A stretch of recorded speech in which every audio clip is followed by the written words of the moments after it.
Guin Saga, Volume 21, Conspiracy at the Obsidian Palace, by Kaoru Kurimoto. At the time of Janus, Yarn's eyes will open. The truth is the light that shines in the darkness. Before that, all falsehoods will disappear. And so the light of the yarn will overcome the darkness of the doll.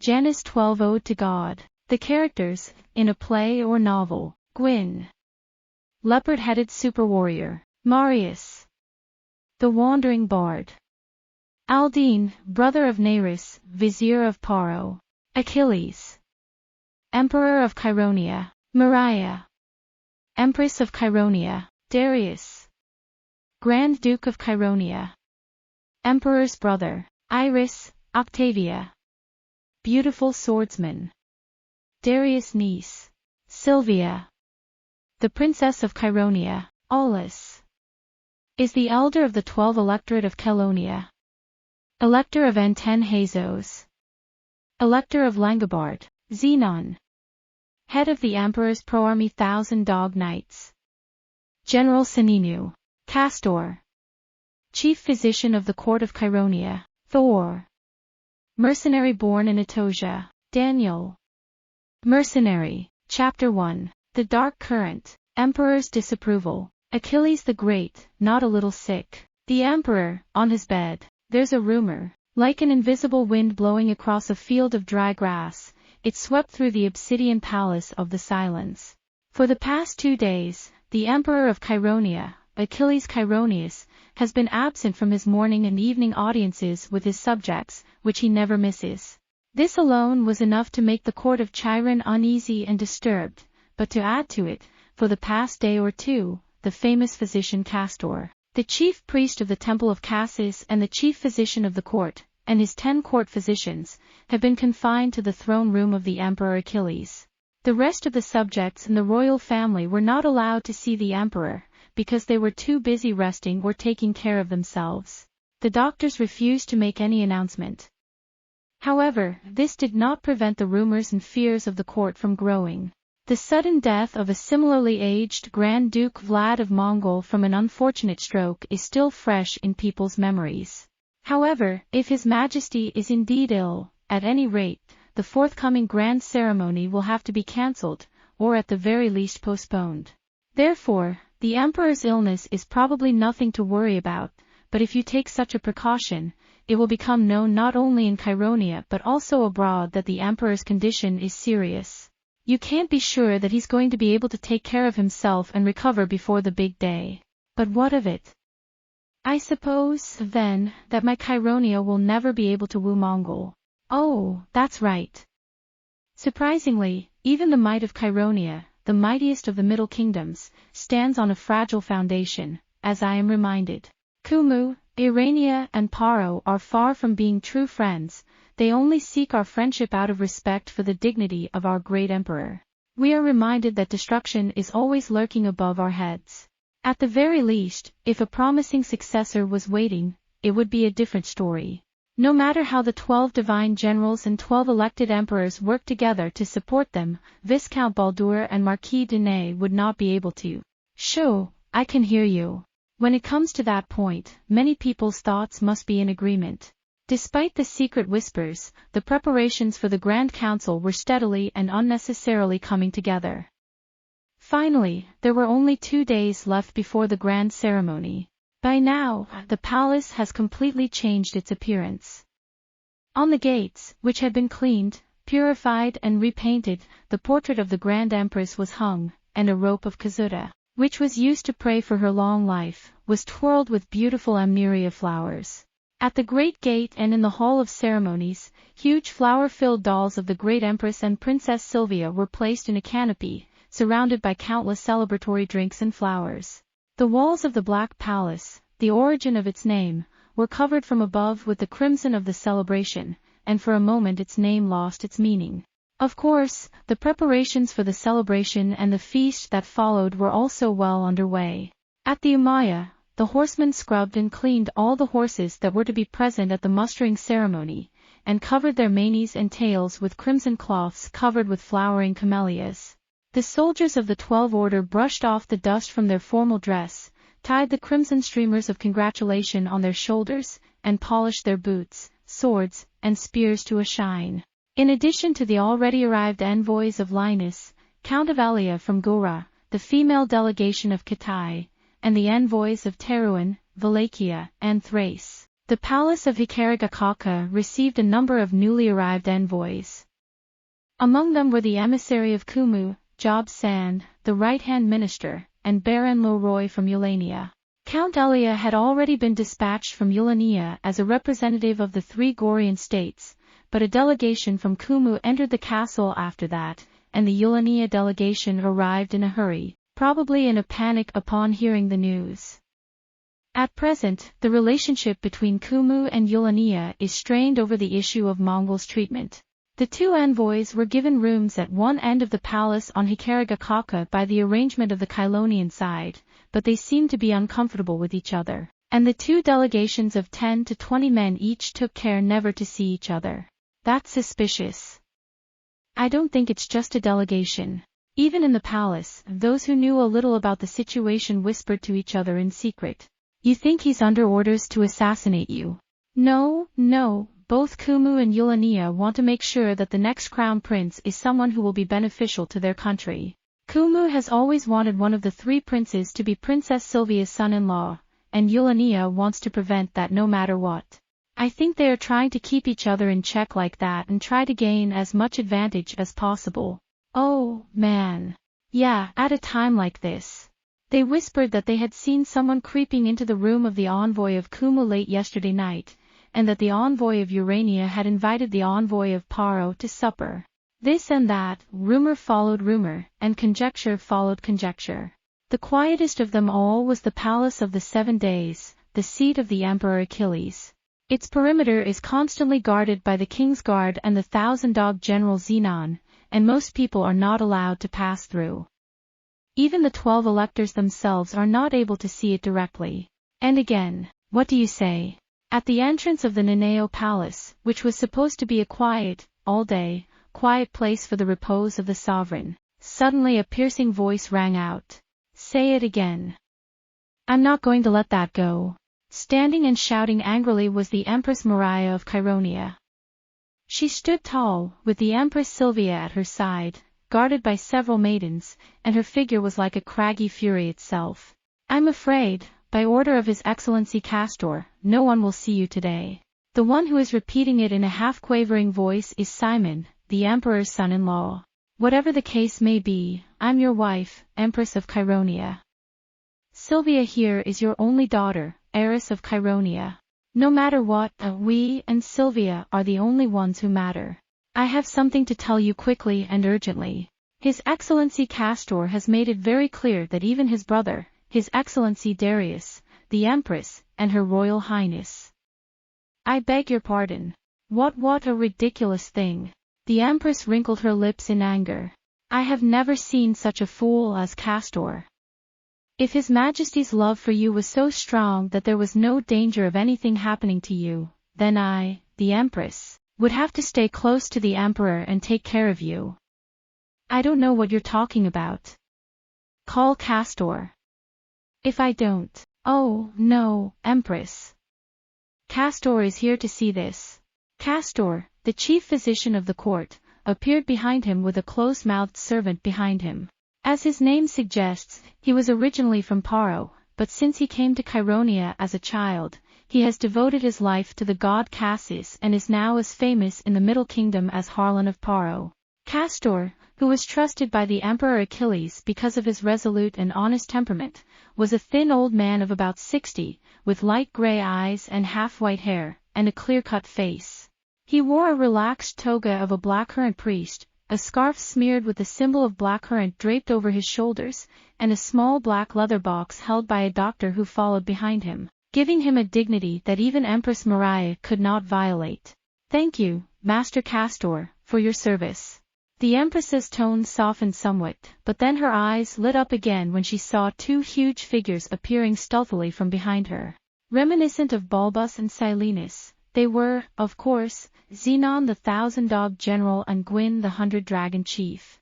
After giving it another careful look, the Empress tried to make a complaint to Castor. But Castor resolutely refused. Your Majesty's anger and displeasure are justified, as are theirs. But sickness is a separate matter, and Achilles is the most important body in all of Cheironia. As the chief physician of the court, I am the one who takes the pulse of His Majesty Achilles, and as far as his illness is concerned, I respectfully request that you follow the Castor's orders, even if you are the Empress. What a... The Empress shuddered and scowled at Castor. As I said before, if anything should happen to His Majesty, I would immediately take His Majesty's place on the lion's throne, in the position of protecting Cheironia. If, by some chance or other, I were not at His Majesty's bedside. Oh, no, I don't think you need to worry about that. Castor blocked it easily. If Her Majesty's condition were to change suddenly, or if she were in such a state that she should not stand idly by, we would be especially pleased to receive Her Majesty. How could I neglect the Empress? At present, however, there is no cause for concern about Her Majesty's condition, and it is best for Her Majesty to rest, undisturbed and unhurried, and to leave all external communications behind.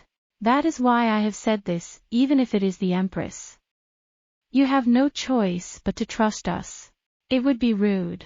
We are aware of your rudeness, but as a physician, and in accordance with my sacred vow to Cassis, I cannot allow myself to be led astray by your rudeness from the course which I believe to be best for the sick. If His Majesty were in a better mood, and we thought it would not be amiss to see him, we would, of course, first send an envoy to the Empress and then to Her Imperial Highness, so for the present, I beg you to leave us. She spoke in a calm and decisive tone, and even Empress Maria seemed to have realized that she could not move him as if he were dead. However, he did not back down easily. I'll keep this in mind, Castor. If there should be any sudden change, I will have your head on a spike. Castor hangs his head in silent reverence. As if to add insult to injury, the Empress said, "This much I can tell you. What is His Majesty's condition really like? What is the nature of your illness, and why, I cannot help but ask. Before the last day or two, His Majesty had seemed perfectly well, so why this sudden illness? I'm sure you've been overworked, you've been overwhelmed, and you've been suffering from the unseasonable weather. And then what? I'm sure there's nothing to worry about." That's a bit of an understatement. Now, how? Good night, sir. I don't want to see you. You may look at me from outside the room, Castor. For another day or two. You know what's in store for us in a day or two, don't you, sir? It's a great ceremony, sir. Will your Majesty be gracious enough to attend the grand ceremony? I know, sir. Can you guarantee that? If you continue to rest at ease, you will soon recover.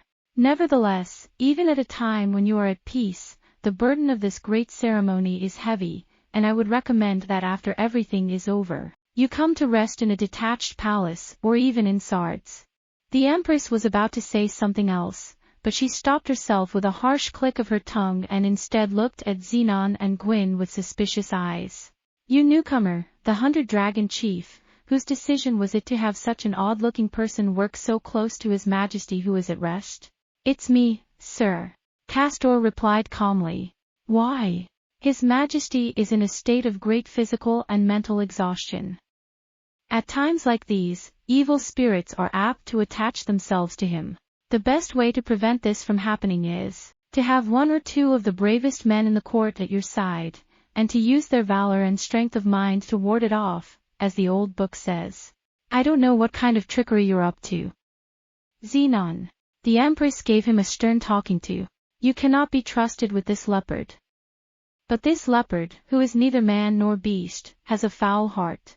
Since Lord Castor has said so, I will let you off the hook for now, but if anything should happen to you, you will both be judged as evil spirits who have shortened the life of the Emperor."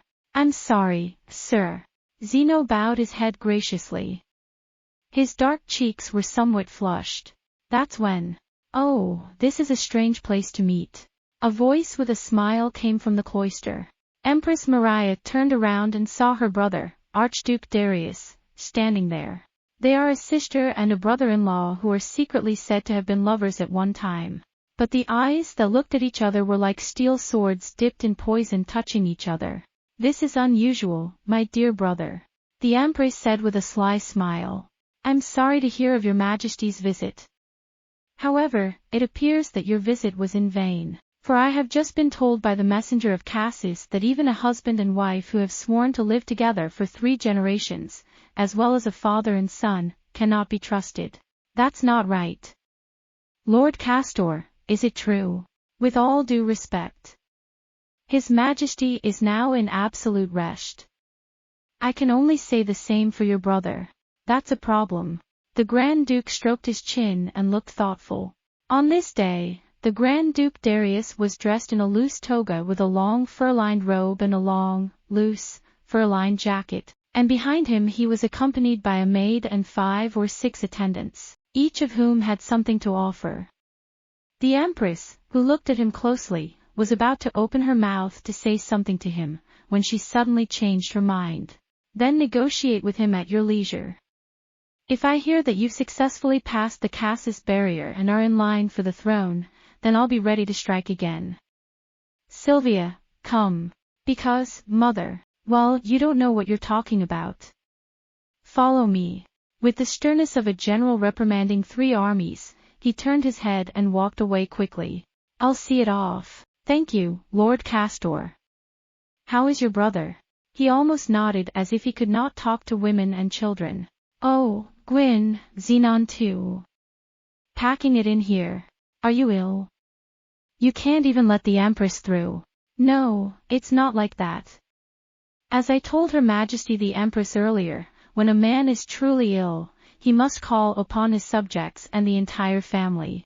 However, it is precisely because His Majesty's condition is such that rest is of the utmost importance that no one will be able to help you. Oh no, I know, Castor.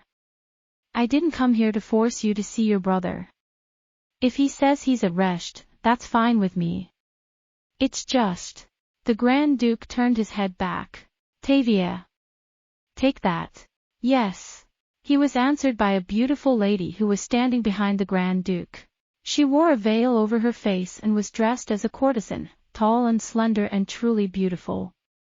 From behind her veil, her fine platinum hair, which she wore in a tight bun, caught the eye. I have brought the swallow's nest from Primorsky Krai for the maidservant, and Paro's wine, medicinal herbs, fresh eggs and milk, and the liver of a prized carded beast. I have gathered them all together and brought them here to give to my brother. Of course, if you are worried about them, you can poison them there. I hope you understand Darius' feelings for his only brother, Castor. Thank you very much for taking the trouble to order such a valuable item. I, too, would hate to see you die now. He must live a long life. Castor, my brother's illness must be a sign of exhaustion. I'm sorry, sir. To be blunt, is there any danger that something is feeding you poison? The doctor looked at his brother silently and did not answer. And then some more. What do you think?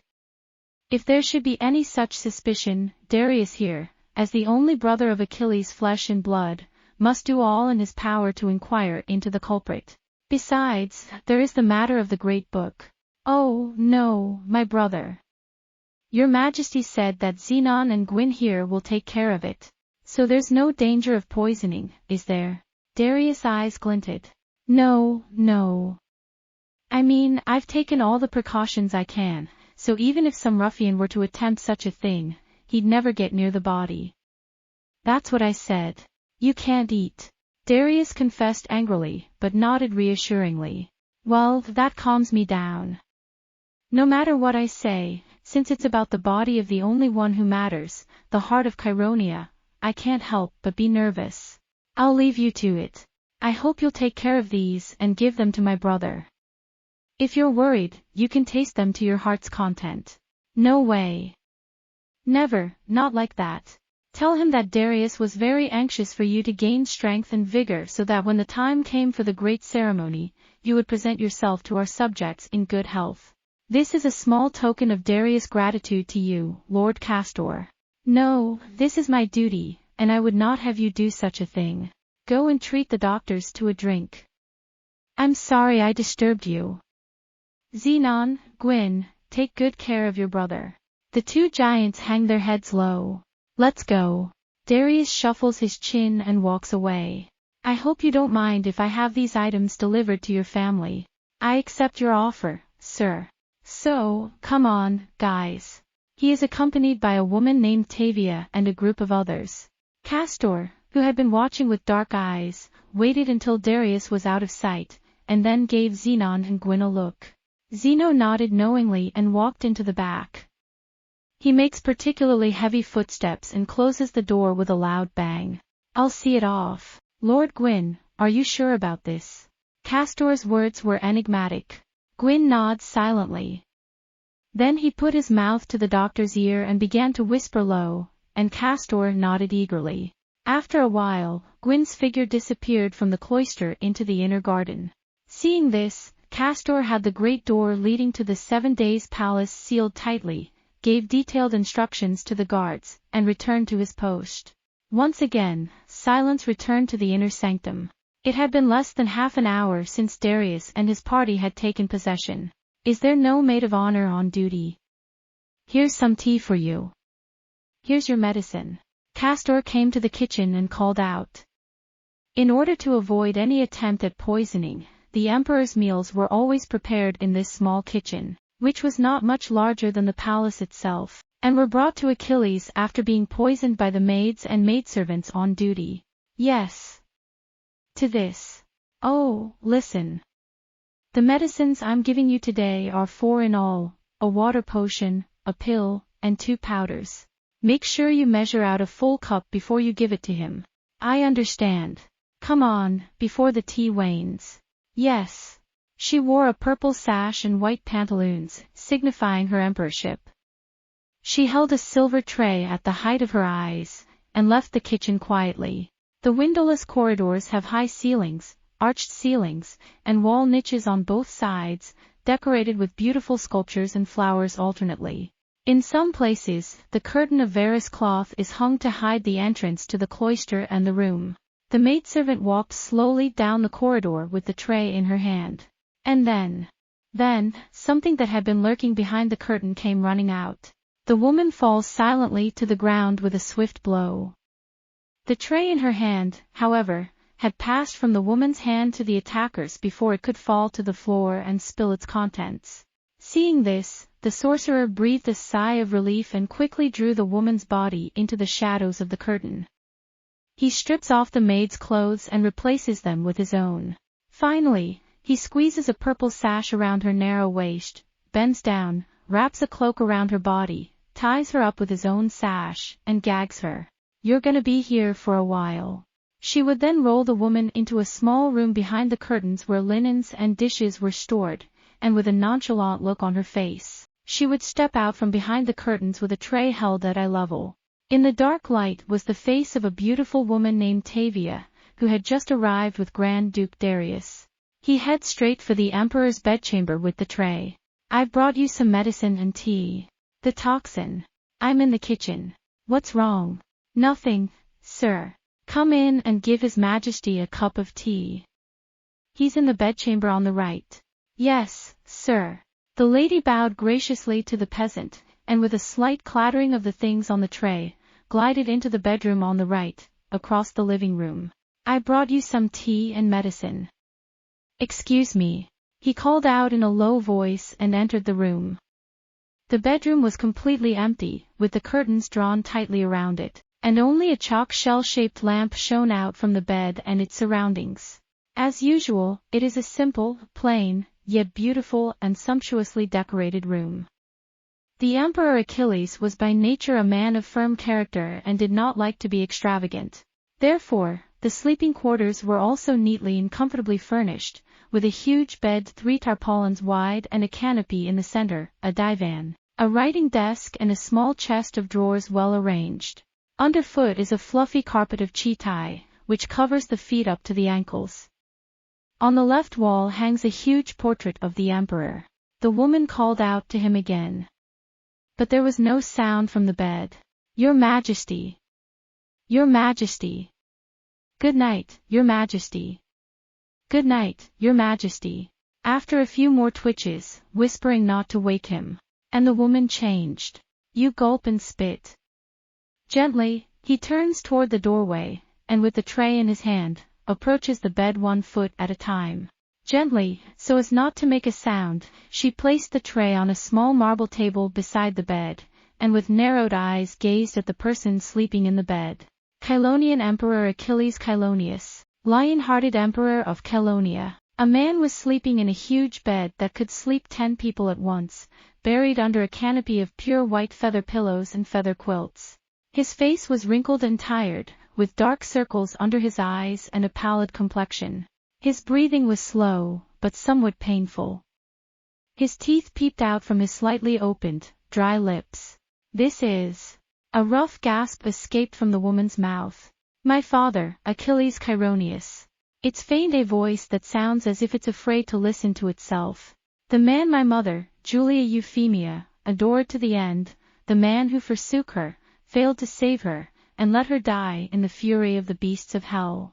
A drop of warmth dripped from her eyes onto the quilt. "How much better it would have been for me if you had been a common man and not the Emperor of Chyronia. How much better it would have been for me. But you don't even know I exist. I'm not afraid of anything. You didn't look for me. My mother was taken by someone and you did nothing to help her. This life, my cursed life, was given and brought about by you. When I think of it. The candlelight in the candlestick flickered. With a start, Iris, that was, of course, Iris, stiffened and looked around. But when he saw that no one was coming into the room and that the Emperor had closed his eyes and was not moving, he gulped down his spit again. "Even you." A muffled voice leaks from its lips. "If only you weren't here. If it weren't for you, I wouldn't have to live forever in such a despicable state, with my mother's death like that burned into my eyes. And my heart frozen for the rest of my life. Bundle of straw, containing a food item, etc." Iris' hand went up. When it went into the cave and came out, it was holding the hilt of a thin woman's dagger. "I won't let you go alone, father, not even once, though I've never been allowed to call you that," Iris whispered. "In any case, on Earth, father and son are not even allowed to call themselves father and son, but in the heavens, where Janus has decreed it, father, mother, and I will be together." With a trembling hand, Iris raised her sword. "Father, I will soon attend to the life of this son of Julia." I closed my eyes and I tried to push him down. His wrist was gripped by a strong force. "He!" A shrill cry escaped from Iris' mouth. "Gee, Guin. What, where from?" "My duty is to protect and defend the Emperor." Standing behind Iris like a shadow, the monster with the head of a leopard and the body of a warrior whispered, "I'll always stand by the Emperor. I will not let anyone harm the Emperor for any reason. So you've been lurking somewhere, watching what I've been doing the whole time, and at the last moment, you jumped out," Iris said sternly in anger, as expected of a beast-faced man. "The human heart, its pride and suffering, means nothing to you. That's not true. First of all, you didn't mean to harm the Emperor when you took on such an appearance and snuck in here. If that's the case, I wouldn't have approached him in the first place. You were ordered by Grand Duke Darius to hide in the inner sanctum under the guise of a lady, to find out the truth about the Emperor's condition and this illness. But when you saw your father for the first time, you acted out of passion, didn't you? Say what you want." Iris purses her lips tightly. "In any case, since you've been caught in the middle of an unpleasant situation, you can bring me out and question me or torture me. What can I say to him? I'm ready to die with my tongue in my mouth, even if Marius is waiting for you." Iris shuddered. Then she fell silent. "Why are you so eager to die, or so eager to think so? What good will come of dying? Would you be satisfied if you killed the Emperor now and thus caused the country to be in turmoil like a ramshackle hemp and the foreign nations to take advantage of it and Chyronia to perish? Is such a pointless waste of life, with 10 million innocent people of Chyronia at your mercy, the most desirable end of your life? What do you want me to do? Look, I'm not gonna help you. I know it's not worth it." Iris threw herself down in a huff. Guin picked up the dagger on the floor and held it out to Iris. "Here, take this." He had Iris sheath it, and took her by the shoulders and led her out of the room. The antechamber was silent, with no one on duty or in the house. Missed, you say. You've done nothing. You don't deserve to be caught or questioned. Emperor Achilles is, as you can see, simply tired and heartbroken. Go home and tell Grand Duke Darius so. The Grand Duke will be relieved. That's not. Exasperated, Iris waved her hand. You want me to go back to the palace as a secret agent? If you stay here forever, you're bound to get caught. Besides, Guin, in a low voice, Marius has an uncontrollable stubbornness. At any moment he might deceive the guards, escape from the safety of Marquis Wallstad and wander aimlessly into the city. I'll stay here for the time being, and I'd feel safer if you check on Marius from time to time. Marius, you seem to think that if you bring it up, I'll listen to you, you know. Iris is frustrated. I don't believe in that ridiculous nonsense of yours. Even if there were some validity to it, Marius himself would never dream of it, and he'd be dead if he ever found out. He told me he never intended to talk about love with a man. Why don't you go before him in that form, princess? If I do, then it will be the time of poor Marius' death.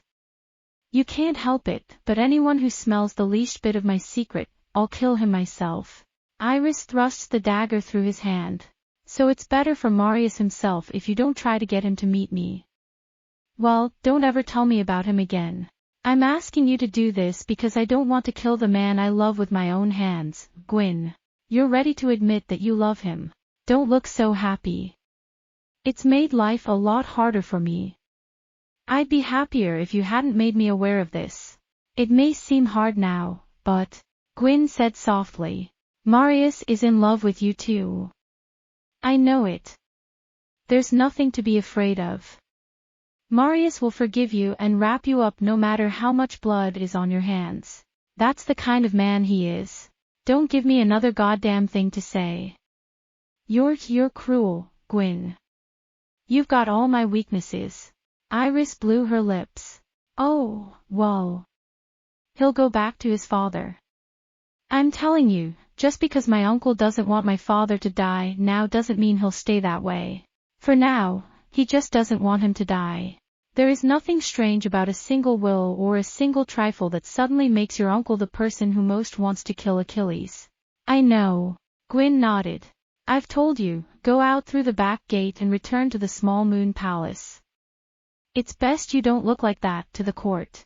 Oh. Thank you. Suddenly, very calmly, Iris said, and then she flung herself down and ran out of the room. Seeing this off, Guin quietly returns to the Emperor's bedchamber. Guin.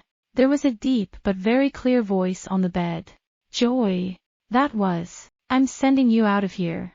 Julia. Achilles raised his head. In an instant, the Emperor looked neither pale nor gaunt. The light in his eyes was keen and piercing, and he was the same energetic and strong warrior god who was feared as the Lion of Cheironia. I remember now. You would have known even if I hadn't said a word. That it was Uriah's child, eyes and nose, from top to bottom, a living copy of the beautiful Uriah Euphemia. For the first time in many years, just like that, the Emperor gently squeezed his eyes. If I hadn't been told, I would have believed it to be the ghost of Julia. Is that really her son? From every angle, it looks more like a woman, and a beautiful one at that. Do you resent me? No wonder, that's the only prince of Cheironia, the rightful heir, and yet, standing there in the shadows, that's me, not even looking for him, not even wanting to kill my father. I wouldn't. So this Achilles had a son as well as a daughter named Sylvia. A son. Guin didn't say anything, but quietly took the contents from the medicine bottle that Iris had brought with her, dipped her finger in it and tried to lick it and smell it. In the meantime, Achilles was completely lost in his own thoughts and memories. Julia was a young, pretty, fleeting, and lonely girl. She came with her father to Cheironia as princess to the ambassador of Irania, and fell in love with me when I was still young. That courage! I'd never seen a girl look at anyone like that before. She always seemed to be prepared for the sad fate of her love and her life. She clung to me with all her heart. She didn't ask for anything. I'm sure you'll be able to understand what I'm talking about when I tell you that I've been kidnapped by a mysterious group of people from a remote palace when I was pregnant and about to give birth. How I grieved and lamented on those sleepless nights, wondering whether my other child, Uriah, had been a man or a woman. I knew who had done it, but I was still young and surrounded by foreign enemies, and I could do nothing about it, and I could not risk losing my country and disturbing my own country. I've never touched another woman again, and I've never had my heart touched again. Julia Euphemia was the only woman I ever loved, the only one. The Emperor. Slowly, Guin's voice pulled Emperor Achilles back into reverie. What? As usual, this potion has been poisoned. Lord Castor's prescription was correct. Which means that Iris has no intention of poisoning the Emperor, and that this is not the only time he's been poisoned. So the spies are in the kitchen, in the Emperor's kitchen. Snooping. It's no use asking one of them. If the next one is sent or captured, it's over and there's nothing you can do to prevent it. As long as we don't cut off the root of the evil, we can't continue to poison everything we eat or touch forever. If a man wants to poison another man, he can do so in any way he likes, whether it be by sticking a poison needle in him or sprinkling poison on a flower. What do you want me to do, Guin? After all, it was my first thought. The Emperor Achilles' face is smudged. You don't like it? That's true. Think about what I'm going to do and when I'm going to do it. Your country, your people, your subjects, but that is why we live. Guin said lowly. If anything should happen to the Emperor now, he would lose his backing and the Grand Duke Darius, and by extension Iris under his protection, would be in danger. Therefore, the Archduke would rush to make a deal with Kumu or Eulania, and he would also worry about the life of the Emperor, moving left and right. But in the end, whether it is Kumu or Eulania, it is clear as day that their aim is to devour Cheironia from within. The great Emperor groaned. It is as you say, Guin. Whether it's with Kumu or with Urania, it's now against one or the other, and whichever it's with, its true aim is to weaken Cheironia. I knew this, and that's why I shunned the 3 princes of Kumu and the Duke of Paro for Sylvia's son-in-law, and tried first to find a prince of Mongol and then to find one from within the country. I'm afraid it's a bit harsh on Princess Sylvia. Well, at any rate, 2 more days of defense should bring some relief. Emperor, please listen to me. Kuka. Guin whispered quietly in Achilles' ear. The Emperor nodded his head and listened, but at last his eyes suddenly widened. He made a low sound. That's true, Guin. How dare you? What if you're wrong? I will take full responsibility, and I will not inadvertently condemn an innocent man. Rather, I will encourage the guilty to turn tail. The innocent have nothing to fear. But it's... The Emperor groaned, then silently lay down on the bed and pulled up the covers. Good. I've entrusted you with everything. I have no choice but to trust you with my life. Besides, you've saved my life at least 5 times now. Many times in the future then. Have a good night's rest. Guin said and bade him farewell, then stood up, took the teapot, and, holding it, went to the portrait of the first emperor on the wall. He moved his head towards the edge of the wall, and with a crash the portrait turned round, and Guin was nowhere to be seen. The rest of the night is a silent night at the 7 Days Palace. What a guy that Guin guy! The Emperor Achilles groaned once more. Then he put his head on the pillow and closed his eyes. The night of the 7th Day Palace was dawning quietly. Meanwhile, Iris, in the form of a courtesan, left the inner garden of the 7th Day Palace safely through the back gate without being seen by anyone. He turned his head and looked up, as if his heart was filled with a feeling that could not be fully expressed. In the midst of the descending night, the palace of the 7 days is still and quiet. As if to shake off something, Iris pulled up her veil and fastened it with the ornament that held her hair, half hiding her face. She went out through the wooden door to the back of the palace, but suddenly, as if with a start, she drew herself up and hid herself behind a bush. Just as the buildings were closing in, there was no one passing by. For a few moments, the silence and the light of the blue moon were all that dominated the area, and then, suddenly, the back gate opened narrowly. It was a woman who crept out. Unlike Iris, she wears the official dress of a lady of the 7 Days Palace. She is a beautiful woman of about 30, but she has a problem with her eyes. Pulling a triangular shawl over her head, she looked around and walked into the trees, calling out in a low voice. "It's me. I'm Minna." No word from anywhere for a while. But then, a black shadow appeared from the shadows of the trees, as if it were coming out of thin air. "Minna. Oh, thank God you're here. I thought you'd never come." The head. "For that matter, you don't know Iris is behind this." The woman in the shawl and the man in black began to whisper to each other in secret. "Is there a problem?" "Yes. I can't hear anything. Or maybe something's onto us." "What do you mean?" There was a slight but distinct accent in the man's voice. "He's not from Chironia. He knows. And who you are." "I don't think so. But I don't think he'd be so lucky as to get away with it if it weren't for our plan." I guess you haven't heard." "No, we are not allowed anywhere near your sleeping quarters at all. The kitchen, the wardrobe, and the night watch are all cut off from the rest of the house, so that no one knows each other's faces and no one can contact each other. Only Castor, Xenon, and Guin take turns being near. In any case, I can't go into the back of the house, but if something happens, I'll let the kitchen know." Then he must have poisoned them all with great care. "But you either don't know who's poisoning you or you're not so sure that you haven't checked the kitchen. Isn't that suspicious?"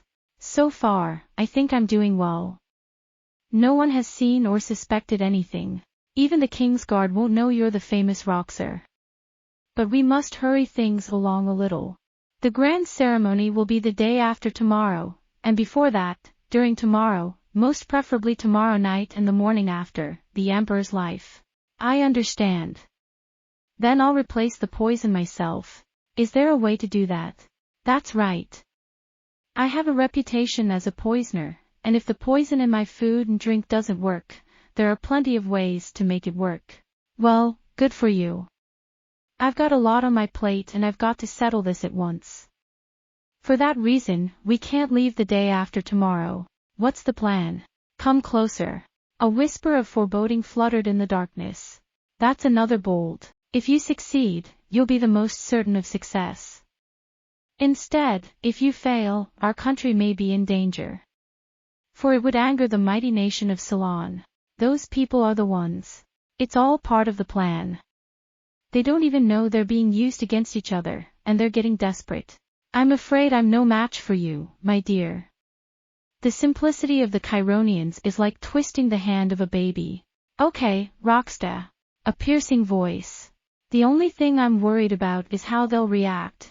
They may have a hunch that we're up to something like this. If that's the case, we'll have to slaughter them at the same time. But you can't make a mess of things like that. Don't worry. We'll find a way. But the first thing that matters is the life of Achilles. I'll take care of it." "All right, I'm in. Can I get you anything?" "I'll put it on a piece of paper and drop it off at the usual place." "All right. Now, don't screw this up. Even if it costs me my life. I'm begging you. Whisper it away, woman. I hope the Count is well." It seemed as if the words he had spoken would pierce the ears of Iris, who was lurking in the shadows. "Shoo, you're talking too loud. I'll see you in the morning. If you can't find a way to get out, use your regular hand." "I know." "Well, you take care. In the morning after tomorrow, you'll hear the right and left. They're so desperate. You never know what they're gonna do. You think you're fooling me, but you're not. I know what I'm doing." Venomous, low, raspy voice. The man disappeared first into the forest and then the woman into the gate. For a moment more, Iris lurked and watched. Then he stood up from the bushes. There was something in that beautiful face that I had never seen before, a harsh, even frightening light. This is Roxta. Iris already knows that name. No, who here in the middle of the field doesn't know the name Lokstad? He is said to be the best poisoner in the Nakahara, along with Messalina, the whore of Kumu. He has killed as many people as the Guild of Assassins in Kitai, but he has never been captured, and his true face has never been revealed. A viper in the form of a woman, the sister of the sea Lokstad, who is capable of killing her targets by poisoning them, no matter how stringent the poisoning and caution.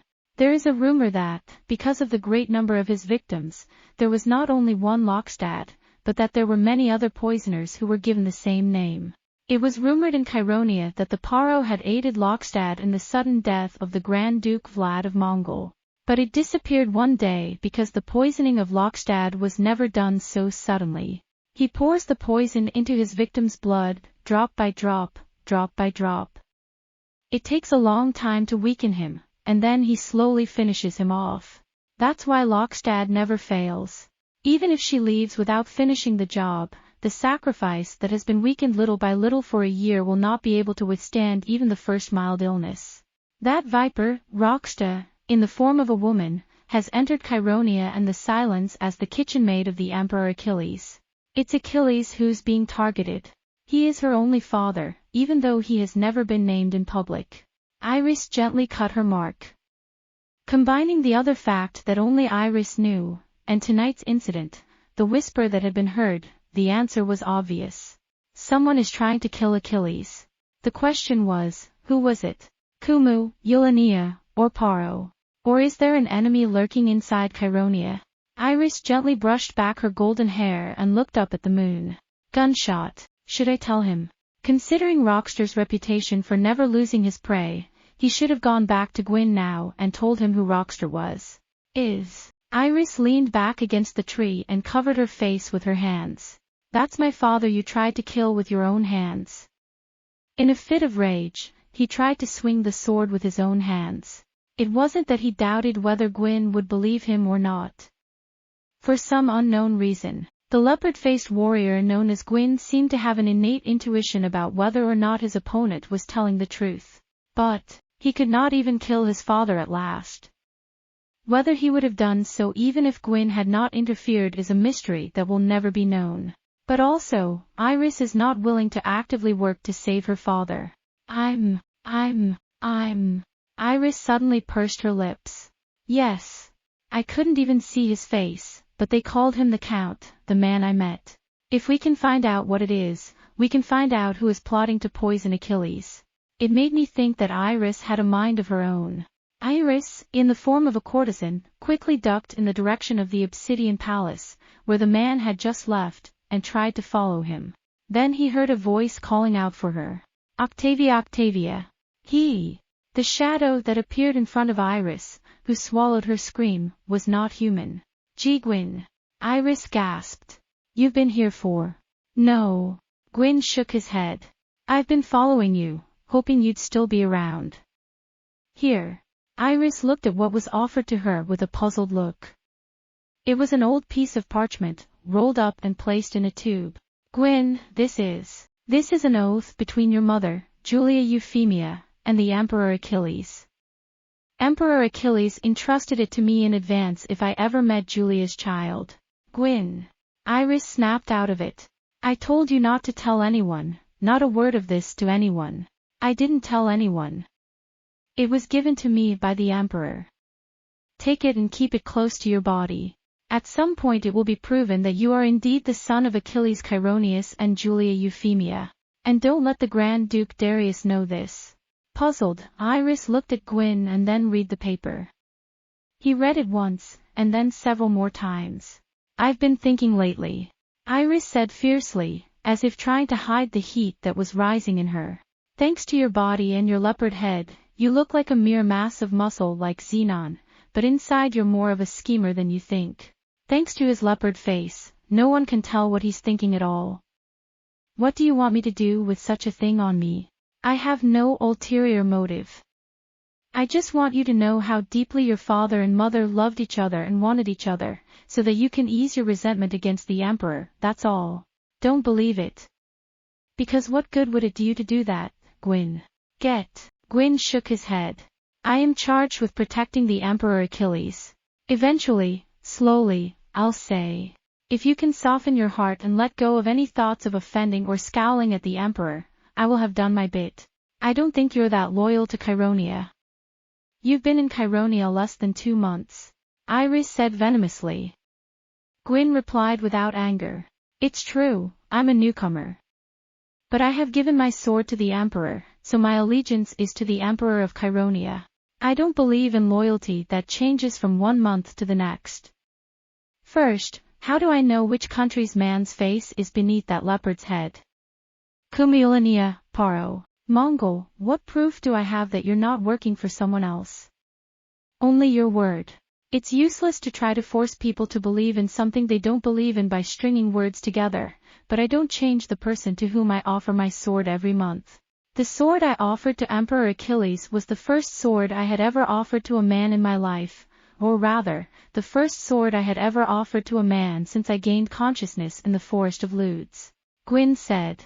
Anyway, you don't have to worry about everything like that. I believe Achilles still loves your mother in his heart. It must be painful for him to be resented and scorned by his mother's son. So I have given it to you. Guin turned away, as if he had said all he needed to say, and turned to go back inside the gate. Iris looked away with a complicated expression. He looked at the parchment in his hand again. The old ink marks were faded in places, but the words of their love, written on it, were still fragrant and tender. I, Achilles Chironius, Emperor of Chironia, pledge to love and defend thee alone for the rest of my life, and never to give my heart to another woman. Should I transgress this vow, let the almighty Janus and Salia, arbiter of love, judge and destroy me in any way they see fit. I, Iulia Euphemia, eldest daughter of the Counts of Eulania and Lisht, do solemnly swear that I will adore the noble lord Achilles Chironius as long as I live, even unto death. And though fate may part us, my love will never change. And the two signatures lined up and intertwined. How and when did the Emperor of Chironia, who had already married the Princess of Kumu, a powerful nation, and the young princess, the only one left in a foreign land, make such a vow? And how did the Emperor Achilles keep it for more than 20 years? All right, though fate do us part, my thoughts are with, did Princess Aurra already anticipate her own sad fate and cruel death not a few years later? Mother! Suddenly, Iris gasped. And then he just ran out. Guin had already gone inside. Iris caught up with him just inside the back gate. Guin. What? A calm, soothing, unchanging voice. Iris coughed. Guin, did you pass a kitchen maid on your way here? Well, I don't think I've seen anyone, not really. There. Iris took a deep breath. And I've made up my mind. Guin, be careful. A kitchen girl named Minna, and a man called the Count. Are the men who are trying to kill your father. He said it all at once, so as not to change his mind in the middle of the sentence, and closed his eyes tightly. A big, warm hand gently touched her shoulder. Princess, the princess's father's life will not be endangered by this, Guin. Guin said softly. Don't worry. And don't go wandering about in the night like this as a woman, getting mixed up in dubious schemes. The princess has a young man who loves her and is in love with her. Don't let him grieve as your mother grieved for your father. You'll be able to use your real name and meet the father and son. You will. You just have to believe that. Until then, I'm sure you won't get hurt or captured for your foolishness. Guin. Iris looked at Guin with an expression that could be described as neither tears nor laughter. Sometimes I don't know whether you're my enemy or my friend. Why do you always call me Princess or Octavia, and treat me as if I were a gentle and dainty woman? Is it because you know that the more you do that, the more my heart will fail and I will lose sight of revenge, the goal for which I have lived only to this day? Then you're still my enemy. I have only lived to bring Janus righteous judgment upon the man who killed my mother and cast me into the shadows. Vengeance does not bring back the dead.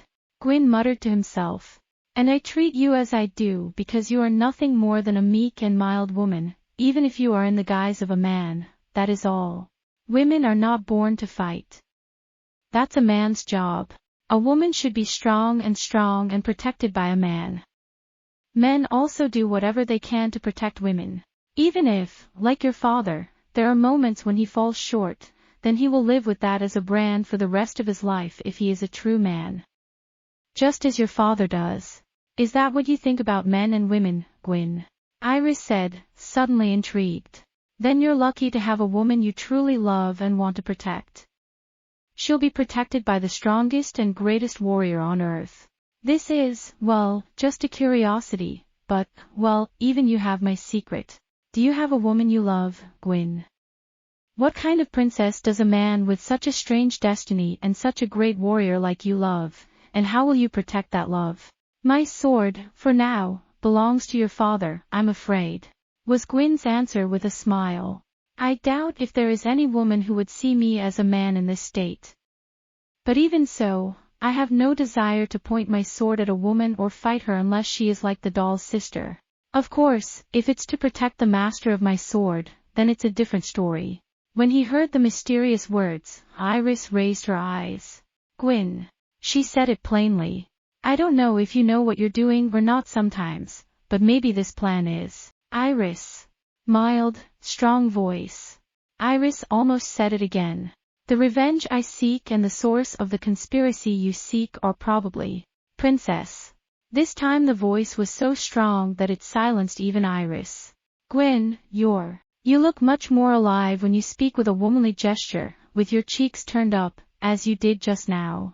Guin said as if to push him over the edge. I'll tell you one thing. No matter what happens, no matter what you hear, once you decide to believe, you have to believe. Even when you think you've been betrayed. And remember that there are only 3 things that matter in this world: truth, love, and fate. Even if one of them seems to betray you, as long as you firmly believe in and rely on the 2, the other one will surely return. The time will come when the other one will also come back. Even if it takes more than 20 years, Yarn will not forget. That, always keep it in mind. Do you understand what I'm saying? Yeah. Iris' eyes widened. Guin, what you're saying is, listen. When you believe, remember that. Guin. That's when Iris tried to ask something. Guin wasn't there anymore. Remember. Remember, trust me. Only a faint whisper lingered in his ears. Iris stood there with a confused and bewildered expression on her face. She seemed to have lost all sense of what Guin had just said and how she should take it. Guin. A low voice comes from above the bed. Yeah. That one. I gave it to you. I'm sorry. You got it, didn't you? Oh. He tucked it into his chest like it was important. Well, Achilles slouched up from the bed. If I could only tell her how much I missed her, Julia.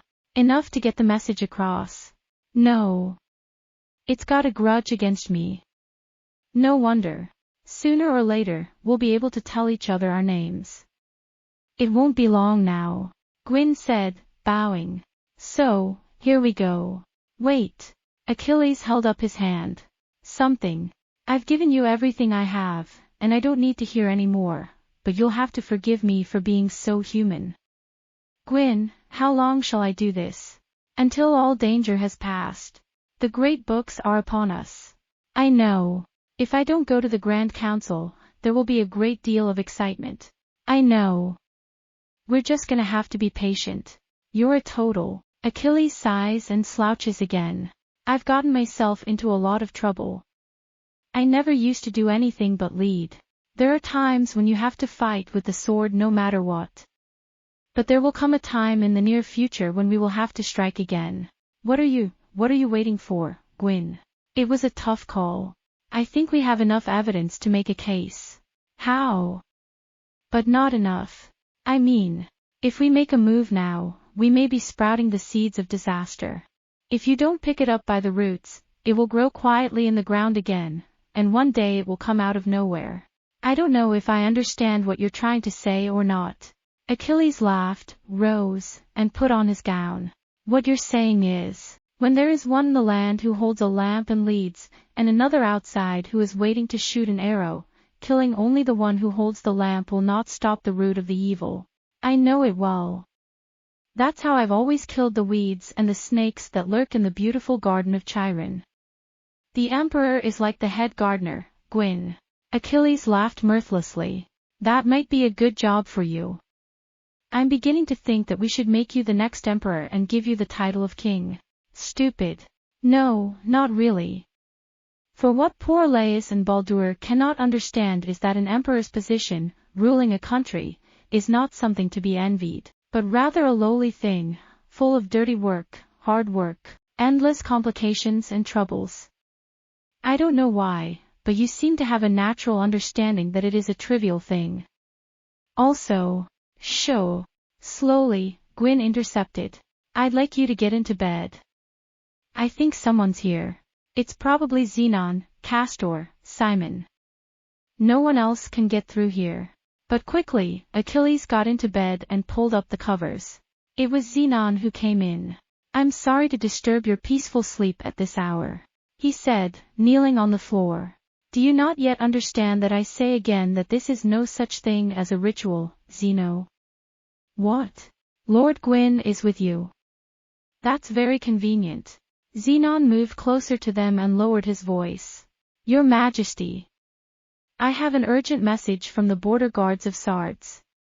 An unidentified force has appeared in the free borderlands and is slowly approaching the border. Unidentified. What the hell is that? Literally, all the banners and emblems have been removed from the headgear.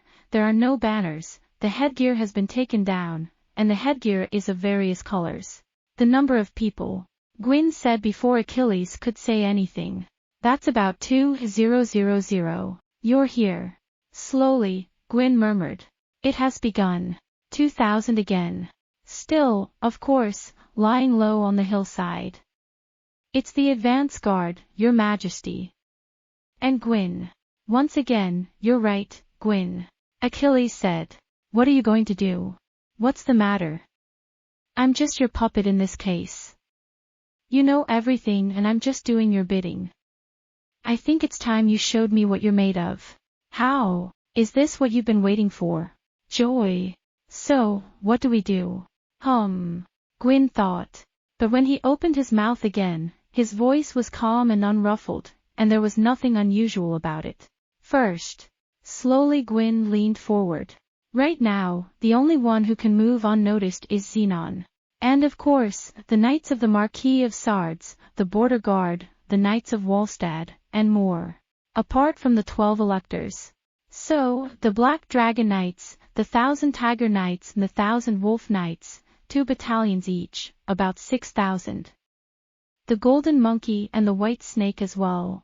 I'd say that's enough to go unnoticed in the center, but if it's more than that, I'd rather have the 1,000 Dog Knights. That's good enough for me, for now. Guin intercepted. For the time being, 1 battalion of each will do for now, in case our treatment is prolonged. It would have been easier for us if you had shown up in the Marquisate of Waldstad instead of the Marquisate of Sards, but we have no choice. First, send a secret messenger to the general who leads the knights. Darcius, Adon, Almerian, Darvan, and maybe Balfan. Quickly, the emperor took a piece of paper from the side table and wrote down what he remembered. Sentence, Guin. No, verbal would be better. Each of you, have your adjutant generals take a battalion and send it to Sards at once. However, take great care in your march, disguise it as a regular marching exercise, take different routes, and do your utmost to prevent the people and the diplomats of the country staying in silent from knowing that you have sent your troops to the Sards border. Okay. So, send a secret messenger only on behalf of the Marquis of Sards to station this army near the border and keep it hidden so that the enemy army will never know of its presence. Who's in charge now? Lord Xenon would be a good choice. No way. I'm not. That's not good. Xenon is a 1,000-dog general. If the captain of the King's Guard suddenly disappears from the court, who knows what the envoys will think of him? Then I would like you to decide. A general who doesn't have to attend the grand ceremony and whose guests won't be suspicious. Darcius. He's old. Explain to him that his health is failing due to old age, and he will believe you. Then I'll ask General Darcius to come here later. In any case, it won't be long before we're under cover. That is, until he takes off his mask. If we're successful, he'll reveal himself by the time our army enters Sards. At any rate, it is best not to let him know that you are aware of anything until his true identity has been revealed in front of you. In order to behave naturally, it would be better to send border guards to watch us and strengthen our border protection a little. Do as Guin says, Zenon. Achilles commanded. Other than that. Well, it looks like we're getting close to the end of the day. Guin said slowly. For the past few days, I have behaved as I told you, without telling you or Zenon, because I could not find out for certain where the familiar enemy, the real enemy, and his hidden minions were. Now, however, it is apparently halfway clear. This celebration is of great magnitude, and all of the 12 electors and the 12 knights are gathered in Ceylon to witness the 30th anniversary of His Majesty's accession to the throne and the selection of the princess bridegroom. This meant that the eyes of the 12 electors, who were always firmly guarding the exterior of Cheironia from foreign enemies, would turn inward, and this was a golden opportunity for anyone who wanted to attack Cheironia. Even the might of Cheironia, as powerful as it was, would be shaken to its foundations if disturbed from within and without at the same time. And so, this clever enemy has launched a twofold and threefold strategy to attack and devour Cheironia, from the outside when Cheironia is preoccupied with removing the sickness from within, and from the inside and it has its hands full in confronting the enemy from without. But I was already prepared to respond to that. I have to time it very delicately. Neither too soon nor too late. First, give the orders to the squadrons and bring General Darcius here. After that, we must do what we must do. Zenon. Hurry up. Zeno. When will you send 5 battalions to Sardes? Tomorrow, or maybe already today, after dark today. When did the Marquis of Sardes arrive? The earliest we can go is early morning the day after tomorrow. In other words, we must somehow get through each day of the great day. Guin tweeted. Zenon, I'd like another one. Whatever you need. I have selected 400 or 500 of Zenon's best knights of the 1,000 dogs, trustworthy ones, to patrol the palace of Obsidian on the day of the grand ceremony in secret. I would like you to put under house arrest anyone who notices or tries to talk about this deployment and what is about to happen at the Sardes border. This is also radical. There will be some movement before the end of the Grand Council. In the meantime, we must not let the delegations or the court know that anything has happened. Okay. Zeno said nervously. Let's get to work on the selection. I'll have the list to Guin by this morning. We must have Lord Castor make a play for us. Guin said. But time is of the essence. Send Sardes and General Dulcius first. Then, later, call the generals and privately begin preparations for a great campaign at the beginning of the great day. It's a big deal. Achilles has heard. That means we're going to war, Guin. Probably. Will it last? No. Kozeriaika. No. I think it's up to the other side. But it's best to be prepared. Tell the Marquis of Sardes to come to the council later. Okay. To keep his mind clear of confusion, Zenon simply wrote down Guin's instructions in the palm of his hand and mumbled as he left. Oh, my God. In between, a murmur escaped. Well, this way. Guin turns to Achilles. It seems the time has come to settle this sooner than I thought. My reading was that there would be an uproar at the same time as the great ceremony, but the other side must be in a hurry. I see. I'm finally beginning to see things in a dim light. TSK, Achilles said. So, what are you going to do about it?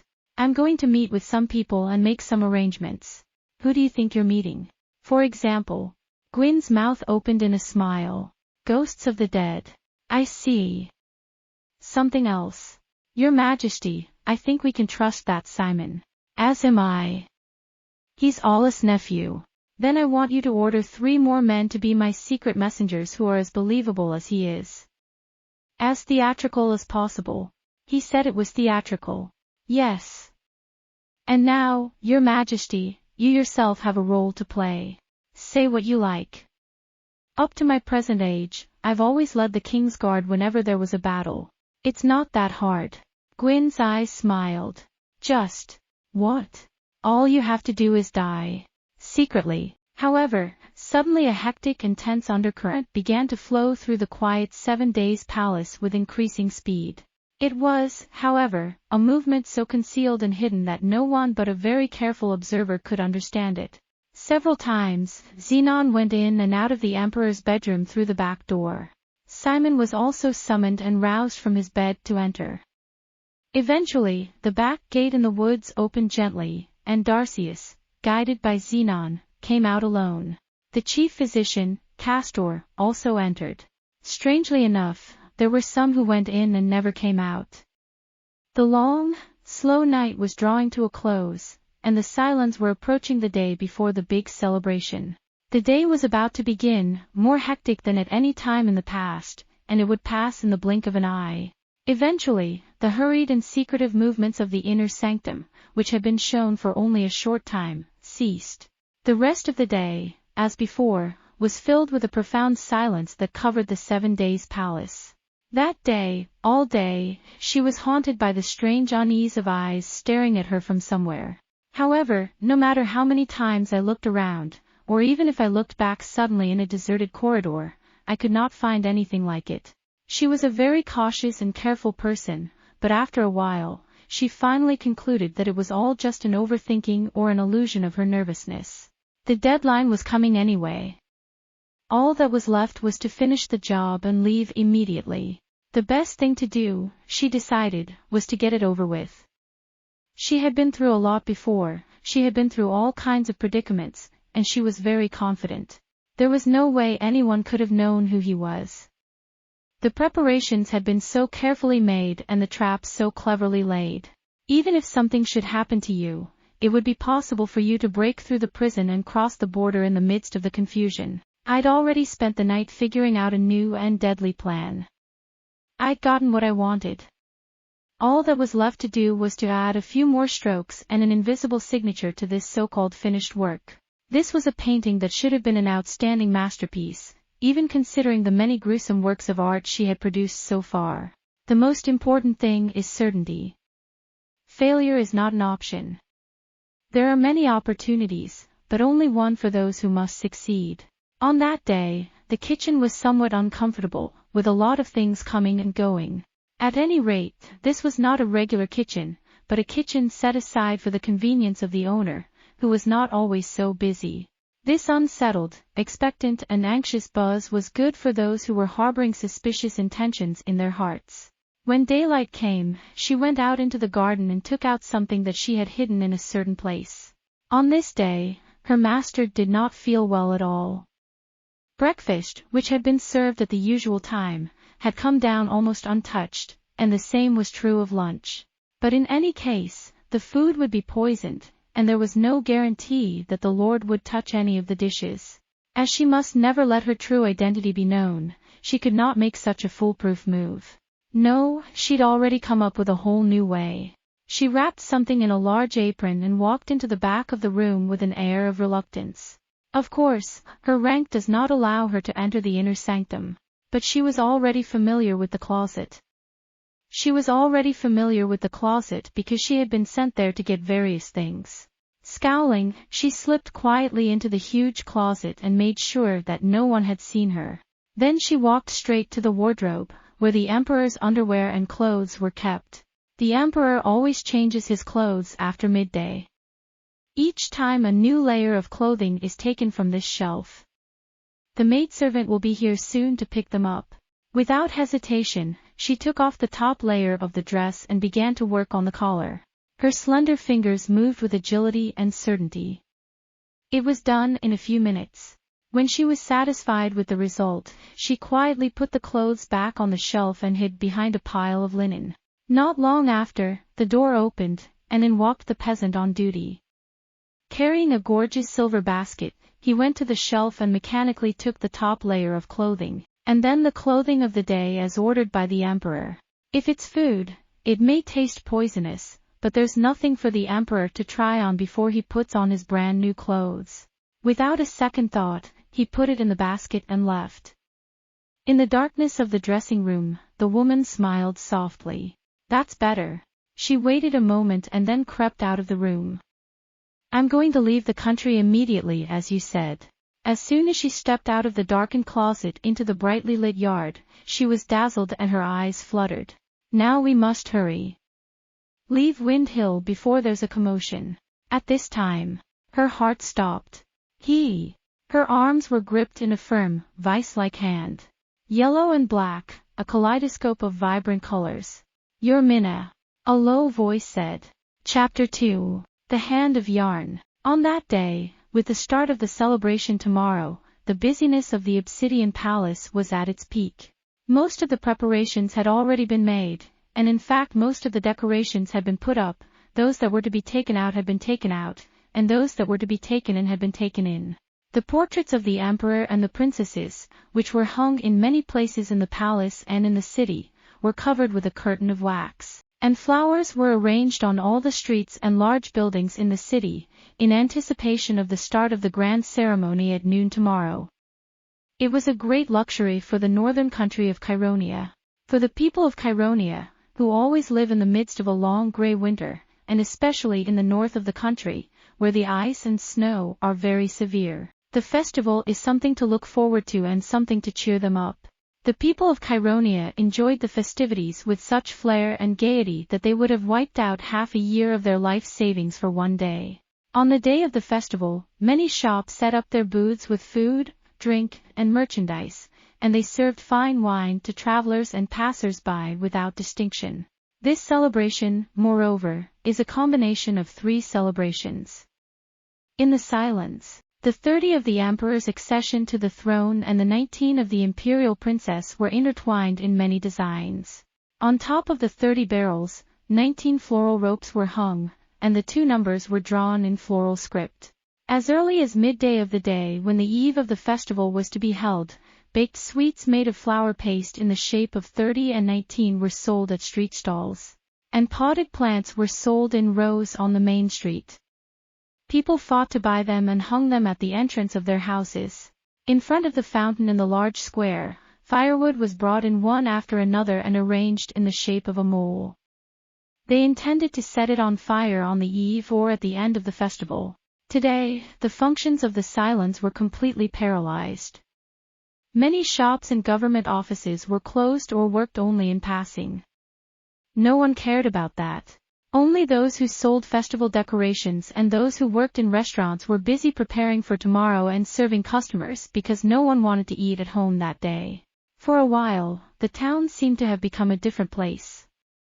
The flowers and decorations, the people crowding around, and the peaceful, joyful, and exciting atmosphere that pervaded the town had completely changed the silence.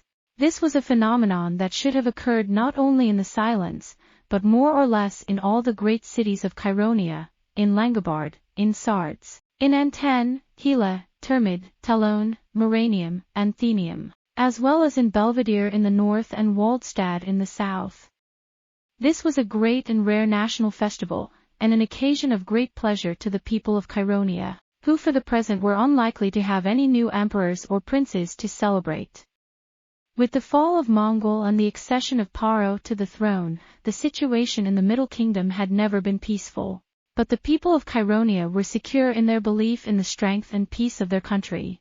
They were convinced that if the functions of Chironia ceased for a day or two, nothing would be amiss, for no nation so foolhardy could be found within or without the 10,000 motads surrounding Chironia. Around noon, 12 orders of knights, some beautifully dressed, some not, some in various forms, some in battalions, some in companies, some in various formations, began to walk around the silence in a showy manner. This was something that had never been done before, so some were puzzled and tried to ask what was going on. But the captains waved their hands and replied that they were guarding the city, or that they were preparing for an observance. And they believed them, for they were not much armed. And it is not known how many of the cavalry, which seemed to be going round in circles, were actually there, or whether some of them came from the edge of the sparsely populated district of Cologne, towards the water hill, left the city of Ceylon, and galloped away in a southeasterly direction, hidden by some hills. No one had noticed that they had disappeared. At sunset, bonfires were to be lit, and music and appearances were to begin here and there. The city of Ceylon was in such a high state of excitement, but what about the black obsidian palace on Windy Hill, a short distance away from the city? It was still busy preparing for the banquet to welcome the envoys of various countries tomorrow and the night before, but there was a more delicate atmosphere. There were whispers here and there that the emperor would be present at tonight's feast. Why, then, should my Janus-like sovereign, at a time of year when the most important festival? If it's too bad, we'll cancel the festival. No, the festival will be held, but the reviewing ceremony may be in jeopardy because it will disappoint the people. If so, who's going to act for Her Majesty? The Empress, perhaps, or, if we're going to do this right, it's your brother. All right. That's for the chiefs to figure out. The Emperor Achilles has been confined to the 7 days palace for 3 days now, and has not shown himself to the people of Chiron's court in the Obsidian palace. Such a thing had never happened to him before. The emperor was strong and sturdy and had never had a fever except for a hand wound in battle. Again the people were concerned, but not too loudly, in reference to the Grand Duke of Mongol. They feared that by saying it out loud, they might bring bad luck upon them. For no one knew better than they did that the Emperor Achilles, the lion-hearted emperor, was as central to the unity of Cylonia as the Grand Duke of Mongol was to the unity of Mongol. For no one knew better than they did that the Emperor Achilles, the lion-hearted emperor, was the center of unity in the multi-ethnic nation of Chironia. But in any case, they had much to do for tomorrow and for this night. So they continued to work, even though they were worried. And from time to time, they would vaguely look in the direction of the 7-day palace. The Palace of the 7 Days stands quietly in a secluded part of the Palace of Obsidian, surrounded by a small garden and a forest. Beyond the woods are the quarters of the King's Guard. And that a company of the King's Guard had quietly closed the corridor connecting the Palace of the 7th Day and the Palace of the Black Day, making the Palace of the 7th Day a small fortress, so to speak. As expected, few noticed. That was because everything had been done in secret and, in any case, most of them had been forbidden to go near the Emperor's throne room for several days by the order of Dr. Castor. What in the world is going on in that secretive, closed-off palace? That's what no one knew. However, every moment, the time is passing, and the foul undercurrent is slowly but surely increasing its speed. And now the time when it should be overflowing all over the Obsidian Palace is coming secretly. What the? It was Empress Maria who spoke back intelligently. What do you say? Your Grace. I'm afraid that the 100-dragon chief Guin would like you to come to the 7 Days Palace in secret. It is the living room of the rear palace ruled by the Empress. The Empress's face grew pale as she listened to the words of the secret messenger, hoping to be rid of the people. Guin the 100-dragon chief. Since when did that beast man have the status to command and call upon the Empress of Chironia? I'm sorry, sir, but we have an emergency at. Urgent? Of what? It's just that, to me. I don't know. I can't let you. Empress Maria struck the table with the fan she held in her hand. I don't know what you think you're doing, but no matter how much you like him, he's only a newcomer and a 100-dragon chief. I have considered such a request in advance, and if my request is not to your liking, please consider it a request from Lord Zenon, the Seninu shogun. Zenon, he said. Empress Maria is in a bad way. I don't like it either. Silenus and Balbus, with all their power, have taken the king in, and what do they think they're doing? I know it's a matter of urgency, but please come anyway. Shut up. If you want, you can tell him to get in line with the visitors or wait for me to call him. He won't listen. I'm going down. A while. The emperor's servant was in a panic. For your ears, with fear. I'll tell you what I'll do, but if you don't ask me, I'll tell you what I'll do. Castor has asked you to go to the emperor's bedchamber as soon as possible, alone, without informing his entourage where you are going, and with a messenger. Castor's, Empress Maria's face has finally changed. For a moment, he seemed to ponder and close his eyes, but then he snapped out of it and opened his eyes. Okay. Yeah, well, I'll be right there. I'll be ready in a minute. I'm afraid. The Empress went into the next room, leaving the maidservant waiting. She hurriedly changed her clothes. Finally, she looked into a mirror. What the mirror revealed was the tired face of a stout, beautyless woman who had already grown old. Her thin lips suddenly fluttered into a smile. The Empress smiled faintly, but in the next moment, her expression returned to its original unfathomable state and she went into her room. "Come on, show me the way." That's when I said it. A maid came in looking troubled. "Your Majesty, Her Royal Highness is..." "Mother." Once again, the impatient princess rushed in without waiting for an interpreter. "Yes, Sylvia. It's noisy. I can't take it anymore. I can't take it anymore. If you don't let me marry Laos and Baldur, I'll throw myself from the top of a tower tomorrow and die." "Don't be silly, Sylvia. I'm not stupid at all. I don't want to be married off to that nasty man. I'd rather die. In the next while, just wait." The Empress said to the maidservant, "Go away," and turned to her only daughter. I gazed at her from top to bottom with eyes of intense suspicion. Sylvia was wearing a red kumu-like dress. Her eyes were a little swollen, as if she had cried it out yesterday, and her lips were pursed in disapproval. "I'll never tell her she's beautiful," the Empress murmured softly, so that Sylvia would not hear. "I can't help it. I look like you. They used to say I should have been born a man. But she's more like a girl and a bit more beautiful than I was at 19. Her gesture is innocent and pretty. Her body is too thin but not bad. She may not be so easy to please, but she will never be enough to win over the princes of the world." The Paro royal family, renowned for their beauty and mystical abilities, refuses to weaken the sacred blood with the unclean blood of the outside world and rarely mixes it with the blood of the outside world. It's ironic when you think about it. The Goryeo people are not known for their beauty. Nevertheless, this is my only daughter, my only trump card, the one whom you love dearly. The Empress reached out and clasped Sylvia's frightened cheeks in her bony, clammy hands. "What? Sylvia," the Empress whispered softly. "Do you love your mother? Why do you say that all of a sudden?" "Of course, mother.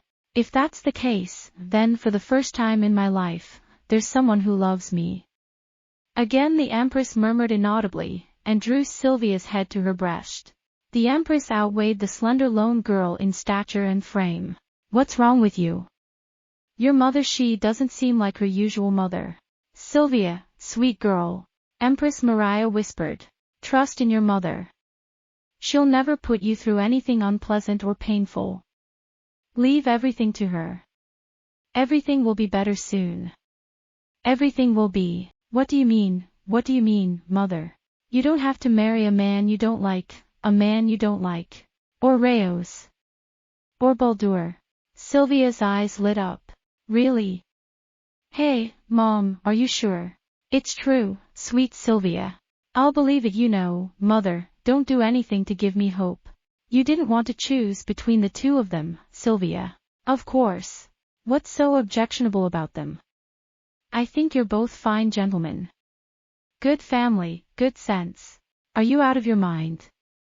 I'm a glutton.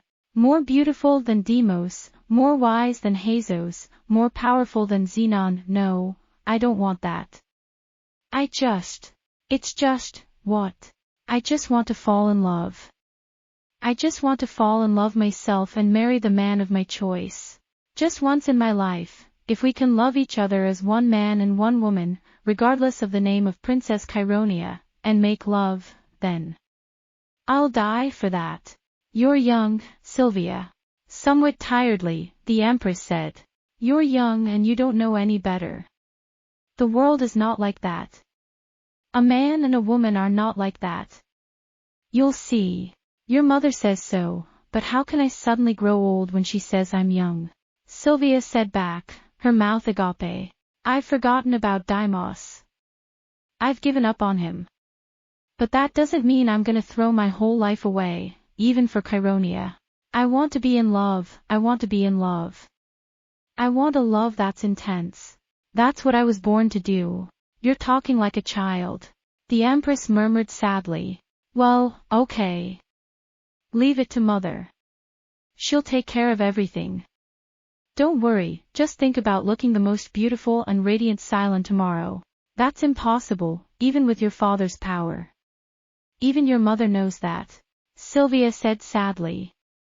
But she didn't lose heart for long. I wish I could have been born a beauty like Princess Amneris of Mongol or Princess Linda of Paro, both of whom are reputed to be the most beautiful women in the Middle Kingdom. I'm not ugly like the 3 ugly women of Urania. I'm sure there are people who think I'm very pretty. But, Mother, the dance party at the Sun Temple is tomorrow night, remember? I know, of course. Are you sure you'll be able to handle it by then? Something. Do you doubt my mother's words, Sylvia? No, not like that, but leave it to me, trust me, I'm having fun. I've decided on a dress for tomorrow, Sylvia. It's already here. It's a designer white dress from Paro, Kuris, Mother. Yes, you look good in white.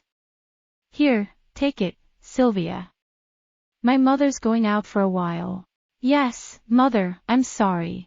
Sylvia knew very well what would happen if she disobeyed her mother's words, as she had done for many years. She nodded, kissed her mother's wrinkled cheek and was about to leave, when she suddenly turned around. Hey, Mom. I don't like the 3 princes of Kumu, after all. He says it like a sly reminder. First of all, that's my cousin, and they say it's not good to have blood relations. I've met them a few times before and they're rough and not beautiful. Please don't send me to the 3 princes of Kum. I know, Sylvia. With a wry smile, the Empress walked to the door to send her off. See you in the evening, Mother. To the feast. Be a good boy. As she was about to send her off, the Empress suddenly stretched out her hand to Sylvia, as if she felt a strange stirring in her heart. It was as if she wanted to hold her back. Sylvia. What? No. The Empress pushed her daughter out and closed the door, as if to relieve herself of her suspicious and unreasonable agitation. Then, they rushed into the next room. I'm sorry, she said. Then let's go. You can show me the way. That. I told you not to come here. When she rang the bell and called for the maidservants, the Empress, in an arrogant tone, told them again not to come until she called them. I'd like to have a word with this man in the garden. It may be for 2 or 3 days, but unless I call you, you will not come, even on urgent business. I'm very sorry, sir. The maidservants are accustomed to obeying the whims of the Empress. They didn't ask any questions. They just lay low. The Empress then went to her desk, wrote something on it, and placed a paperweight on it. Well, here we go, he says to the farmer. The farmer nodded and went out into the garden. The palace of Obsidian is so vast that it occupies the whole of a hill. The buildings are separated from each other by gardens and trees of the deep green of the northern country. A horse ridden by a maidservant was tied in the woods behind the maidservant. Even though they were husband and wife, the Chiang Palace, where the emperor lived, and the rear palace, where the empress lived, were so far apart that it was easier to reach them by horse. He placed Empress Maria on his horse. Soon after, one of them and his rider disappeared into the woods behind the palace. Eventually, they arrived at the gate of the 7 Days Palace. Who is it? You will be met with the harsh words of the guards at the gate. Maria, I've brought the Empress. Please come through. Normally, I would be furious. But strangely, Empress Maria didn't say anything. Go through the gate, get off your horse, and walk into the building of the 7 Days Palace. It was strangely quiet inside, and the air was so thick that it was frightening. Entering her husband's residence for the first time in a long time, the Empress looks around in silence, wondering what is on her mind. The Empress was ushered into the Emperor's simple living room. There's no one here. Wait here, please. The peasant bowed and left. Empress Maria waited patiently, unmoved. How long have I waited? The door opened with a faint sound. The Empress twitched. Guin, said the Empress plaintively. Your Majesty. Guin came into the room, knelt down on the floor and bowed. I'm sorry to have called you here. It doesn't matter. Tell me now. What's going on? Sad, please send announcements to. Has there been a change in His Majesty's condition? Don't say a word. Xenon, this sudden summons, even in Castor's name, I have some idea of what to expect. Where is he? Now, about 6 years ago, Guin said slowly, one word at a time. Sadly. Wait. The Empress' eyes glint. You don't understand. Call Castor. No, get him out of there. I'll see the Emperor myself soon enough. Guin hangs his head in silence. The leopard head, of course, remained completely expressionless. He stood up and motioned for the Empress to follow him. With a swooshing sound, the Empress walked past Guin and entered the inner chamber. The smell of the incense she was smelling hit her nose. The room was dark with the curtains drawn, and only 2 small candles on the table cast a flickering light around. Achilles was lying on a huge bed with a canopy. From his glazed eyes and blue face, it was clear at a glance that the Emperor was not sleeping peacefully. Zeno was sitting on the bed in the 3rd room, as if he were the guardian of the huge gate of death. His face was hidden in his headgear, so that we could not see his expression. On this side of the bed, the man who had been kneeling in prayer slowly stood up. It was Castor, the chief physician. He took off his doctor's toga, which was covered with the symbol of Cassis, and threw over his shoulders the cloak of a priest, pale and visibly upset and frightened. Isn't he breathing? Before Castor could open his mouth, Empress Maria said firmly. When and why?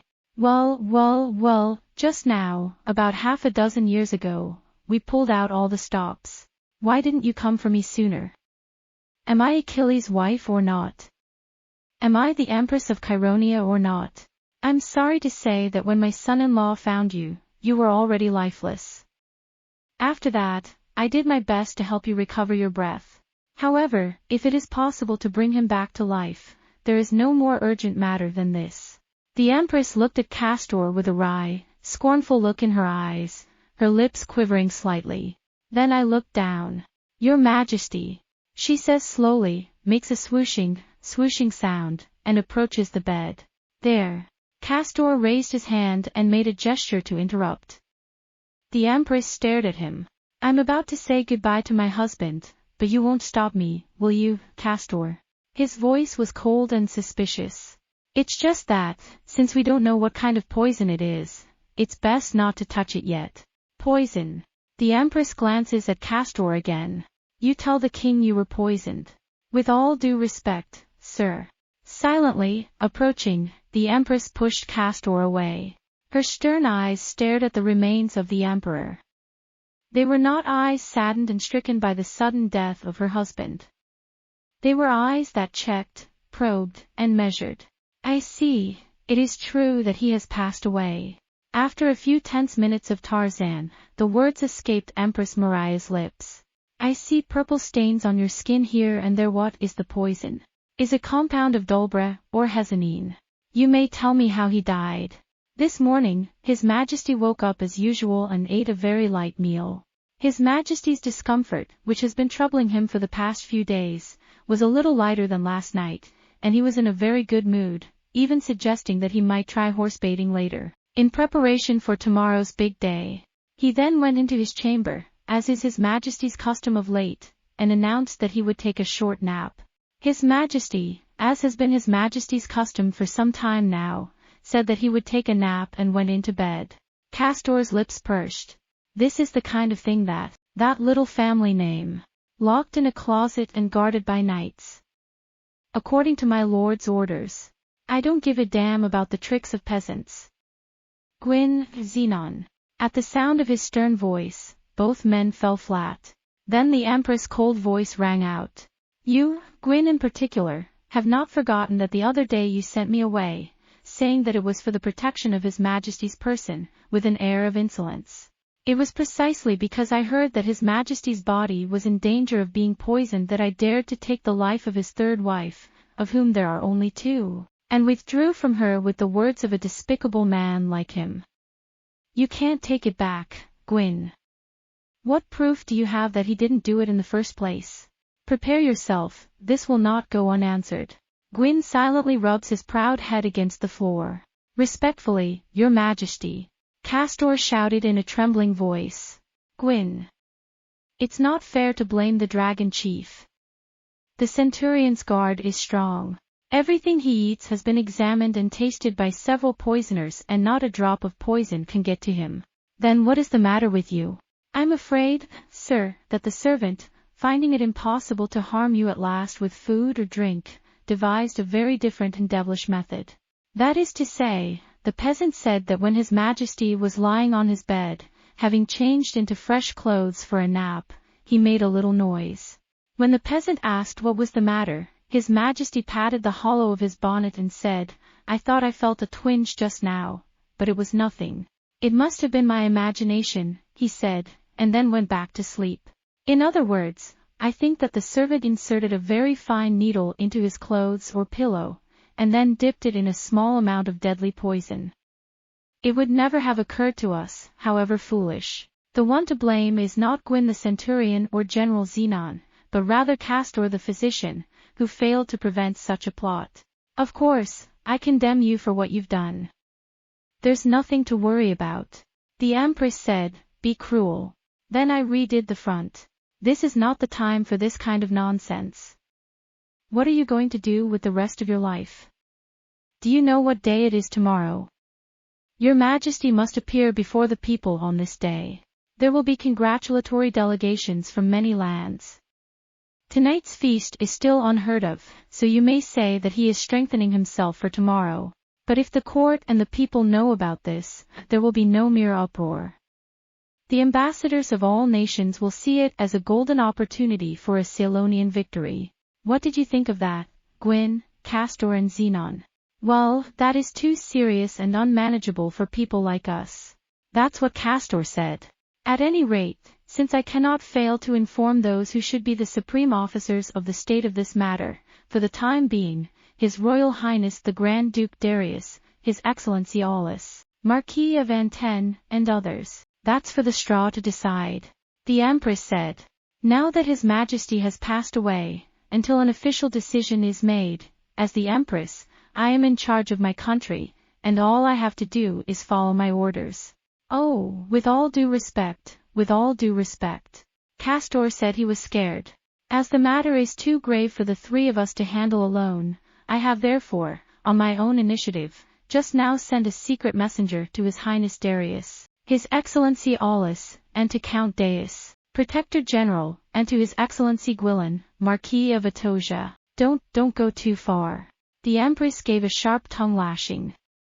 However, it was a sensible thing to do, and she did not attempt to say anything further. When did they? "Come on, let's go, let's go, let's go." "All right. I will now act as acting Emperor of Chironia to sort things out and find a way to make things right. I believe there's a council chamber here at the 7 Days Palace. Have the King's Guard guard it and escort the lords to it when they arrive. You may begin preparations immediately." Yes. But, all right, everybody out. Wildly, the Empress cried out, "I would like to send you my soul for a moment." In a panic, Castor nudged them out of the room, which smelled of death. The Empress waited until she was sure that none of the three were already near this room. Then she slowly ascended to her bunk. "Your Majesty under." From his thin lips comes a voice that sounds as if he is afraid to listen even to himself. "Your Majesty, my husband, Achilles Chironius." The Empress brushed back the hem of her long skirt, hugged the loose sleeves that hung long from her shoulders around her body, and gazed with suspicious eyes at what lay on the bed. "He was a good man who stayed with me for decades. He was also a man who loved another woman and fathered a child with her. Your Majesty, he's asleep," the Empress murmured softly aloud. Then, taking a step forward, she stretched out her hand and, after much hesitation, gently touched the cheek of the one on the bed with the tip of her finger. But as soon as he touched it, he recoiled from it. "It's cold. TSK. After all, then, it really is." Her eyes were wide open, and she could not get away from her husband's face. "Your Majesty." Eventually, a deep, emotionless voice escaped from his lips. "Are you sure he's dead?" "Really?" Not a single tear fell from the Empress's eyes, nor did her voice tremble. Slowly, word by word, the Empress continued. "You never once thought of me as beloved or merciful. I was welcomed by Kumu for political reasons, given everything I wanted, called Empress of Chironia, made everyone fear and kneel. I had everything but your heart, and I know who you've loved all your life. How could you ignore for so long the humiliation and jealousy I suffered day and night, even though she was my wife with child? Did you really think that I was neither beautiful nor womanly, that I was not a woman, no matter how much I know? Or did you leave me alone, believing that after all these years the pain of humiliation and jealousy would be replaced by cold hatred and contempt? No longer. Sylvia was born, I miscarried another child, and I could not bear your son.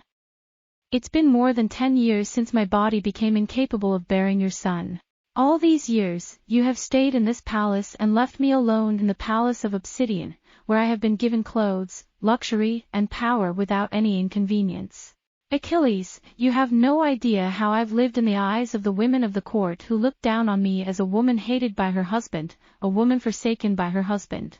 That's why my wounds are always fresh and bleed when I touch them. Yet I did not take the easiest way to end all this sorrow. I could not show my weakness to those who were waiting to ridicule me if and when I revealed my torment and misery to them. And yet I believed. One day, I will win, and you will see. I won. I'm looking down at you and I'm telling you everything that's in my heart. And you can say no more, Achilles. For this one moment I have sinned and suffered and been humiliated and lived. I can tell you now. Now that you lie there, your soul may have fled to poor Julia Euphemia, but your body in this Cheironia, the other of the only two things you loved more than yourself, are mine too. And though it pains me to say it, I can do nothing more for you. You are no more, you are. Suddenly the Empress was in a panic. If anyone had been watching, they might have thought that she was weeping over the corpse of her husband. Her lips were twisted and trembling, and her eyes were open with a fierce passion. Empress Maria has regained her composure. His lips were tightened as before, and his eyes regained their condescending arrogance. The hand of Yarn is a fair one. Death alone is seen to come to all emperors and slaves alike, at all times, she said, as if to remind Achilles. However mighty the lion-hearted king of Cheironia may be, when he has become such a figure. Then, a very discreet knock prevented the Empress from spending time alone with her husband for the first time in over a decade. What? Castor, my lord. There are 4 lords among the 7 stars. Okay. I'll be right there. The Empress' voice was arrogant, as if to inform him that from this day on, Maria, am the acting emperor of Cheironia, the supreme authority. With a swoosh and a swoosh, the Empress left the death chamber tickled. At last, she did not spill even a single tear since she was told of her husband's death. Around that same time, on the west side of the Obsidian Palace in Kaze-ga there is a beautiful garden named Solia's Garden.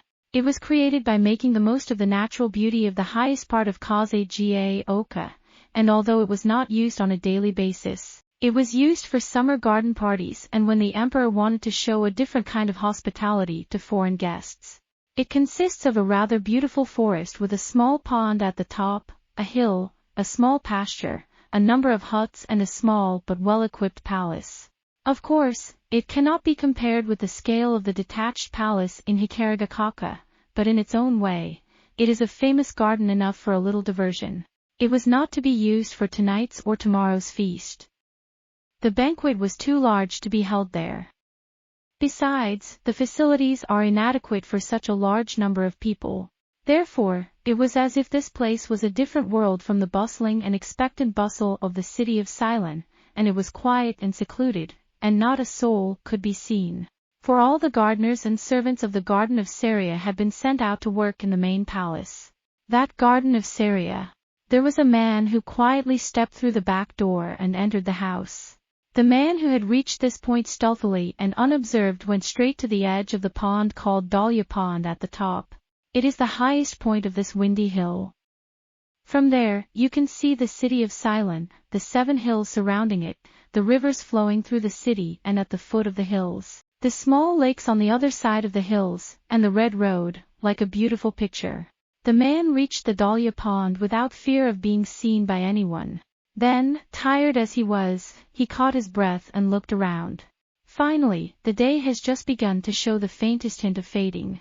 I wondered if any of the quick-witted citizens had already started the night before the festival.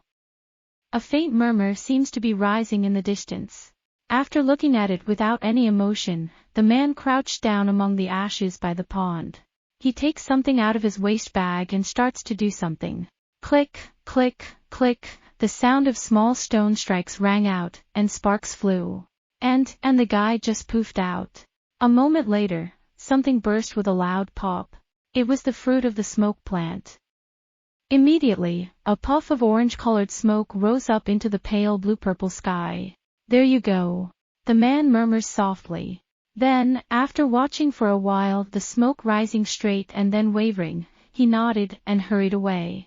Before doing so, he remembered to throw the husks of the smoke grass into the pond with the stones and dispose of them. I was in a hurry to get out of there. Ho! A cool, mocking voice came from behind. The man jumped out of his skin. Thor! A voice of desperation. That man was Daniel. Thor of Atokia clutched his arms to his chest and looked at Daniel with a cold smile. Oh, funny, totally funny. Do more. Is that all you got?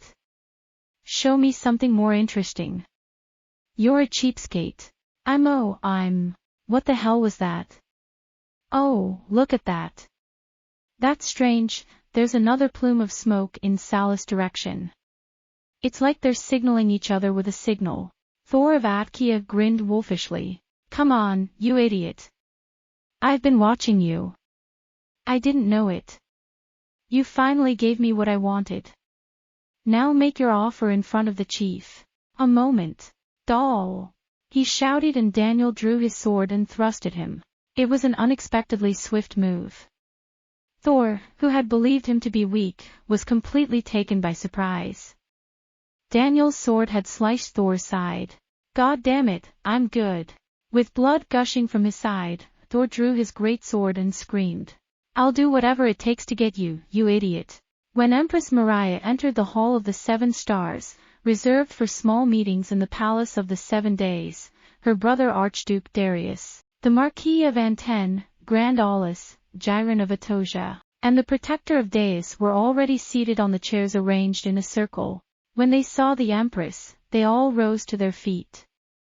The faces of the supreme magistrates of this great nation, with Chironia on each of their shoulders, were stiffened by the sudden news, and looked confused, as if they did not know what to think, rather than sorrow or shock. Castor crouches on the lower seat with a pale expression, and 2 giants stand on either side of the entrance like 2 guardian statues. The room was also dark, though the curtains were drawn tightly and there were a few candlesticks. When Empress Maria sat down on the throne and nodded to the others, they all sat back down slowly, but it was Gwilyn, the Marquis of Atokian, who first broke the grim silence. Your Majesty, is it true what Castor said? Truly, truly. The Empress glared at the gentle, white-haired old Gwilyn.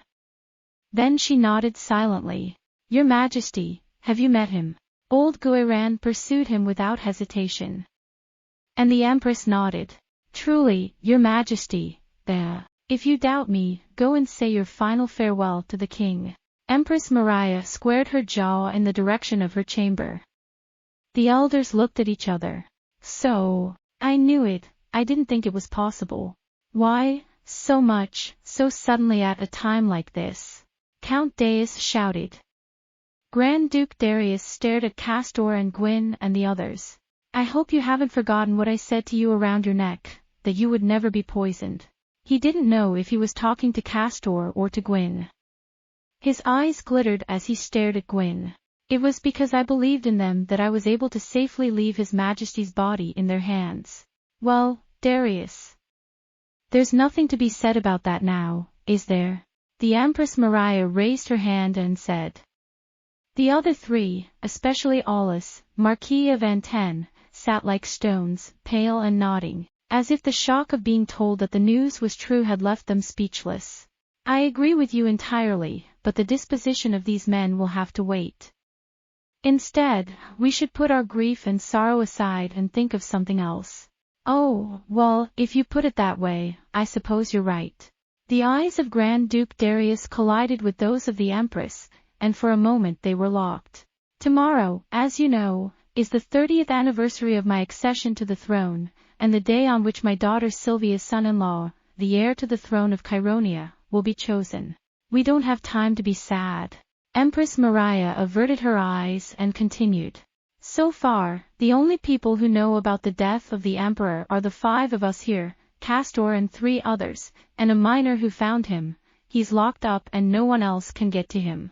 According to Castor, even the king's guard must not know the truth. Until we can find a way to stop this, the 8 of us must keep it a secret. Otherwise, in less than a day, Chironia will suffer the greatest depression and chaos since the founding of our nation. How? But, that said, there's no better. Guilin opens his mouth lazily. You can't cover up something as important as this. It's not like I'm going to hide it forever, Marquis. The Empress Maria is a wise woman. I only say, at any rate, tomorrow, well, at least until the end of the grand ceremony. My brother-in-law, Oturo. Many ambassadors from the world's great powers have been sent to this great ceremony. Perhaps the hand that shot such a contrived arrow at the emperor must be among them. Even if they are not the perpetrators, they all know that Chironia is a powerful nation thanks to my husband, and if they learn of this, they may quickly turn on him in their ambition. You must bide your time. At least, when the next emperor is chosen, the people of Chironia and the rest of the world will know who will take his place in Chironia with the sudden passing of the emperor. It would be more than just the news of the death of Achilles. Therefore, we must do whatever it takes to survive this great event and the feast that follows, and then announce the death of His Majesty Achilles in the name of the next emperor. I've been told that I can do whatever I want. That's what we're going to figure out. For example, a shadow warrior. Kajamusha. The room was abuzz. But then Empress Maria raised her hand. Wait. Guin, where are you going? To guard the emperor's bedchamber. You don't understand. It is not unlikely that you would make such an offer and inform some spies of the country. However, Your Majesty, it would be unwise for him to be told of this private matter here. And the Marquis of Achaia. I'll be right with you, sir. Castor stood up. Empress Maria nodded, and Castor and Guin quietly left the chamber. If some country is behind this assassination, it will be even more difficult to conceal it. The great Aulus spoke up only after he had slowly raised his head and was in the room. I do not know which country it is, but I am sure that the envoys of that country will use every means in their power to ascertain the authenticity of His Majesty, or whether he is alive and well, and to expose in the presence of other nations the evil that is in Ceylonia. And if that's the case, it might be just as well to have a shadow warrior as to have your head on a spike, Aulus. The old Guilin nodded. Then I'd rather tell the emperor that you're not foolish. Even 3 children know that the emperor's coronation would not be complete without the emperor himself. Empress Maria tapped the arm of the chair with the ring on her finger. As long as the emperor is in good health and has not passed away, he would never take such a day off. In fact, it is like a rumor that is ignited and spreads as a great fire. But if you can't find a suitable shadow warrior, and you can't even tell him that you're a good friend of his. Aulus stared at the empress. So, what do you think would be best for the empress? So be it. And with that, Empress Maria leans forward. This is what I have in mind, but hear me out. First and foremost, the next emperor of Chironia will be appointed as soon as possible. Or you may appoint an acting emperor on an interim basis. In the meantime, choose Sylvia's son-in-law and proclaim him as the next emperor of Chironia. That might buy you some time. And after that, we'll make a shadow of the emperor and present him to the people, and we'll show him to the citizens from the Lion's Balcony and the terrace of the Silent City Hall as if he were still alive. This, in any case, will be somehow disguised because it is from afar. The ordinary people will have no reason to doubt the emperor's survival. The ambassadors should be placed farther away from the emperor than planned. This night's feast was attended by the emperor's deputy, who said that the emperor was very tired, and ended the feast early. This is not so unnatural, since his recent failures are well known to the court. He would then decide when the best time to make the announcement would be, keeping an eye on the state of the envoys. Or they could hold a review ceremony with shadowy figures, or they could take a more radical step and forbid the envoys to go to Ceylonia, where they would be held back, and then make the announcement, leaving them to return home when they were fully prepared. What do you think? This would give us a great deal of flexibility and allow us to cope with a great many changes in the situation. How? Slowly, after considering the Empress's plan, Aulus nodded. I think that would be best. Then there will be no problem. As long as Cheironia is united, even without an emperor, we will not easily fall behind the other nations. And Deus. That's when Empress Maria opened her mouth again. Indeed, a fine plan, sister-in-law, Empress Maria, said Grand Duke Darius, who had remained silent until then. All the while, the Grand Duke kept his eyes fixed on each speaker and did not utter a single word. It's not as if you thought of it in a hurry right here and now. It's as if you've been anticipating this day for a long time and have thought it through. The Darius. Empress Maria's face lit up. What do you want me to say? It's just what I said. At that moment, the door opened and Castor and Guin came back quietly and took their places. But Empress Maria no longer cared for their presence. Then you can say it again. No, I haven't said anything of substance to warrant your attention. Empress Maria glared at the face of her brother-in-law, and the man who was rumored to have once been her lover. Aulus, Gilon, and Deus are pretending to be oblivious and unconcerned. The Empress could barely contain herself. Because she still had something important to say.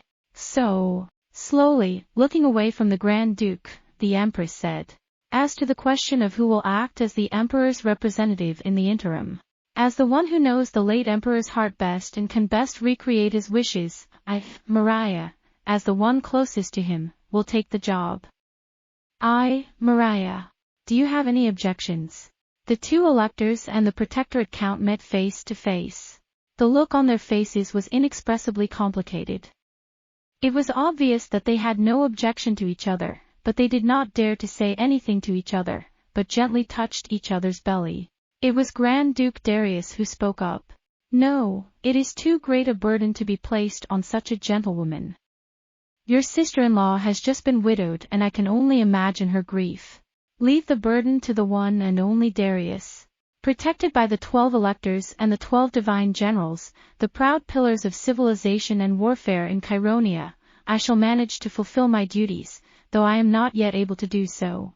My sister-in-law, I hope there is nothing to worry about. Empress Maria looked at Darius with eyes like they were on fire.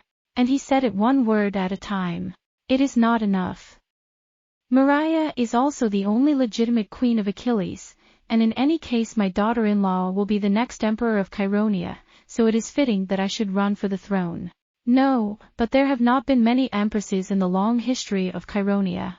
Darius, I think you've made a mistake. Empress Maria tapped her desk. I am not suggesting that I will be crowned Empress of Cheironia. I am merely suggesting that until the next emperor is chosen, it will be necessary to choose an acting emperor on an interim basis. Then let me ask you, Darius, the only brother you have left after the death of Achilles, and without a direct male heir, do you see any harm in Darius, your brother, taking the throne of Cheiron? It must have been somewhat unexpected for Empress Maria to be challenged so head-on. The Empress glared at Darius, but could not find the right words to say. Darius was empowered by it, moreover. In this day and age, there's nothing strange about me being crowned crown prince while my brother is still alive. And yet, when you offer the throne to Silvia's son-in-law, do you have any complaints about me or any doubts about my qualifications as Emperor of Cheironia? Then say so clearly in front of these two honorable electors. Otherwise, it will be said that Empress Cheironia has an ulterior motive to take advantage of the death of a good man and make the empire her own. That it is unavoidable. My God! Darius, you speak too much. If I've said too much, please forgive me, I'm not a good talker by nature. Darius sneered. However, in view of the death of my brother Achilles, Darius is the only male member of the imperial family of Cheironia, and it is somewhat unnatural, in the eyes of the people and of my subjects, that I should be replaced by an empress who, with all due respect, was married from another country. From another land, they say, but that was more than 20 years ago. Now I'm just a man from Chironia. I don't know about that. It is true that your sister-in-law has not been back to her homeland for many years, but that is only for the front, and what she thinks of her homeland 20 years away is beyond our estimation. That, my dear Darius, is what they call a servant's intuition. A servant's intuition. It would seem, then, that the noble Empress is well versed in the proverbs of the lower classes. Darius. Empress Maria stood up.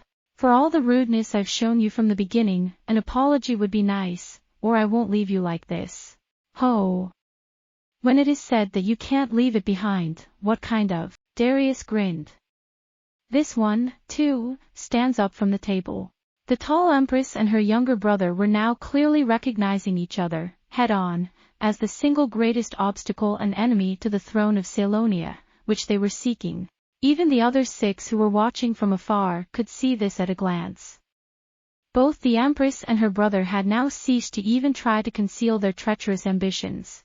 Not surprisingly, this was the first and perhaps the greatest obstacle to either of them being able to claim the title of Emperor of Chironia for real, or, at the very least, to install their preferred puppet and seize de facto control of Chironia. Because it was. Both of you are well aware that you do not necessarily enjoy the unconditional support of the 12 electors and the 12 knights. If it were not so, neither of you would have done so. Empress Maria, who is still regarded as a Kumu woman and a stranger even after more than 20 years of marriage, and Grand Duke Darius, who is not well liked by the 12 electors.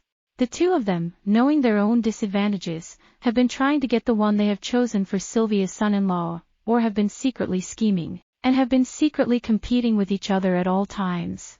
Now that Achilles the Great, who held them together, is gone, there is nothing to stop them from laying bare their true, hidden ambition and grabbing each other by the throat. Now Gyron, Marquis of Atokia, and Count Deus realized that here, at the worst possible moment, the curtain would fall on the civil war in Chironia. As if in agreement, they looked to Aulus the Great for help in organizing the scene. Aulus Farron, Marquis of Anten, remained silent, however. The statuesque old face, with its icy expressionlessness that reveals nothing of the inner workings of the heart, is gazing at the ugly struggle between the two men and women that is becoming increasingly apparent before our eyes. Even in his old age, he still gathers his arms around his thick, strong chest and pays no attention to the gazes of Gylan and Deus.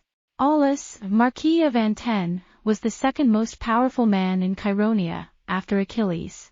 With his castle at Anten, the largest port in Chironia, he controlled the coastline of the Norns, and with the 2 port cities of Anten and Hela, he was the base of Chironia's foreign trade and the key to the defense of the coast.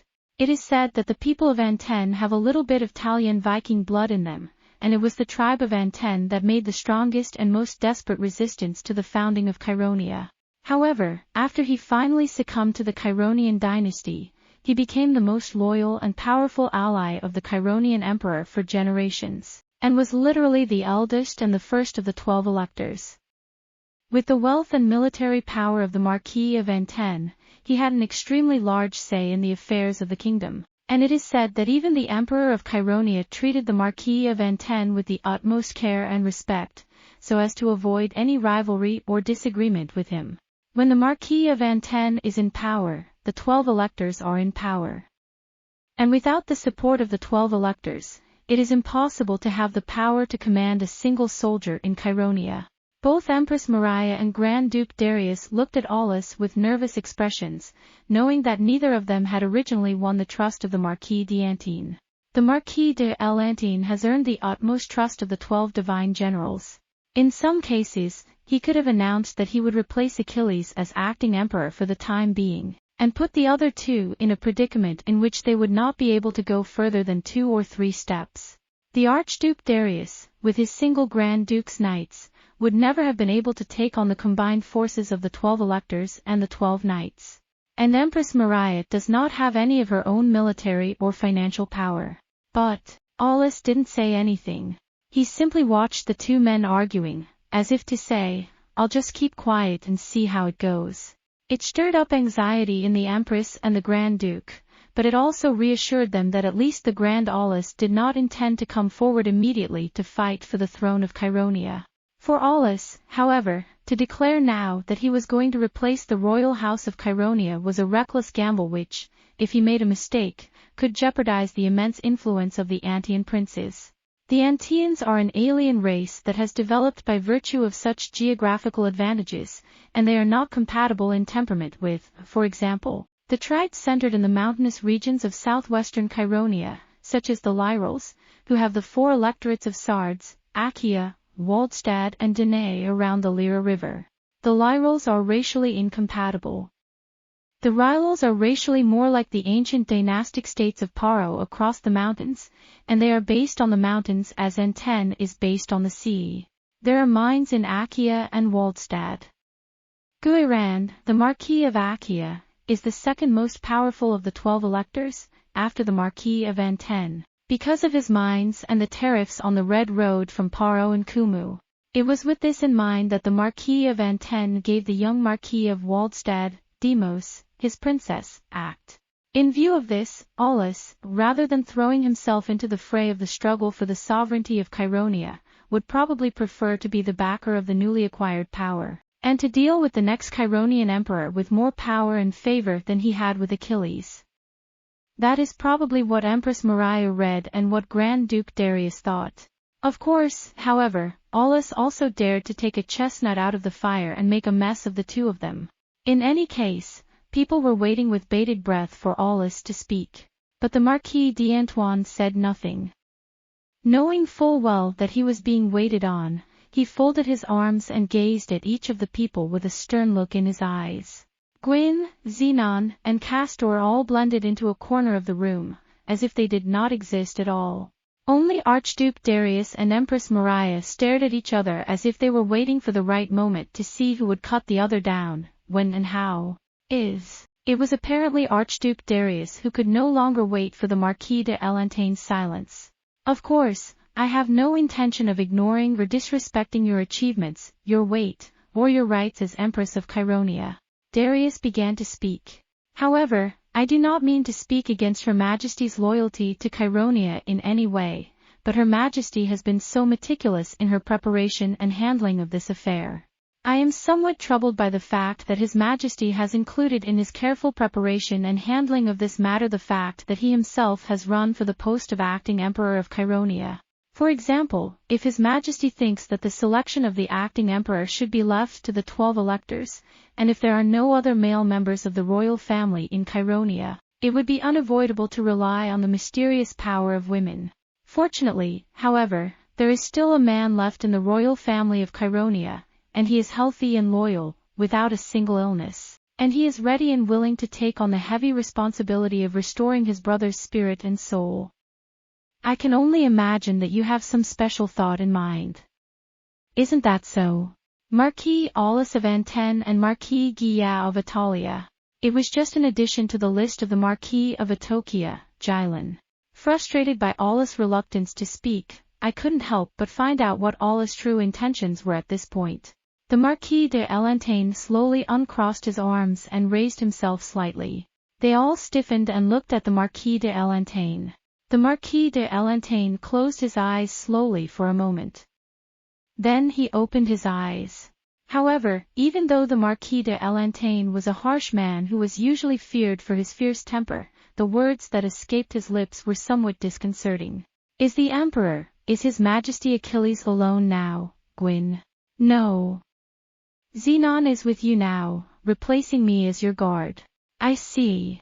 And when he looked to where Zeno was, and ascertained Gwyn's words, Aulus tried to return to his former form. And now, Oris. Exasperated, Empress Maria's piercing voice rang out. The time has come. No matter how we respond to this misfortune, it is certain to cause a great deal of unrest, and what we must do now is to strengthen the unity of the Cheironian nation as soon as possible, and to work together as one to build a system that can cope with this national crisis. As you wish. Her Majesty, the Empress Maria. Then tell me. Aulus, are you opposed to my acting emperor? But do you consider my honorable brother-in-law to be the rightful acting emperor? I'd like to hear what you have to say. Opinion. Aulus regained his footing. No, not really, no. With what?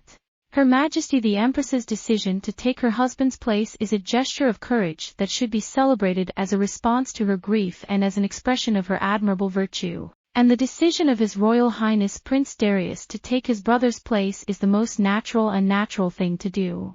In any case, as you have decided, I have no objection to this Aulus felon. The eyes of Empress Maria and Grand Duke Darius blazed. Aulus was as good as to declare that he would go with the victor, that he would win it with his own talent. Immediately, the two claimants to the throne turned to each other once more. They realized that they would have to show Aulus their power by defeating him, not by using his power to defeat him. If either of them had been hiding their troops here, both of them would probably have given the order to subdue the other without hesitation. But that was not possible. They had to defeat the other, each without a single thing. Darius.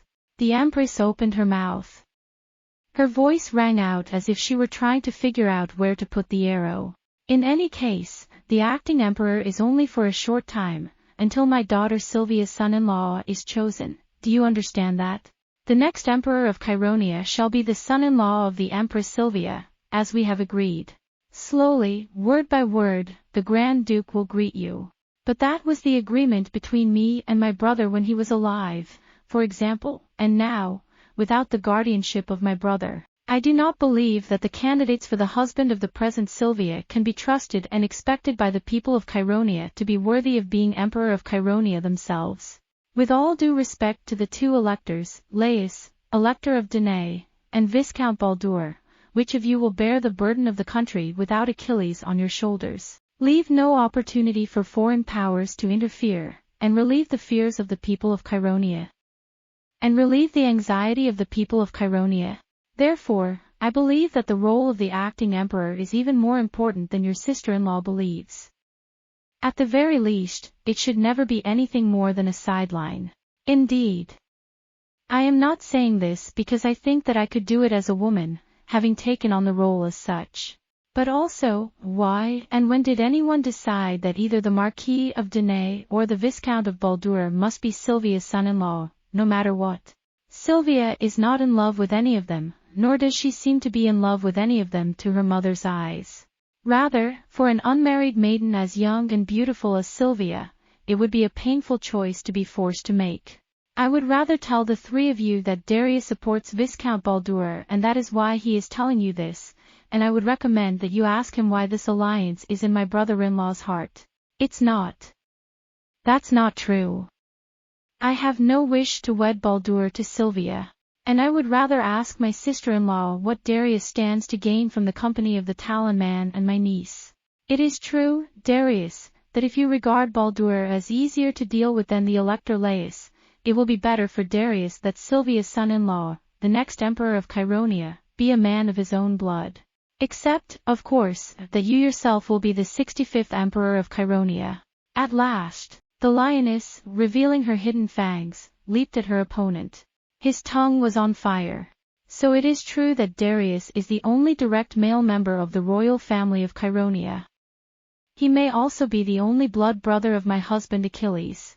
But how is it possible that Darius should therefore regard himself as acting emperor, and therefore as worthy of the emperor? The Cilician emperorship was not intended to be a private power, nor was it a direct line of succession. 20 years have passed since you married me, and you may still despise me as a stranger, but since I became a member of the imperial family of Cheironia, I have been called more worthy than any other, and I have spent many years in the archives, learning the history of Cheironia and the facts of its history. And what I came to learn was that the house of Cheironia had always been seen as something that should be passed down through the dragons of the family. The throne of Cheironia had always been, a while. That's called slander, Empress. Aulus, do I not have the right here in Cheironia to speak my mind and have it heard, as my beloved brother-in-law just now did? Aulus shook his head in annoyance. Emboldened by this, the Empress continued. Historically, the throne of Cheironia has always been held by the best of the family. The 13th emperor of Cheironia, Antinous, chose Constantine, the 12th and concubine, to be crown prince from among my 13 sons. You know that he overcame the great crisis of Cheironia, the 3 famines and the Tarchuan invasions, and came to be called the wise emperor of Cheironia. It is also known to all that Myrrhus, the 53rd emperor, was not the son of Matthews the 52nd, but the second son of the Marquis of Anten, who was of the Aulus bloodline, and that Myrrhus concluded a treaty of commerce with Tarchuan, having the threat from the north forever. And my husband, Achilles, the lion-hearted emperor, has made a name for himself. And my husband, Achilles, has made a name for himself as a lion-hearted emperor. If I were to ask him what his true intentions were in not appointing his only brother as crown prince, I would be slandering my brother-in-law, so I dare not speak of it here. But, of course, it is clear from the foregoing examples that, while we believe that the inheritance of the eldest son is the best, we, like our neighbor Paro, do not regard it as our supreme command. On the steppes, too, there was Scar, crown prince of the great steppe kingdom of Argos, the concubine brother of the present king, Stack. And if, as Grand Duke Darius says, the Grand Duke has no desire for power, why should he not publicly declare that he is not my son? And if, as Darius the Archduke says, the Grand Duke has no double-mindedness towards the throne of power, why should he shun a mere temporal and nominal deputy who is not his emperor? And what is this but the best proof that Darius has but one wish, to have the good man of Sylvia as his emperor, and not me as his deputy? Is this not a clear indication that my brother-in-law, in the midst of this national crisis and misfortune, does not care for his brother's misfortune and strive to protect the interests of the Silurians, and that he is taking advantage of this opportunity to act only in his own self-interest, to make up for his own unfortunate past at once? What do you think, my elders of Cheironia? I do not wish to take advantage of the emperor's death and become emperor of Cheironia. I have already decided on Sylvia's son-in-law while the emperor was alive. Do you still doubt my sincerity for Cheironia? Do you still call me a princess of Kumu who would harm Cheironia? How can Aulus, Gilon, Deus, a while. Archduke Darius jumped up and down, waved his hands in the air, and finally managed to interrupt Empress Maria's unexpectedly impassioned speech on the river. Why is it that you, my sister-in-law, wish to degrade my abilities, my talents, and even my personality? How can you say that the Empress has no selfishness and I have no selfishness? Why should the Empress say that all of Darius's actions are for selfish gain, and that all of her actions, which demand exactly the same thing, are solely for the good of Cylonia? If I am to be accused of being devoted to the cause of Baldur or the Danaan princes, let me accept it. What do you think is the right man to be Princess Sylvia's son-in-law and the next emperor of Cheironia? I'll accept it. And if, in my opinion, it's the best thing for Cheironia, then fine. I'll go to the east and to the west as the elf for the wedding. And when the new emperor of Cheironia is born, I'll be the first to offer my sword and shout for the emperor. I'll accept. What does the Empress think of the next emperor of Cheironia and son-in-law of Lady Sylvia? I'm sure you have no idea what you're accusing me of. The Marquis of Denay and the Viscount of Barter would be outraged if they heard that I was accused of such a thing. How could the Empress measure, judge and dismiss a man like that? Now, let's find out. That's something we'd like to hear, Your Majesty. Guia said it was relaxed. Empress Maria glared at them. I am saying that it would be better for you to leave the selection to the 12 electors and fulfill your duties as electors of that name. But let it also be said that there are those who wish to humiliate me in this way.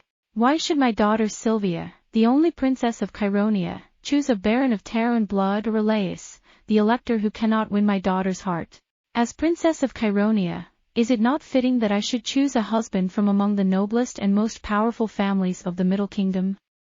Isn't that so? For example, like the 3 dukes of Kumu. Archduke Darius cut him down quickly. What's wrong with that, Darius? Empress Maria was wild. What business is it of mine that Kumu is the land of my birth? From among the few royal families of the Middle Kingdoms, the 3 kingdoms of Gora, Kumu, Yulania, Mongol, and Paro, I remember that I once tried to marry Prince Mayor of Mongol. What is it that Darius does not like about the 3 sons of my brother Talio, who are all 3 about to take wives, considering there are no princes of their age? Have the Grand Dukes of Kumu become an abomination to Cheironia for the mere fact that they are my birthplace? Isn't this a story that will come out sooner or later? It's... Aulus laced his fingers together and said slowly. It is true that if it were possible for Kumu to adopt one of the 3 Kumu sons, perhaps the 3rd son, Prince Tariq, it would be a far more suitable match for the emperor's son-in-law than the younger Prince Mayer. However, I have been told privately by His Majesty Achilles that His Majesty would not necessarily be pleased with such an arrangement. That is what His Majesty would have thought of King Remus I of Paro, had he not likewise interfered with his betrothal to Aldonarus, Lord Crystal of Paro, or his brother Aldine, or Aglaia. Calmly, the Marquis of Atokian interrupted. If anything, His Majesty's heart is like this. If we were to receive the 3 princes of Kumu, or a Eulanian royal, or a relative of the Emperor Saul, as our princess, this would be a fitting family choice. But instead, Cheironia would receive a foreign-born emperor. Or, perhaps, a female emperor with a foreign husband. This would not serve to strengthen the unity of Cheironia, a nation of many peoples, and should the new emperor, or his horse, secretly seek the interests of his country of origin, even if he does not receive an unofficial order from his country of origin, Cheironia would unexpectedly be faced with a powerful force within its own imperial family that could be activated at any moment. A powerful danger that could be triggered at any moment. On top of that, welcoming the Prince of Kumu would arouse the suspicions and anxieties of Irania, and those connected to Irania, of Kumu, as to whether Cheironia is against us. And so on. In a sense, my Cheironia would be drawn into the problems of the 3 Gorian nations. In particular, in recent years, Kumu and Eulania have been increasingly tense over the supremacy of Aurra. Therefore, in order to prevent further tensions from escalating, His Majesty Achilles has attempted to maintain the balance and peace among the 3 Gorian nations by accepting the offer of Mongol, who is considered the weakest of the 3. However, after the tragedy of the assassination of Prince Mirhail, and over the cession of the defeated Mongol, the conflict between Kumu and Eulania has reached its most extreme point. Both sides are trying to bring Cheironia into our ranks at any cost, and if that is not possible, they would rather try to subdue her or at least weaken her before she joins forces with the other side. And it is well known that the Silons have become a place of intrigue. The reason why His Majesty does not wish to enter into a marriage relationship with Paro is that Paro, the crown prince at the time, Remus, is not available for adoption, and to enter into a relationship with him would result in the loss to Cheironia of her only princess. Also, Prince Crystal's brother, especially his elder brother Aldonarus, who now stands as regent and vizier of Paro and therefore will not leave the country again, was at that time already betrothed to Princess Amneris of Mongol. But even if it had not been so, His Majesty would not have been pleased with the alliance with Prince Aldonarus, because a union with Paro would isolate Cheironia from the 3 Gaulish nations, from both of them, and, in some cases, would allow Kumu and Urania to expand their borders into the Paro borderlands, imposing enormous tariffs on Cheironian Paris commerce and inflicting a severe blow on the economies of both nations. It is also possible to inflict a serious blow on the economies of both countries. Moreover, His Majesty Achilles was not pleased that the so-called decadent culture of Paro should come to our strong and sober Cheironia. Nor does he like the fact that, according to Paro's law of pure blood, when the princes of Cheironia marry Paro's royalty, Cheironia is unilaterally burdened with various burdens. Because of these considerations, His Majesty Achilles dared to seek the horse of His Highness Silvia from within the country. They all listened to the words of the mild-mannered Marquis of Atukia without interrupting him, even though they were somewhat annoyed. All of them knew that this was the case, but they pretended to listen in silence because the Marquis of Atukia was the eldest of the 12 electors after the Marquis of Anten, and they could think of what they should say while he was speaking and adjust their positions. It is, as it were. When the Marquis of Atokia stopped talking, Archduke Darius immediately said, "I can see that the alliance with the 3 princes of Kumu was somewhat justified and, to a certain extent, inevitable for your sister-in-law. However, this was only possible if my brother Achilles was still alive. It is clear to me that if we were to welcome Kumu or any other relative of Eulania to Cheironia without my brother, it would directly lead to the danger that Chironia might be destroyed from within. Why are you so sure of this, Darius? Having rested, she seemed to have regained her strength, and Empress Maria said to her with a bite.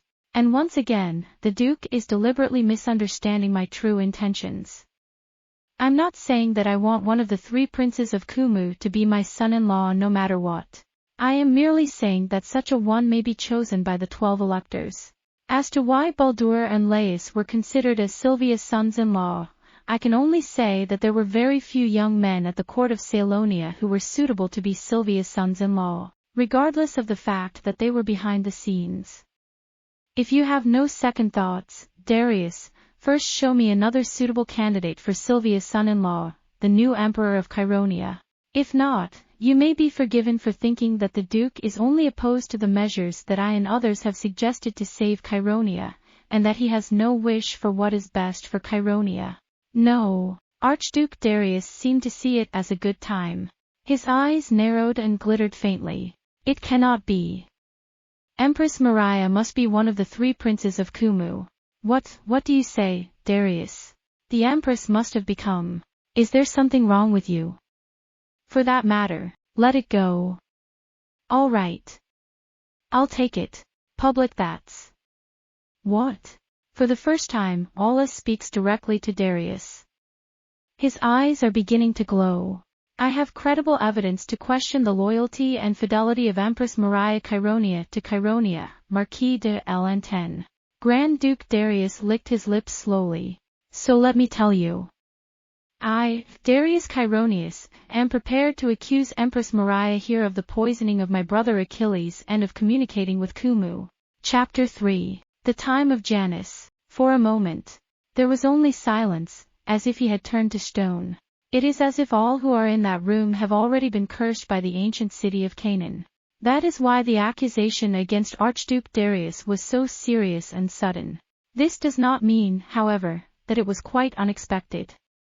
In fact, the thought may have been secretly hidden in all of us who were there. But the more so, the more it was something that should never have been said out loud. What the? It was the Marquis de L'Antenne who opened his mouth lazily. What did you just say to me, Your Imperial Highness? I'll say it again. Now that he'd thrown the stone, the Grand Duke was no longer at ease.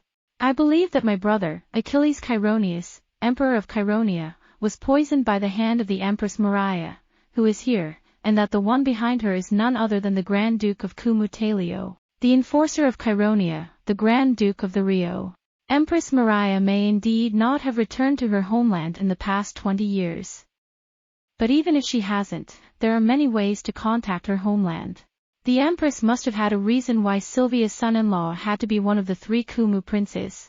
Because that is exactly what Empress Maria intended to do, poison her brother, then take the Prince of Kumu as the next emperor, and gradually introduce the Kumu army into the Chironian army. My brother, who is now known as the Lionheart, is wise and brave and has won the overwhelming trust of all the people of Chironia. This is also because for the past 30 years he has always thought only of the interests of Chironia and has devoted himself to that end. As long as there is that brother, of course, there is no way that he would sell Chironia to Kumu, who is always ambitious for Chironia. I'm sure, gentlemen, that's why my brother had to be assassinated. By any means necessary, before Silvia's groom could be chosen. And unfortunately, the assassin had his wish.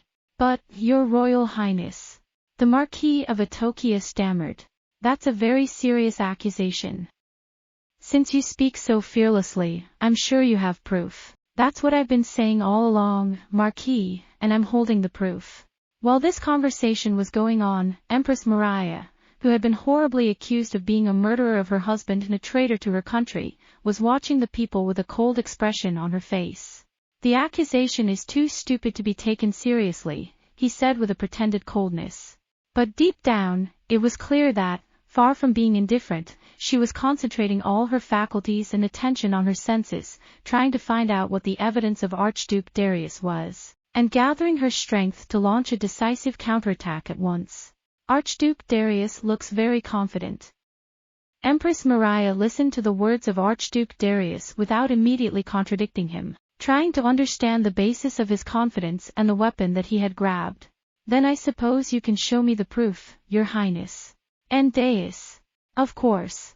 Archduke Darius chuckled. And I think. Suddenly, he pointed to a corner of the room. Guin. Slowly, said Grand Duke Darius. You have the proof. If the soul of Achilles, my brother, is at rest, if your loyalty to Cheironia is true, now let it be shown.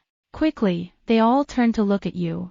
People's eyes were drawn to a spot on the edge of the tantalizing wall, which they had not paid attention to before. Empress Maria stood up suddenly. This is a conspiracy. The Empress said in a clear voice. It is a plot by those who would have me imprisoned and cloaked to deprive me of my rightful place as mother of Cheironia. I accuse Grand Duke Darius and the 100 dragons of Guin of plotting against the Empress of Cheironia. Not yet, sister-in-law. Darius said slyly. It's too early to tell. Why don't you find out what kind of evidence Guin has and verify its validity first? Otherwise, you can be forgiven for thinking that the Empress is trying to prevent everyone from hearing about it. If you were not my husband's brother, and if you were not the Grand Duke of Cheironia, Darius Chironius, I would not have let you live.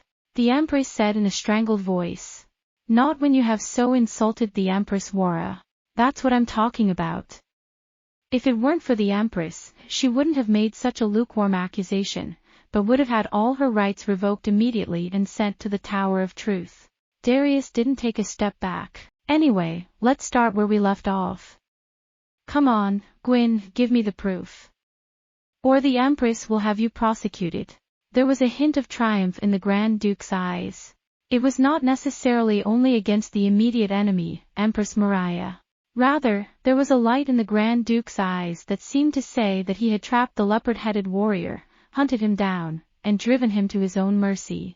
Guin stood straight and did not change his posture. It seems that Grand Duke Darius is mistaken about something. Slowly, eventually, the words came out of his leopard's mouth, but they were enough to make people look at him again. I have no such proof as you say, Grand Duke. What the? Darius barely managed to contain his momentary revulsion. Guin. She turns to face Guin head-on, as if she's no longer Empress Maria. Your loyalty to secrecy is highly commendable. Darius is a catnip. And it's precisely because you're so tough-mouthed that I trust you and have left you with that crucial evidence. But don't worry. The 3 lords here are all just men who will only do what is best for the safety of Cheironia. There is no danger that you will fall for their schemes and plots and jeopardize Cheironia. Now is the time for you to present the evidence entrusted to you by the Marquis of Langobard. Marquis of Langobard. They all let out a cry of surprise. Empress Maria glared at Guin. She had a look that made him think that if he could kill with his eyes, Guin would have been killed on the spot. The Grand Duke Darius is mistaken. Slowly, Guin repeated. I have been entrusted with nothing by my friend, the Marquis of Langobard. Why are you hiding, Guin? Archduke Darius cried out in dismay. Why are you telling us the truth at this time? It is widely rumored that you were entrusted by Jesus with the key to the conspiracy. I was about to say something, but then I stopped myself. But it was too late. Empress Maria's eyes lit up. You've lost me, brother-in-law and father-in-law. Without trying to hide the mockery in her mouth, the Empress immediately took advantage of her opponent. Have you heard, Marquis of Antaine, Attius and Count Deus? Castor must have heard. Darius knows nothing. He knew nothing of the evidence, what it was, or what conspiracy it might portend. He made these grave accusations rashly and solely on the basis of courtly rumors. The Grand Duke, who is in charge of the government, which is supposed to protect people's minds from false rumors, has been taken in by the rumors and tried to disturb the national mood. Disorder in the court and on the administration side would lead to disorder in the country, which in turn would lead to the invasion of other countries. It is clear from this that it was not I, but Darius the Great, who wanted to destroy Salonia. What do you think, Aulus? Goodbye. Aulus stroked his chin. It is true that, to a certain extent, His Imperial Highness' remarks were inadvertent. In this case, we cannot help but be somewhat distrustful of His Imperial Highness. Accusations. Lord Aulus. The Grand Duke cried out in panic. I need you to listen to me for a moment. I'd like to say. Aulus continued without a care in the world. For that matter, even Aulus has heard the rumors. Jesus, the Marquis of Langobard, is the grandson of my great-aunt, and we are not only fellow electors, but we are also related by blood. I also had high hopes that Jesus would eventually become the Emperor's right-hand man and protect Cheironia. As for me, I was determined to settle the truth of Jesus's death at some point, and if the 100-dragon chief Guin has something to reveal, I would love to hear it in the name of justice. Guin, the Marquis de Elantane, has given his blessing. Archduke Darius, who had been dejected, regained some of his strength and said, If you, too, have dedicated your sword to Cheironia, then it is your duty as a Cheironian knight to help bring the truth to light for the sake of the Emperor and the Longobards. I do not mean to offend the ways of the knights of Cheironia.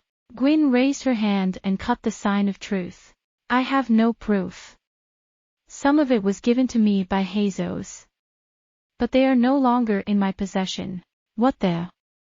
Then where is it? I can't tell you what to do. Why can't you say it? For when the time comes, it will be revealed to you. Who decides when it's time? The yarn. Who knows when now is not the time? And why should you be the one to decide it? And the Marquis de Elantane raised his hand to silence the Grand Duke. Guin, the 100-dragon chief. Aulus' steel-colored eyes filled with a light that penetrated to the depths of his heart, and for the first time, he looked directly into Guin's topaz eyes. If you do not know where it is and when it will appear, I will not ask you. But by Janus, the Lord of Truth and Mercy, I say. Does it really exist at one time and, if it were to appear in the light of day, would it have the power to accuse the Empress, as Grand Duke Darius says, or to reveal some terrible and unknown truth? Indeed, is it worthy of being presented as evidence in a trial among the stars? I don't understand, Marquis de Elantane. Guin said. It will be the judges who will measure it, and at all times, a thing is only a thing. It is up to each and every one of us to decide what value to attach to it. Guin, you're talking out of your ass. Aulus again subdued the Archduke Darius, who had almost jumped out of his skin. His gray eyes flashed with amusement. You're a philosopher.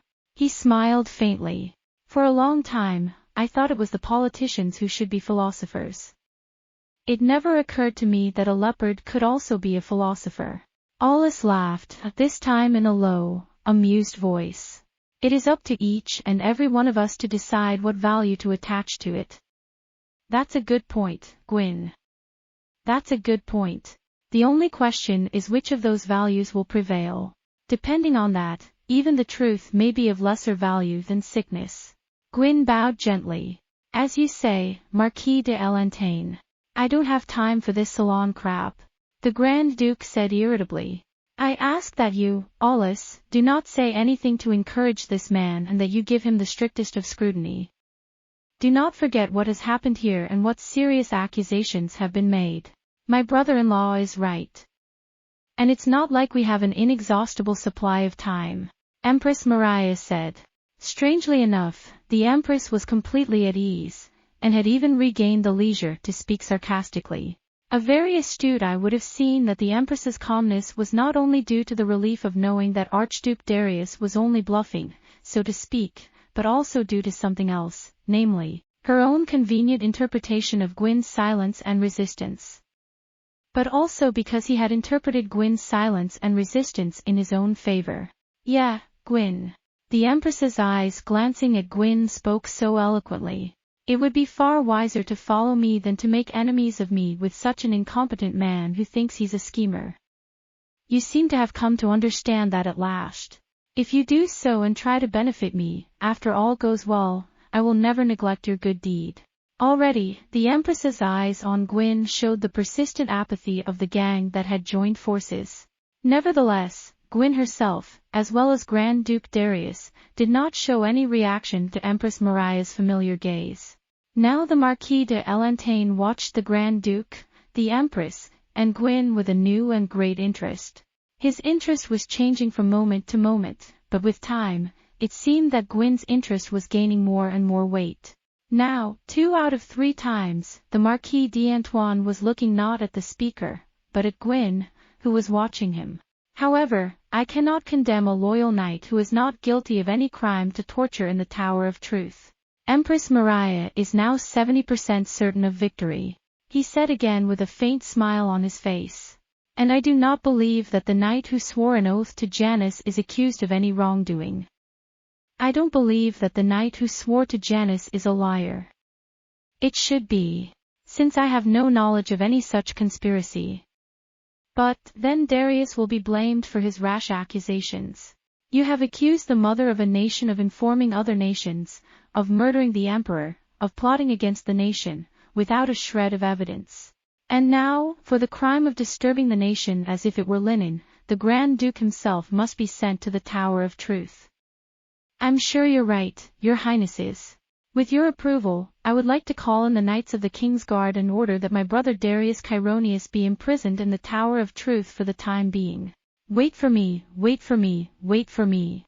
Darius jumped up and waved his hands in the air as if he were blowing bubbles. The Empress is deliberately trying to distract the people from their focus. You heard Guin. He said the evidence was there, but not now. That's not to say there wasn't a conspiracy or that the evidence doesn't exist. I believe that Guin was bribed by the Empress too. Not a good look, Darius. Empress Maria said triumphantly. Should such a grave charge be made merely because there was evidence, without showing what kind of evidence it was, and without proving its validity as evidence? No, absolutely not. Even a 3-year-old would laugh at such a story, Darius. Don't take this the wrong way. If you are so much as a brother of Achilles, hasten to admit that all this was a fabrication to incriminate me without any foundation and to answer for it. Guin. Darius said wretchedly. Are you going to stand by and watch as I'm condemned to be a poisonous woman who will ruin Chironia? You don't mind if I'm falsely accused for your sake. Why don't you talk? Why don't you say something? What wrong have I done to you? Why have you joined this poisonous woman and let me? I have reason to believe that I am not friends with Grand Duke Darius. Guin said emotionlessly. That's because the Grand Duke tortured a close friend of mine and tried to put him to death. But that's not the point. I don't work for anyone. I have only Yarn, Janus, the god of truth, and the sword I gave to Achilles, emperor of Cheiron. Is that the minstrel? If I'd known he was your friend, of course I wouldn't have done that. But that might have been my fault. But that doesn't mean I'm willing to give her to her poisoner and let her do as she pleases. Can you say that you are keeping your oath as a knight of Achilles? Unacceptable rhetoric, I will not tolerate it anymore. Empress Maria stood up and clapped her hands. King's Guard. Is there no King's Guard? Hurry up and get this madman. And, no way. Don't come. Don't come. Darius also cried out.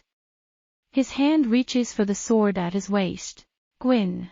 Before he knew it, the Marquis de L'Antaine was standing diagonally behind Guin. Thanks to you, we're in this mess. How will you deal with this? I don't judge anything. But if you call in the King's Guard, the Grand Duke will not remain silent. I'm told there are knights and mercenaries in great numbers these days. If we're not careful, Chironia could fall into civil war. If that happens now, it doesn't matter which of the two of them is plotting, either way it's at the mercy of other nations. They are all waiting for the mighty kingdom of Chironia to make a move. No matter how well the 12 electors defend themselves, they will not stand a chance if the heart of the nation is in turmoil, just like the precedent set by the great nation of Paro, which surrendered in an instant after its capital Crystal was destroyed and its king and queen were killed.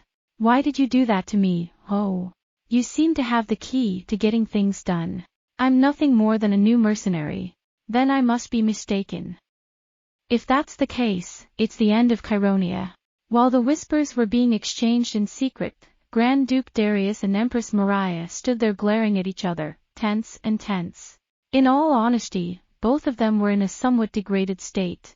Guin. The Marquis de L'Antaine said. It was only Guin who could hear him. If you have neither the will nor the power to stop it, then tell me. Then I'll do what I can. I'm somewhat disappointed. I can only assume that you have a trump card we don't know about.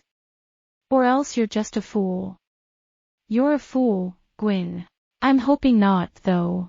Guin chuckled. So I'll see. I'm not omnipotent. Frankly, I'm lost. If you are the Marquis de Elantane, do you know the mind of Yarn? Can I trust that now is the time? It's time, Guin. Instantly, the Marquis d'Elantane whispered into Gwyn's round ears. Go and do the will of Yarn. Okay.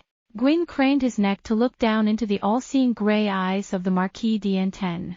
Then he suddenly raised himself and slipped out the door without saying a word. The two claimants to the throne were taken aback. Neither of them noticed that the Marquis de Elantane was talking to Guin, but they were too absorbed in their own quarrels. Neither of them understood why Guin had suddenly left the room, where he was going or what he was doing there. If he did not understand, then neither did the Marquis of Achaia, Count Deis, or the Marquis of Antenne. Castor remained in a huddle and kept his mouth shut. The others, as if suddenly seized by a terrible anxiety, ceased to shout and rave, and, silent as stones, looked at each other in secret. A few strange, breathless minutes passed between Tarzan. It was almost as if the weakest among them were about to cry out. The door opened with a faint click and Guin came back. All at once the people saw him. But he had nothing on him, nor did he look any different from before. You were right, Aulus, Marquis of Antenne. Guin said to the Marquis de Elantane with a smile and bowed his leopard head gently. Now was the time. I got to meet the man who's been looking for me. Your men. The Marquis de Elantane listened back. What's that story, Guin? The time of Janus, the light of Yarn goes around, illuminating the darkness of Dole. Slowly, as if chanting, Guin chanted an old proverb. The truth will come out and drive out skepticism and cowardice. Come in. The last words were said to the one standing outside the door. The doors open. It is as if the final day of judgment, when all the dead will be raised and the earth will be saved, has arrived here and now. A great silence fell over the room. When the person, who had become a black shadow in the light coming from behind, walked in slowly and strangely, and closed the door. Screams and shouts turned the finest nobles of Chironia into beasts. Hazos! Grand Duke Darius, someone else was screaming. Ah Hazos, Marquis of Langobard! You're alive! You're alive! As you can see. Pale as paper, with a white bandage around his chest and his right arm hanging from his shoulder, the young aristocrat looked as if he could barely stand still, but he smiled calmly. I'm not a ghost, gentlemen. Without saying a word, the Marquis of Antenne and the Marquis of Adiania rushed to the sides of their comrades. Hazos, oh, Hazos, thank God. I'm glad you're alive. The two old princes, while caring for the injured man, engrossingly clasped his unshaven hand, embraced him, and rubbed his shoulder. From such a scene, it could be seen that the young Marquis of Langobard was deeply loved and trusted not only by the people and the Emperor Achilles, but also by the older electors.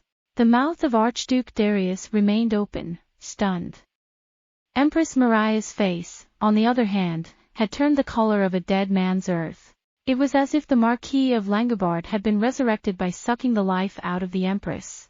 Her eyes instantly darkened, and she stood, slowly grasping and releasing her hands, and grasping and releasing them again. She did not seem to be aware of what she was doing. How the hell? How did you? When? Oh, wait, gentlemen, I only have one mouth. Hazos laughed. That's right, and besides, you still have a body that needs absolute rest. Come down, Marquis d'Antoine, Marquis d'Atticaya, let the Marquis of Hazos sit down first. And don't let him talk for too long. Castor, suddenly assuming the dignity of the chief physician of the court, gave the order. A couch was brought and the sick man was placed on it and leaned back on the cushions for comfort. Guin, like a bronze statue of a guardian god, never looked away, but lingered at an angle behind Hazos, and again sank into the twilight. This was all Guin's idea. Hazos dried the cup of medicine that Castor had offered him, caught his breath, and began to speak to his hearer, who was leaning forward as if his eyeballs would spill out. In any case, when they hear that I have survived, they will think that they are in possession of a great secret, and they will do whatever they can to keep me quiet. I do not want to lose my life, but I want to live for the sake of Chironia. So I obeyed Guin's advice and died in seclusion in my villa, informing only a few of my attendants and devoting myself to healing my wounds.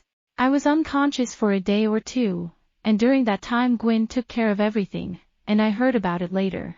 When I learned that Guin had spread the rumor that I had kept a secret from him, and that he himself had acted as a shield to protect me, in order to keep me out of sight of the vultures who might have ransacked my corpse or ransacked the mansion, and to bury me completely in oblivion, I was very angry with him. But I was relieved to know that I couldn't kill a warrior like Guin so easily. If anything had happened to Guin, I would never have forgiven myself. I owe all of my life to Guin. I've already told you not to talk too much, Castor said pathetically. You'll never know if you're hurt again. Oh, of course, it was this wonderful blackcurrant that really brought my life back to the edge of the river of Dole. Jesus laughed and frowned in pain because of it. And you, Jesus, what are you? Said the Marquis of Atokian. Jezos's beautiful, pale face suddenly tightened. The reason why I was involved in such an adventure unbecoming of a civil servant was because that night, in the garden of Lenoria, I had witnessed some secret conversation. Slowly, and this time with a touch of bitterness and hesitation, the Marquis of Langobard spoke up. The secret talks, fearful as they are intended to shorten the life of His Majesty Achilles. If he is not at his will by the end of 10 days. And, well, I forgot myself and went after him. And on the outskirts of the garden of Lenoria I saw them. I saw them in secret conversation. That's who's here. Aulus said sternly. Seeing Jesus nod, the people were in an uproar. But Jesus knew that even he was in no condition to stay awake and talk for very long. We must hurry, he muttered. Then he raised his left hand and pointed straight ahead. Empress Maria. Empress Maria was frozen as if she had turned into a statue. Did you hear that? Did you see that? Grand Duke Darius shouted, regaining his vigor as if he had sprinkled water on a shriveled green leaf. I knew it. But no one was listening. In fact, they seemed to have been overwhelmed by the truth that had been revealed to them. Jesus Antius, Marquis of Langobard. Empress Maria's puckered lips fluttered. Several times she flicked her lips, and the Empress continued. I don't think you understand the gravity of what you just said. I'm well aware, Your Majesty. Jesus met the Empress' searing gaze head-on. Because you commanded the man to cut me in two and thrust his sword into my chest.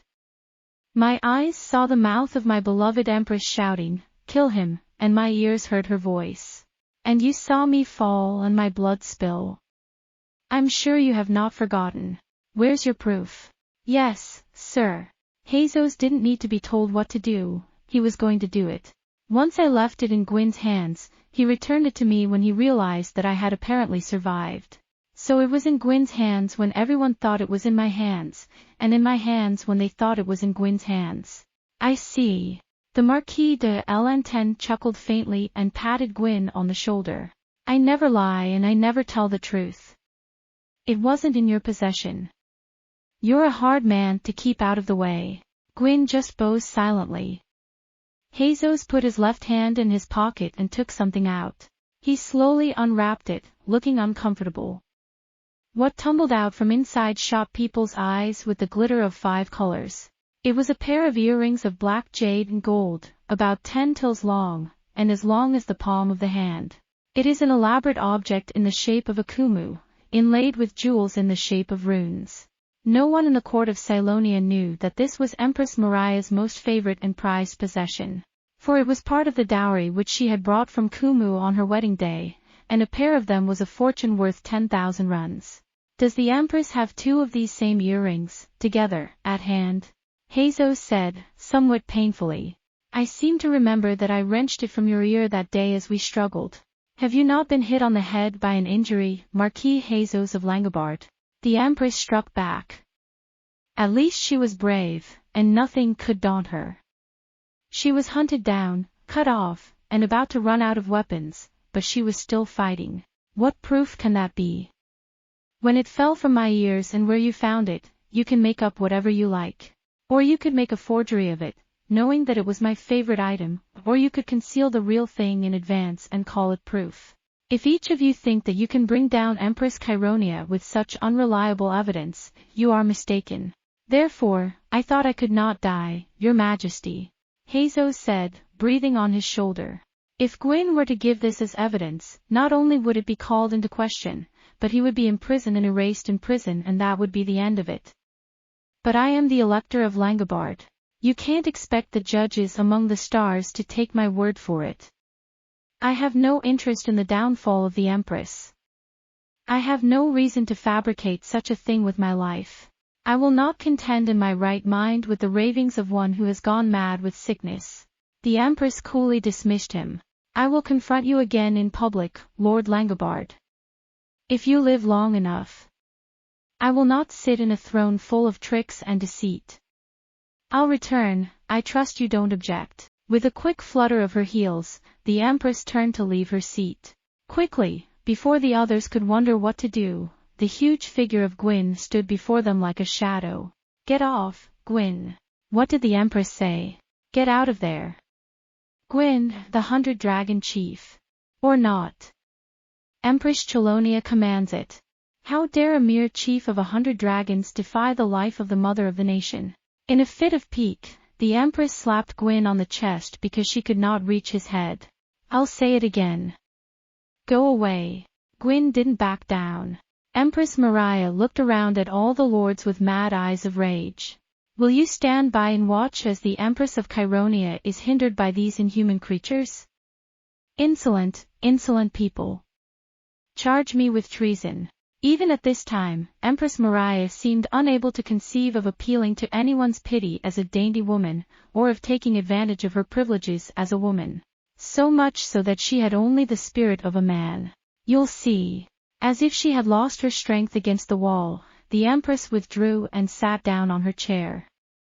But the sword was broken and the arrows were not yet exhausted. Then we can argue about it again in public. But now, Marquis Langobard. You said you were in secret talks with someone of mine to assassinate the king. Then who is he and where is he? If you don't show me who it is, I'll say you're just trying to get me into trouble. I don't know the man. Heizou was in a lot of pain. He controlled Castor's reluctance to step forward and used all his strength. A man whose face and likeness I did not recognize. But when you learned that I had seen you, you were so incensed that you committed one of your unbecoming faults. You uttered my name. Thus, kill. Kill him. That man is Heizou of Langobard. Kill him or we're done for, Count Judius. And the uproar that ensued may have been greater, or even greater, than the uproar when Heizou appeared alive. Judius. Judith of Judither. Shoo, that man.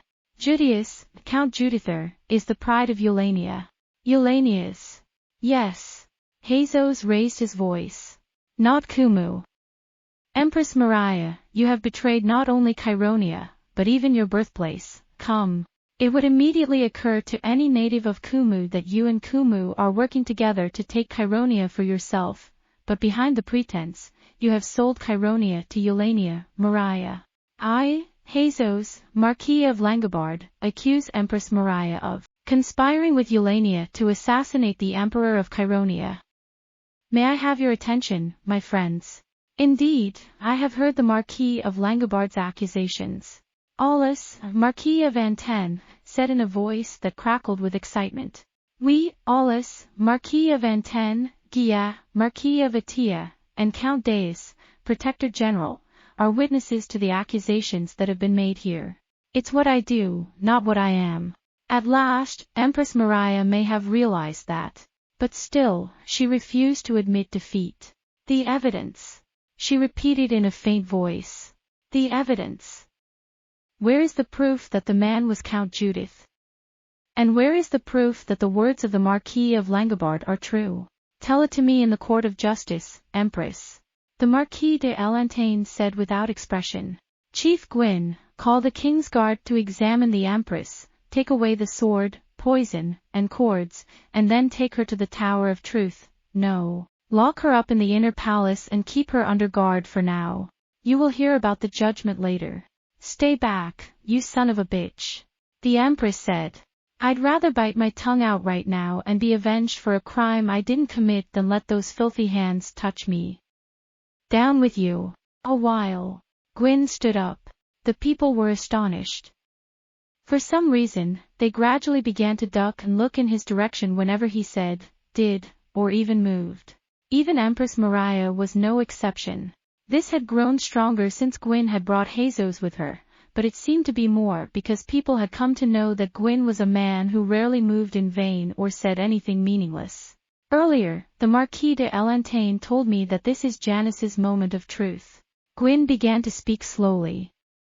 At all times, his words came out only slowly.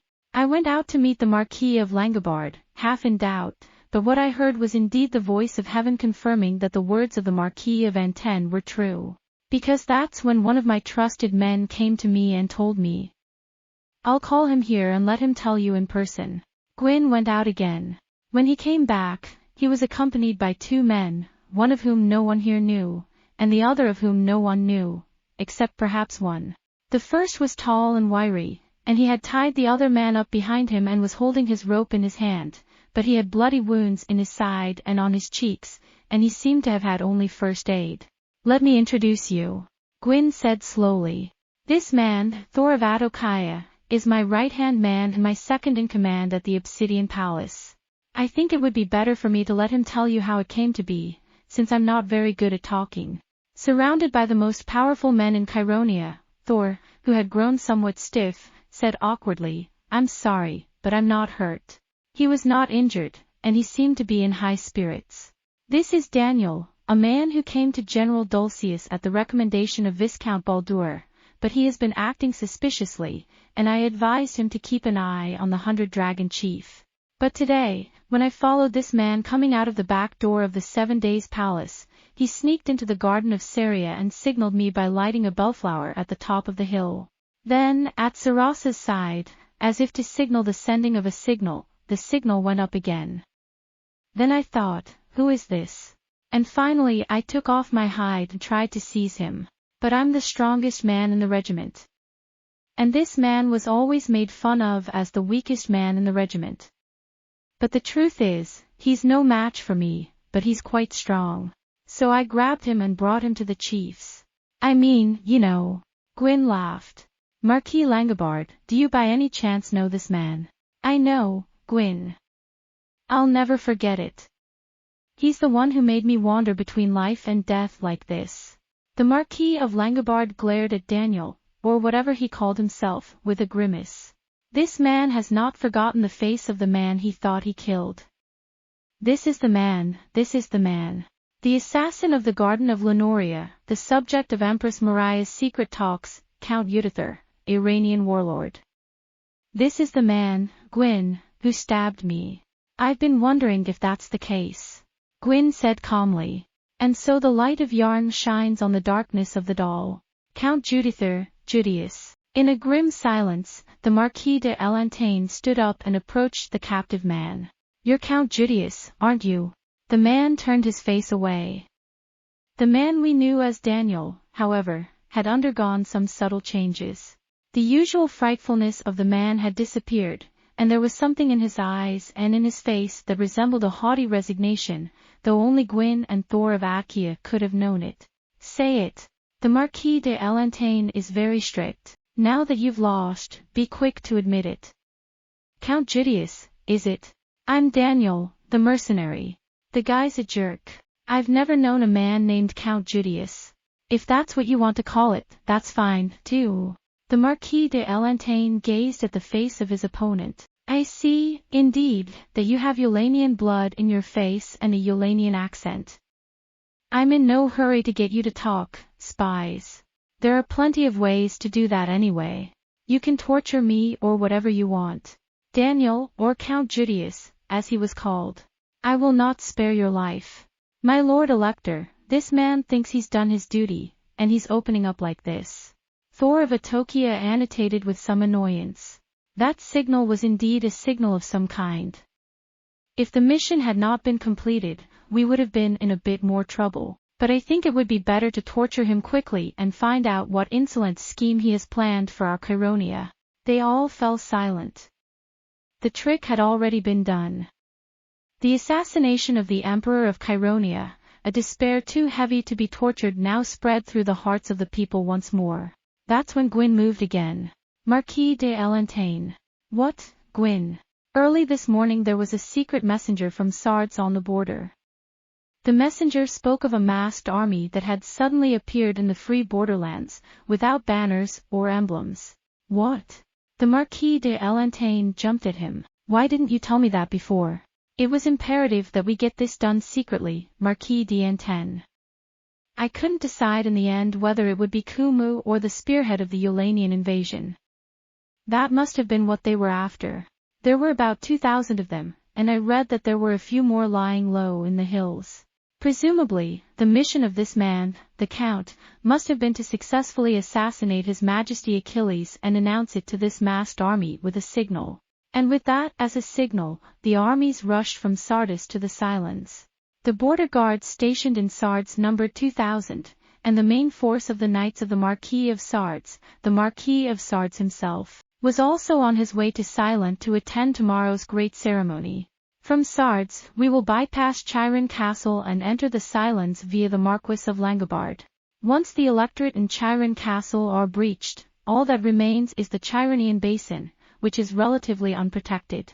If there is an informant from inside Silon, which has reached its peak of confusion after the assassination of Emperor Achilles, will easily fall. It was Thor who yelled, "Your Majesty, the Emperor has been assassinated." That's outrageous. You are the one and only inviolable. Thor. When Guin cajoles him, he rushes to keep his mouth shut and his eyes gleam in shock. Count Jutius. Suddenly, I heard a piercing voice. It was Empress Maria. While everyone was in a panic, the Empress suddenly stood up and quickly stood in front of the interloper. Now Guin said, "Have you been spying on me? You never said a word about the Iranian army on the border. You only said you'd marry the 25-year-old Duke of Salam, Iranian royalty, to Sylvia." Empress! Gia exclaimed in horror. Empress Maria gestured furiously to the others. Yes. I sold Chironia and betrayed Cum. Call me a traitorous empress if you like. I'm ready to suffer whatever stigma comes my way. But hear me when I say this. I would have risked my husband's life for my country, but I had no intention of destroying Chironia or letting Euronians take it. But she had no intention of destroying Chironia or letting Eulania take it. She knew that if she led Kumu into the country, Chironia would surely fall, and it was for this reason that she had made the alliance with Eulania, even against her own blood. This is not the time for that. The Marquis de Elentaine scowled at Guin with the most stern expression he had ever seen. Fool! You're the one who's about to become a pariah. No matter how secretive you are, or are we even talking about that now? Send word. Bring the Marquis of Sardes here. Send out your troops immediately to fortify the border and intercept the Iranian army. What are you doing? Don't worry about it. Guin raised his hand to control the Marquis d'Antin. Already this morning, 5,000 battalions of the knights left for Sardis. The second column is about to leave. The advance party will be in the Sardes in the morning. Generals Adon, Armarian, Darwin and Balfan are privately preparing to leave at the earliest opportunity. As far as I can tell, there is no chance that the great emperor's death will be signaled and the Iranian army will attack Sardes on the spot. Eulaninia does not yet know that our secret agreement with Empress Maria has been made known to us.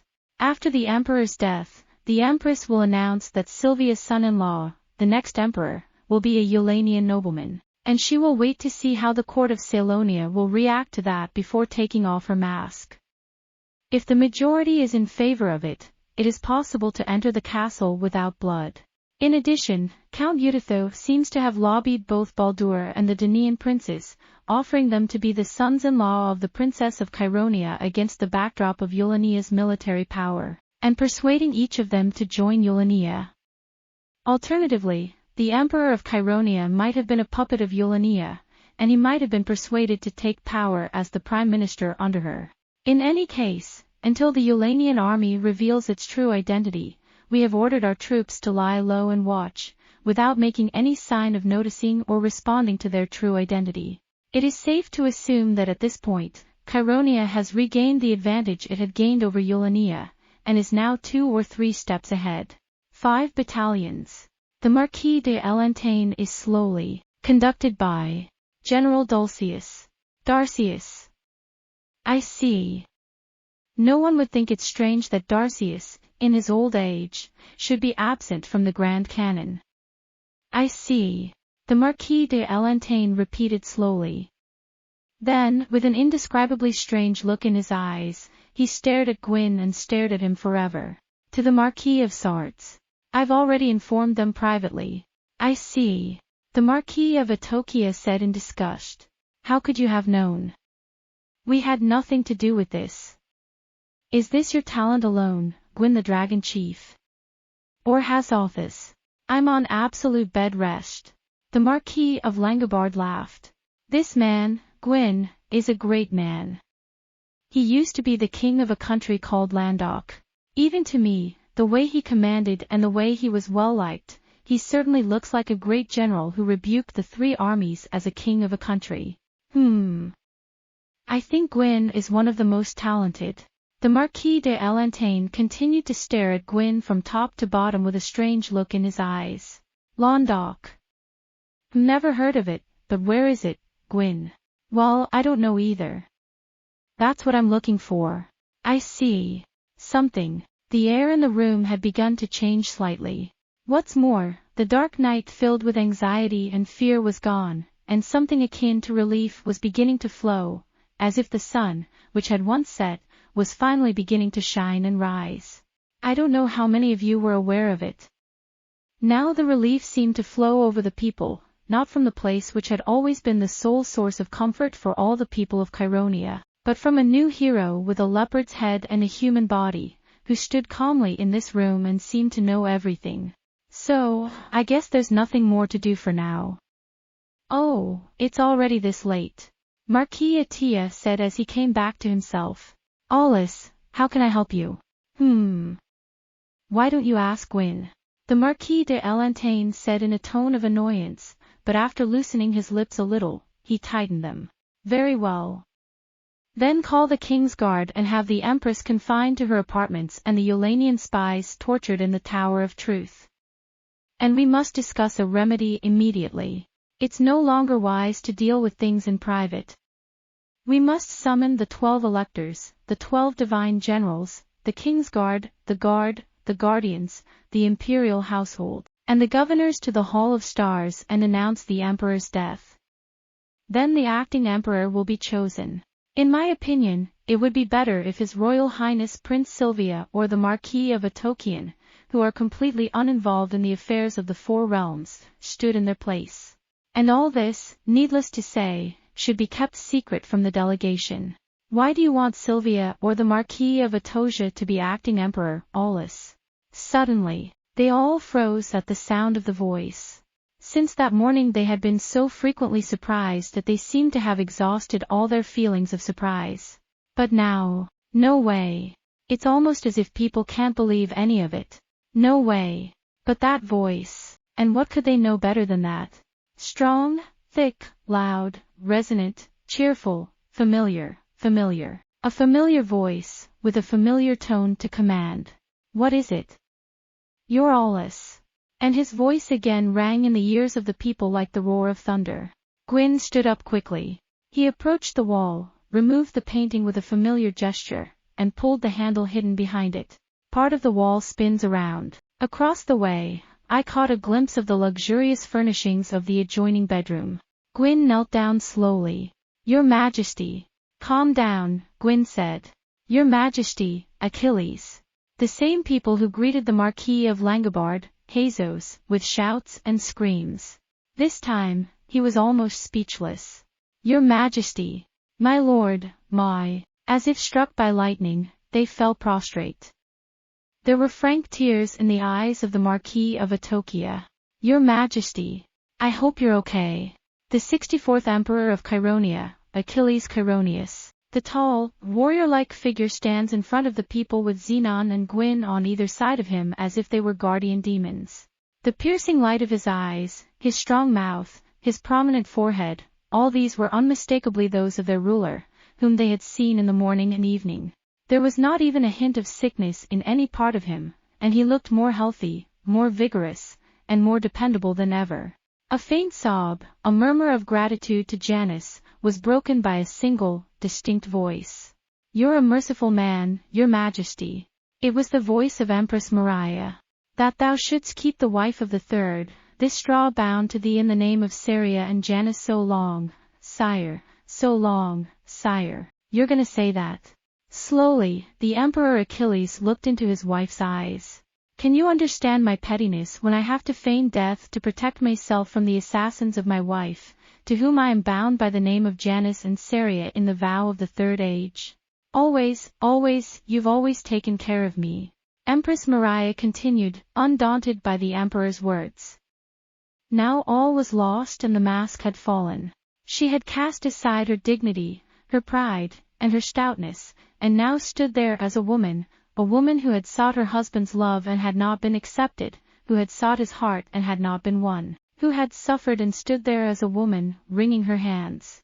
I'm sorry, Your Majesty. Have you ever had a child and not once, not even for a day, did you ever torment me? I adored you so much. To me, Your Majesty, from the day of our wedding to this day, without a single day of change, has always remained a stranger, our bodies united but our hearts 100 years apart. You don't know when I came to harbor the desire to harm you. For the past 20 years, I have dreamt of shortening His Majesty's life every day. Yes. From the moment I learned that the portrait of Princess Yulia Euphemia of dead Eulania was hidden in His Majesty's desk. You think I've sold Chironia to Eulania? It's hard to believe that I would sell Chironia to Eulania, the country that gave birth to the Eulanian woman who stole my husband's love. I was determined to use Irania's power to make it look as if I had taken power over Chironia myself, and to destroy Irania. Irania is bad, the blood of Kumu that made me such a beautiful woman is bad, and Chironia is bad. Do you think there is a woman on earth more cursed than I am? Do you think there is a resting place for a woman like me? I am none other than Shura, sister of the living doll.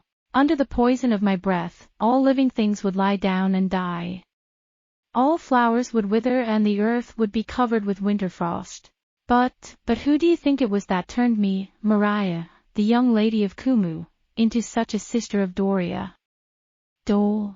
It was all because of your own heartlessness and your disregard for the hearts of women.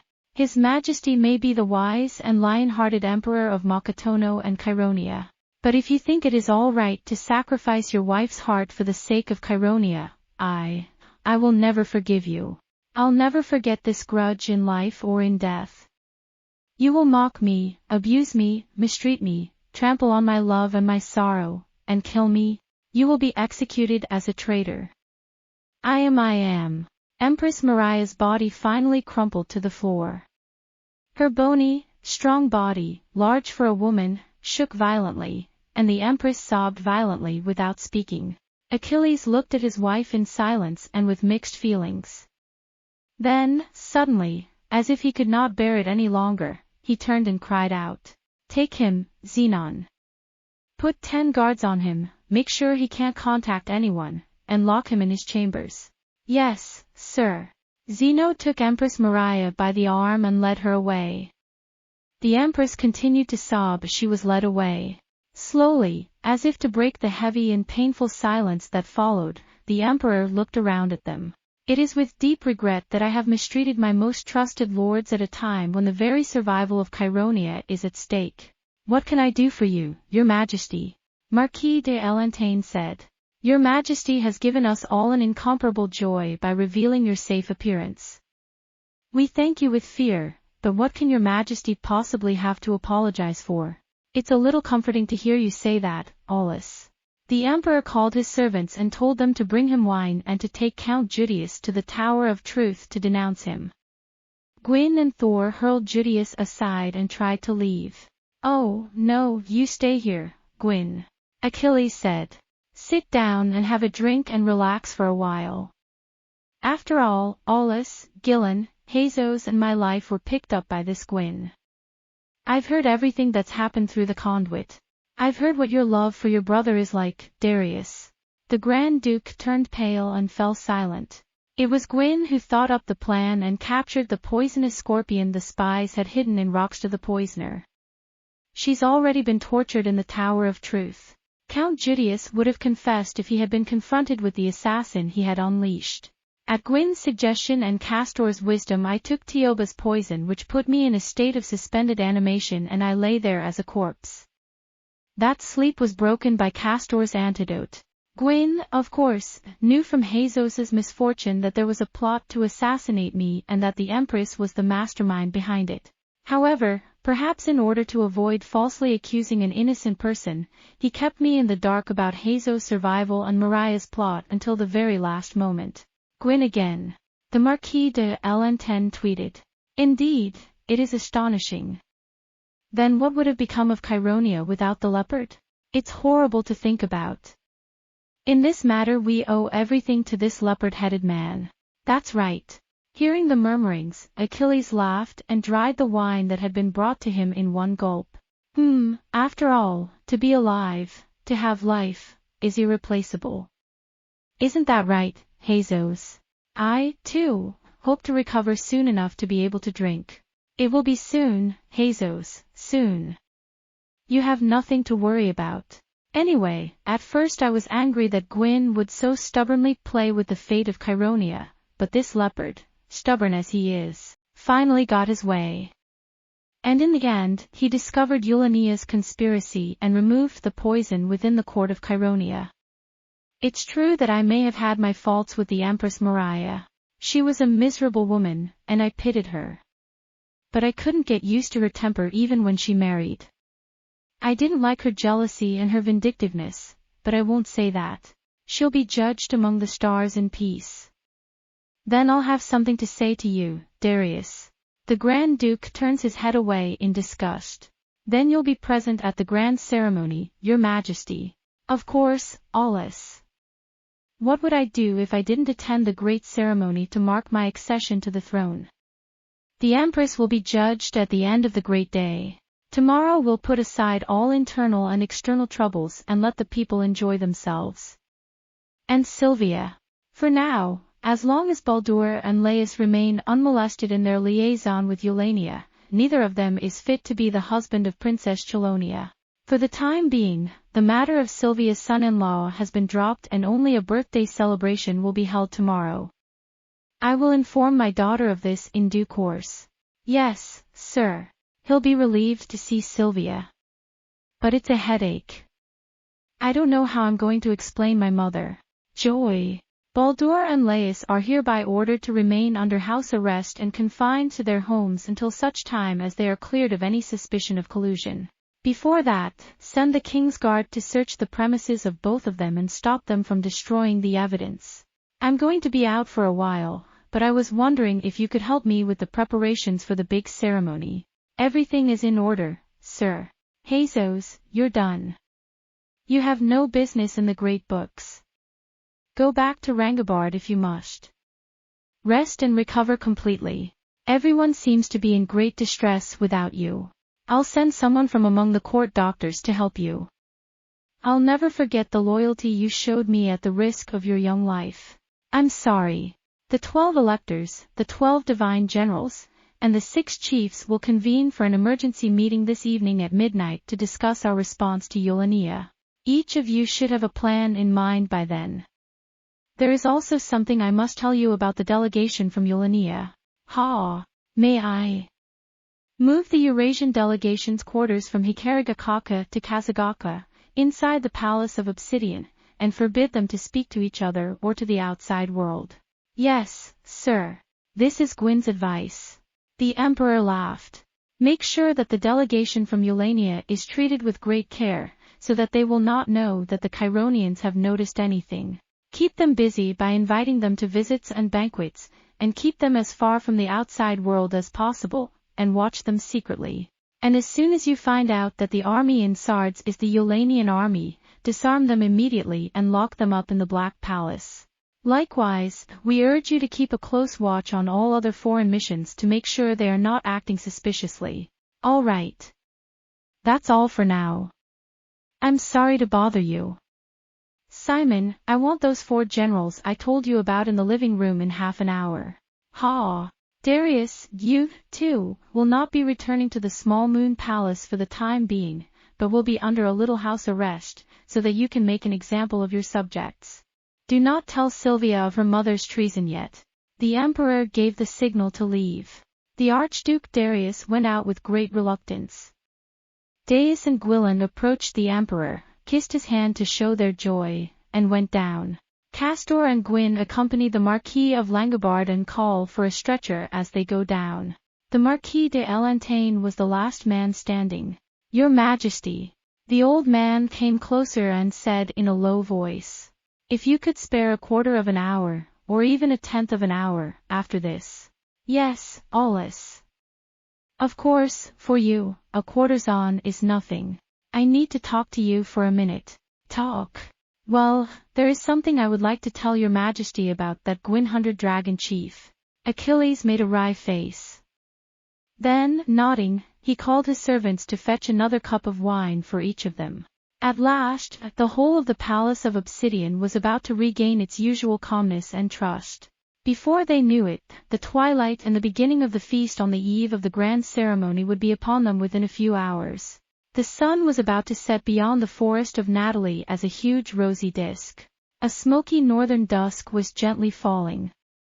For the Silence, this day was as beautiful as poetry, and the weather was calm. As the long-awaited evening approached, the people of Ceylon were all in a state of excitement. Their euphoria was about to reach its climax. As they waited for the eve of the festival to begin, the women began bathing and combing their hair. The rich and the poor alike wore brand new fine clothes and decorated themselves with all the jewels they could find, and those without jewels with flowers. This evening's banquet at Kazagaka was mainly for foreign guests and the nobility. Instead, the servants had their own pleasures. When it becomes dark, large bonfires will be lit here and there in the open spaces. The fires will scorch the night sky and spray gold and red. The people will eat food from the stalls, drink wine, and dance, roar, and sing as the minstrels sing. The northern city, shrouded in a veil of gray and rose, was approaching night. The distant mountains and trees became black silhouettes, hovering in the hazy evening air. It was a truly enchanting, tranquil, and heartbreaking evening scene of the northern country. The stone-built houses, the soothing fountains, and the horse-drawn carriages galloping past with their hooves clacking on the cobblestones. When the moon, Iris, is slowly rising, the stone houses, the mountains of the north, and the ridges of the forests of the south slowly sink into the darkness. The twilight of the beautiful, peaceful northern city is enjoyed to its fullest by the people, and the Cylons sleep peacefully. But today, there's no one to gaze at the beautiful rosy and gray Cylon sunset. All the 3 million citizens of Cylon are already in a state of excitement, ready to dance their hearts out in anticipation of the coming festival. The stalls have already filled both sides of the main street. Those who are in a hurry have already finished decorating their houses, dressing up, holding their children, pulling the hands of the elderly, and setting off for the main street on horseback to secure a good seat. On this night, of course, all the squares were filled with food stalls and bonfires, and all the guilds of Kala, from the bands, minstrels, acrobats, animal handlers, and white men's troops to the performers of the comedy plays dedicated in the temples of Kala, were excitedly waiting for their turn to take the stage. But above all, the focus of the festival is on some of the largest squares and the area around the temple. For example, Styx Square at the intersection of Dawn Goddess Street and Styx Avenue, the Great King's Square in Jalna, and the Temple of Karla. The Light Square at the intersection of Hikarigakaka Street and North Cylon Avenue, the Temple of Janus in Cologne, and the square in front of the Small Moon Palace, where wine is supposed to be served from the Small Moon Palace. For many days, banners were put up and flyers were passed around, so that everyone knew where and which performers would appear. The people of Ceylon are very fond of performing arts. The question of where to go, what time to go, and where to go next has been the focus of interest throughout Ceylon for the past few days. The eve of the festival is about to begin. As the blackness of the mountains faded into the night and the boundaries between them became less clear, the excitement of the people increased. Already, the sound of cadrils coming from somewhere on the wind makes people feel restless.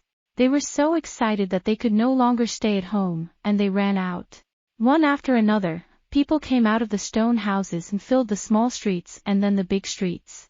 They were dressed in their best clothes, their cheeks flushed, and they were saying to each other, "Congratulations," without knowing where they were going.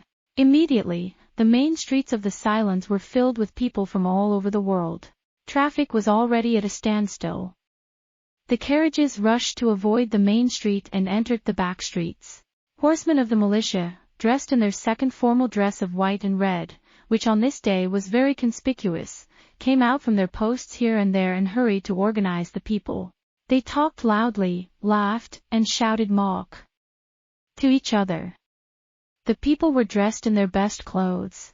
Those with money made togas and dresses of kumu silk, lace, and paro chrysanthemum and twine, and wore luxurious furs over them to protect them from the harsh night air of the Ceylons.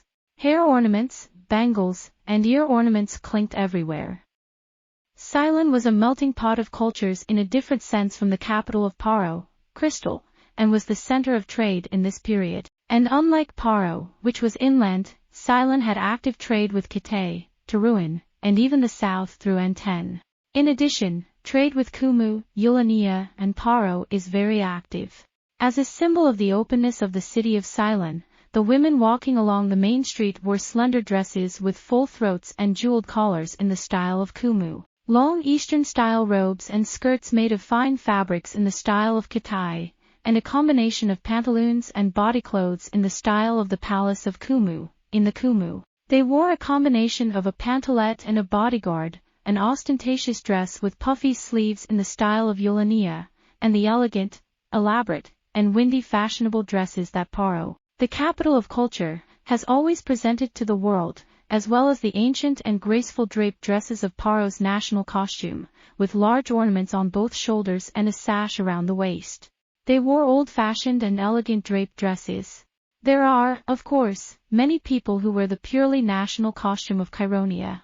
Many of them are old women, but when young women do so, it is refreshing to see them, and they add a splendid hue to the surroundings. As Cheironia is a multi-ethnic country, there are many unique ethnic costumes, and you can tell where they come from at a glance. The original national costume of Cheironia was closer to that of Mongol, Teruel, and Ulanian. It was made of thick cloth, but instead of thick cloth, it was made of softly woven red, yellow and green patterns, and it was used to cover the body. For example, the costumes of the Langobards of Langobardo are flamboyant, consisting of a thick cloth draped over the shoulders and tied with a thick belt, a softly unfurling skirt, cylindrical trousers and short boots underneath, and a head covered with a colorful cloth. In Verderland, near Tarchuin, they wear a round fur hat, a stiff jacket with a fur collar, a long skirt of many layers, and long shoes with a fur rim and a sloping tip. Underneath the hat, a thin piece of cloth would be draped over the face to protect the skin from the bitter cold. Nowadays, such manners and customs tend to disappear, especially in Ceylons, and fashionable women prefer to wear tight-fitting kim or paro dresses and thick fur cloaks or coats over them to protect them from the cold. The fact that there were so many of these old-fashioned customs in Ceylon was rather unusual and fresh, and caught my attention. The people from N10, near the sea, wore tight-fitting round caps, short white and blue jackets, high collars, and long dragging belts. The women wore full collars, long sashes, and fur coats without sleeves and white and blue top skirts. In any case, what the people wore that night was the best dress for them, rich and poor alike. They dressed the children, even those with burning cheeks, in their best clothes, and combed their hair and washed their faces, and put flowers on the ears of the girls and the little boys, and even put on earrings and hats. In the meantime, darkness was falling on the 7 hills of the Silence. I forgot to mention that on this day, on the tops of all 7 hills, the guardians were to light a great bonfire and make a magnificent wreath of flowers to surround the Silence. To the eyes of Natalie and Sards, it might have looked as if the city of the 7 hills itself were engulfed in flames. But it was a fire of purification, praying that the Silence and the House of Cheiron might be protected from the evil spirits that haunted them. Soon all the streets were filled with people, and many more passed. At last, the bell of Iris, signaling the coming of night, began to ring with a soothing sound. The bells of Iris. It was the night I had been waiting for. The whole town is dancing, the beginning of the festival has arrived. In front of the bated breath of the people, the guards dismounted from their horses and rode to the bonfire. The people, and especially the children who were trying to get ahead, were made to move back, and the captains brought the torches that they were holding up to the anointed folds. Whoa, whoa, whoa, whoa, whoa. When all the bonfires went up in the squares. On the tops of the 7 hills, 7 little suns were born at the same time. Of course, the Obsidian Palace on Kaze-ga was also reborn in the brightness that bruised the day. Mok! Mok! Long live the Emperor! Mok Chiron! Long live Chironia! Hail! The cries of the people seemed to drive the long, cold northern night of Dole, which was trying to creep against the fire, to the far side of the Natal River. It's music. All at once, in the squares, in front of the temples, and around the bonfires, the music begins. Immediately, the Silence were filled with joyous singing and dancing, clapping and shouting, and the rhythms of a joyous Cylonian waltz. People rushed out around the bonfire, took the hand of the woman they wanted, and began to invite her to dance. Scarves and skirts of every color fluttered, boots sailed through the air, and bonfires lit up the cheeks of the people. The sparkle in their eyes, the laughter, the heels of their boots on the cobblestones, their cheeks burning, the cries of their children. The festival has begun. One after another, people jumped into the dancing circle.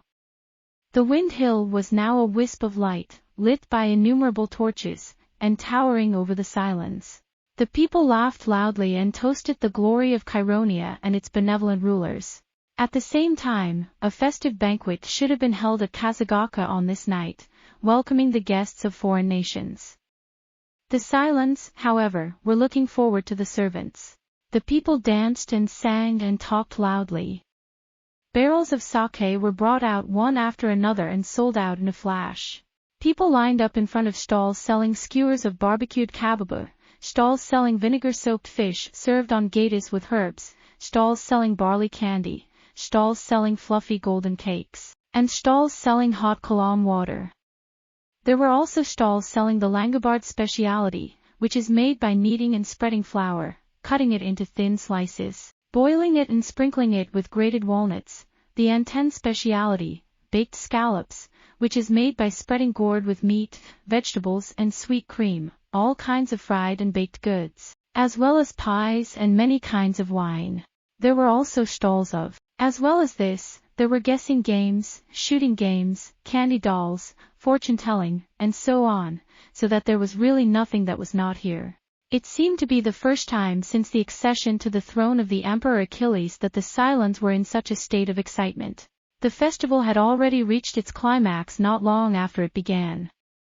The whole of Ceylon was dancing, singing and roaring. Even from the tops of the 7 hills, we could hear the tinkling of the kithara and the tinkling of the quadrille, the repeated singing and playing of the Chironian hymns and the Chironian waltzes. By the river Natal, the ever-popular daughter of Saria and Iris without a cause, the old Chironian folk songs and the love songs, I could faintly hear a love song. The whole town was dancing. The good smells, the splashing of fried food, the sweet, intoxicating aroma of smoldering smoke, the voices of mothers calling their children, the ranting and raving of children, the cries of children being scolded for being too excited, the murmuring, that exciting, joyous, festive night is far from over. Here, Hikaragakaka was quiet and deserted. This is the detached residence of Marquis Demos of Waldstad, situated in the hillside of Hikaragakaka.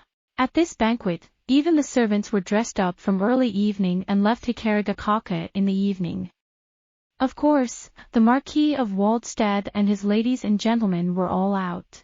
If only Alina, a female officer, had been with us, we could have made up for it, but there was no one who wanted to remain in detention on a night like this, and the only one left was a platoon of soldiers on duty, who were completely demoralized by the poor luck.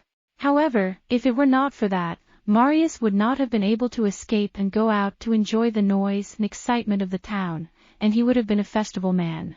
He was watched closely, given a well-deserved meal, had the windows and doors locked from the outside, and was in a completely dejected state. From within, as you press your ear against the window, you can hear the faint murmur of the silence. Since this room faces the silence, you can see the lights of the city as if they were scattered with bright jewels. Everything conveys the excitement of the carnival and the joy of the heart. Marius picked up the kithra that Alina had given him and sang a few songs to see if anyone would come.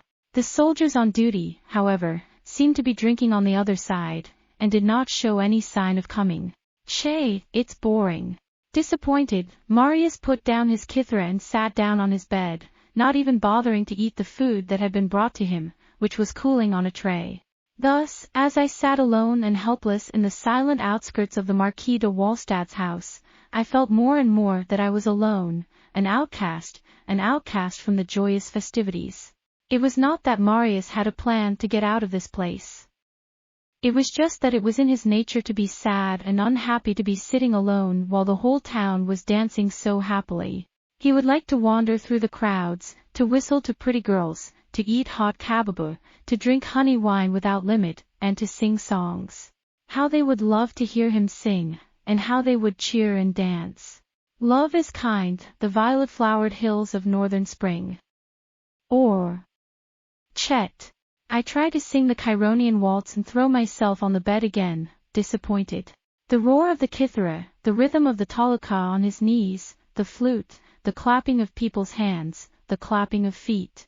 I can't believe I'm sitting here all alone, unable to go out to such a big festival that happens every few decades. The more he thought about it, the sadder Marius felt, and the more he wanted to cry. This feels somewhat familiar to me, I think. As he thought about it, Marius suddenly remembered that he felt sorry for him, and he carefully drank a little of the fire wine that the guard had served with the meal. How many times has this happened to me before? That was Paro, far away in the crystal, many years ago, when he was a young prince, Aldine.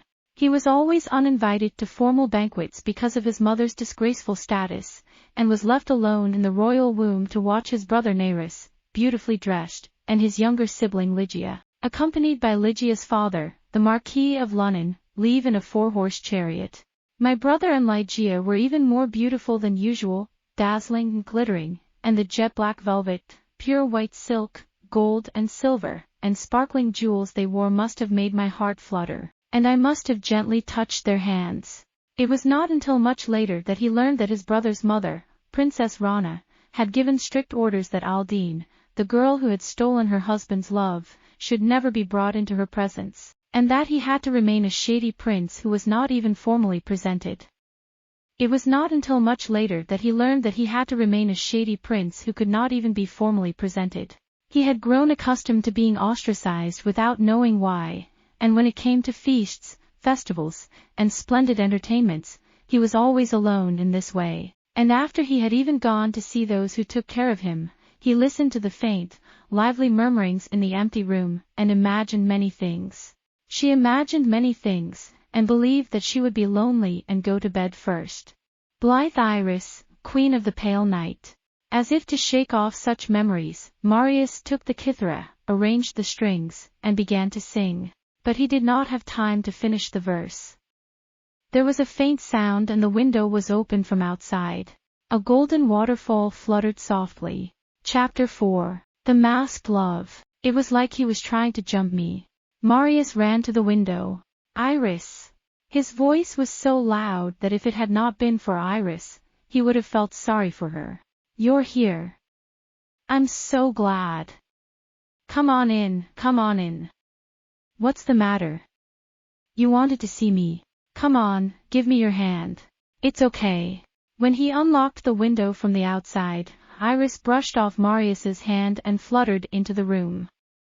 Marius was almost in tears. Thank you for coming. I've been so sick and tired of being locked up in this place, spending the whole night in a dungeon, wondering why I'm so unlucky. Have you been to the Silence yet? How's it going there? Are there people out, much? Are they dancing? Any freak shows? Seeing this unguarded, unrestrained joy, Iris stepped back, as if afraid of revealing her own inner thoughts. As usual, he was dressed in all black, with a long cloak and tunic, a thick bodysuit and trousers, in a manner not befitting a festival, and wearing a mask with only black eyes.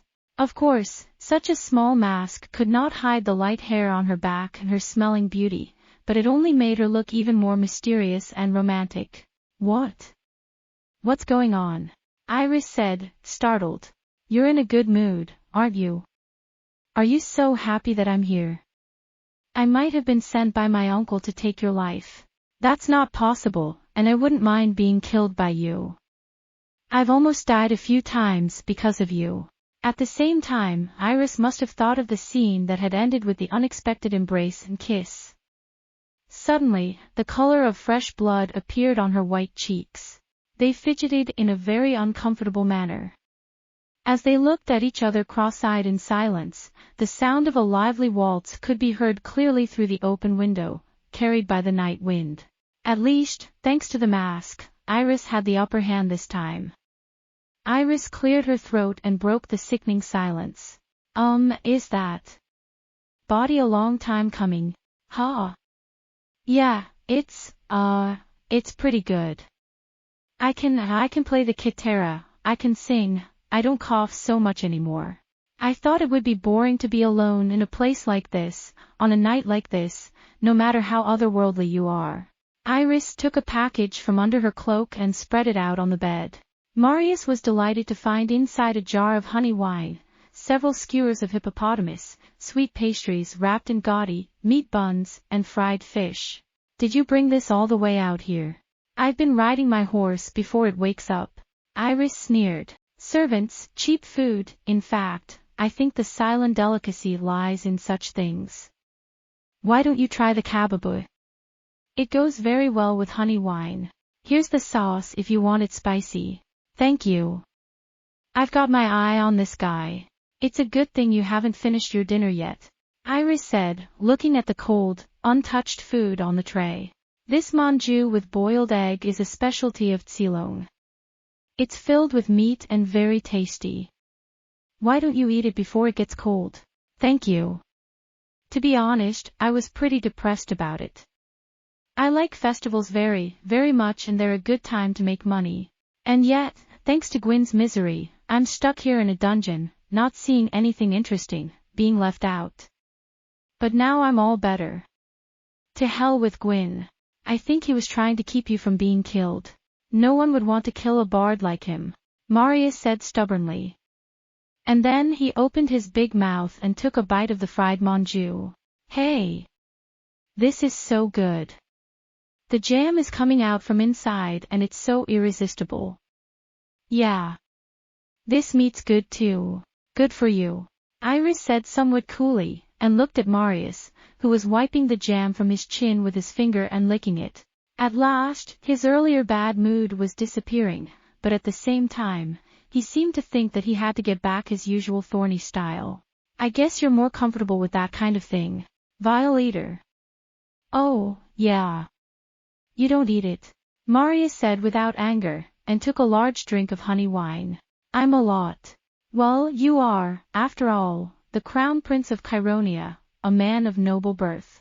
I'd much rather have the delicacies of a hot, smoky street stall than the cold, elaborate cuisine of the court and its pretensions. Are you sure you won't eat it? Then everyone will eat it. You eat a lot. You're so thin. Marius ate and drank a great deal, and when he was finally satisfied, he licked his fingers clean and wiped his mouth with his sleeve. This slightly, or rather, quite vulgar, way of eating and behaving had become his second nature during his long journey. I always like to eat well, drink well, sing well, dance well, talk about love. It's a world of pleasures. That's why I like festivals. When I see hard-working people enjoying themselves on this day, it really makes me happy. Then why don't we go to the silence? With me, there's no danger to life, and they're all in such a tizzy. Tonight we'll dance all night till morning. You'll be back here with a straight face. It's a bit of a spectacle, really, the silence tonight. All around, big bonfires, people singing and dancing. From babies to old men, they're enjoying themselves here. It's as if the whole town, the silent town itself, is dancing. I love it. Sincerely, Marius said. The stalls, the songs, the bonfires that make the sky burn for people. I'm getting excited just listening to it. Let's go, then. I've got the horses tied up outside. It's only a short ride to the silence. Yeah. Marius made a gesture as if he were listening to Kadra, who was listening to him. Then he said, with a strange and troubled look on his face. Yes, well, I'd very much like to go too, but since you've come all this way, and since there's still some sake to be had, why don't we sit down and talk for a bit? So, even if we go later, why don't we sit here and talk for a while? There's still a lot of time left until morning, and the festival is still going on. Anyway, why don't we sit here and have a drink? Your honey wine is very good. I bought it from a stall that makes honey wine, said to be the best in Ceylon. Iris said in an awkward tone and slumped down on the bed. The mask is still on. Ha! What's wrong with you? No, I don't like the way you're standing in line at the stalls buying honey wine jars and kababu. I don't know if you're gonna get mad at me for saying this, but I don't think that's a good look for you. The fact that you eat and sleep is something that makes you really different from other people, from all people. Not for the sake of your normal life, but for the sake of blood, intrigue, revenge, moonlit streets at dusk, wandering demons, the ghost of a beautiful princess, a fearsome swordsman. What do you call it? I wonder. I feel that the mysterious heroes of the past in my saga have come to life exactly as they were. Guin is like that too, but Guin doesn't lose that feeling even when he eats things and does trivial things. You really like a person who came down from the moon. How different you are from the rest of us. I've never seen anyone like you before, except my brother. Your brother again? Iris said curiously. You must have been very fond of that brother of yours. Whenever you talk about him, he's always mentioned. Someone beautiful like my brother, aside from my brother. I wonder what an unworldly man your brother was. What was he like? You. Marius hesitated. However, something strange, a feeling of wanting Iris to listen to everything suddenly rose up in Marius' heart with an unexpected intensity. I was indeed hesitant to confess even my true identity to the man who might have been the crown prince of Chironia. At the same time as he was born, his desire for her to know him in an innocuous way had grown into an overwhelming desire. My brother is. Hesitantly, Marius began to speak, wondering how he should do it. My brother had hair the color of night, as long as yours, and eyes the color of night. My mother was a lowly woman, so she didn't take very good care of me, but my brother people took care of him like a pearl in their hands. He was a man who could do anything. He could sing and sing beautifully, even though he didn't seem to be practicing at all. He could do anything with a horse or a sword, and there was nothing he couldn't do. I lived with my mother and father until I was 8, when my father and mother died together and I came to live with my brother. I was so crazy about my brother that I soon forgot the sorrow of losing my parents. He was my hero, my ideal, my longing. As beautiful as my mother and as all-powerful as my father, he was everything to me. I tried to imitate everything my brother wore, how he acted, how he said things. The first uncontrollable sorrow of my life was when I realized that my hair was brownish and wispy and that no matter how much I stretched it out, it would never be as rich and jet black as my brother's, flowing straight down my back. But I think your curly hair is really pretty. Iris looks interesting. But then, you were not born in a stable at some inn as the child of a troupe of disgusting drifter performers, as I had thought. If your mother was your mistress and you learned to ride a horse and a sword, aren't you at least a knight or perhaps a nobleman? So, how did you end up wandering around like this, as a mere minstrel? Well, I suppose my fate might be similar. Yeah, well, it wasn't much of a house. Marius looks annoyed. Yes, but I mean, I knew that I would never be able to behave like my brother, or be as good as he expected me to be, or be interested in the things that he was interested in. I knew that I could never be like him and be able to help him. Whenever I did that, my brother never got angry. He'd never yell at people or anything like that. He's always quiet, kind, gentle. But he'd stare at me sadly with eyes full of disappointment. I couldn't stand it. So he ran away because he didn't want to take over the family business after all. Did the family do some kind of big business? Yeah, well, something like that. So, was your brother that beautiful? I can tell by looking at you. No way. I'm nothing like my brother. I used to be so sad about that. Why? I think you have a very pretty face. I mean, you're kind of a boy, and you've got good eyes and a good nose. Iris said, turning pale.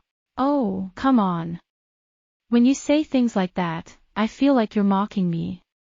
Don't call me cute just because I'm a little older than you. I care about you. Why? I really think a pretty face and a well-groomed face can be of some use to a pretty girl, though. In reality, they're a load of crap. At least I'd blush if someone called me beautiful, even if they didn't. I've seen two of them, you and my brother. I've seen what it means to be beautiful, or at least what it means to be truly beautiful. So much for your brothers. You're beautiful. That's why I'm wondering if there's really such a beautiful person in the world, a man. With all his might, Marius assured him. And then he said, thinking fondly. They called him the beloved of Syria, the incarnation of the lure, the living lure, and all manner of beautiful words. Down to the last strand of his hair, he seemed to be made of a different substance from other men. His rich hair was like a waxen tree in the night, his lips as red as a woman's, his thin, delicate nose, his eyes that seemed to enfold a man in them, they seemed to suck you in, looking at him. Black as a deep lake, troubled and cold. If he had been the Marion of legend, Ilana would have turned him to stone instead of falling madly in love with him at first sight. If he had been the true lure, Iris would never have escaped his wooing, and the world would have always had moon and sun in the same sky. You are a poet. You have a beautiful way of describing things. I'd like to take a look at someone who's so beautiful. Look in the mirror. You're no more beautiful than that rare man. But with all due respect, you're a little too thin, given the poet's dour perfectionism.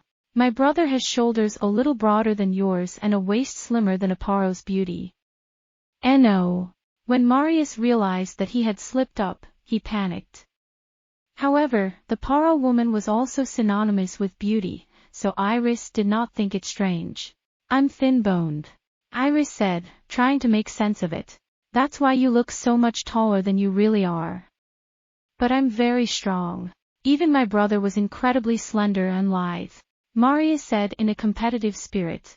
Anyway, when my brother wore women's clothes to a costume party, he was more beautiful than any of the beautiful women at the party. But that never made him look unmanly. He had the delicate balance, the perfect balance, to be both the most dignified and the most graceful, and to change his appearance as he wished. That is why, although he was gentle, quiet, and very squat in appearance, no one ever underestimated or disregarded him. He was also a master rapier maker. So you're saying I'm not manly enough? It's not that. It's just that, well, I thought there couldn't be anyone else with such fine lines and such beauty, but you're even thinner than my brother.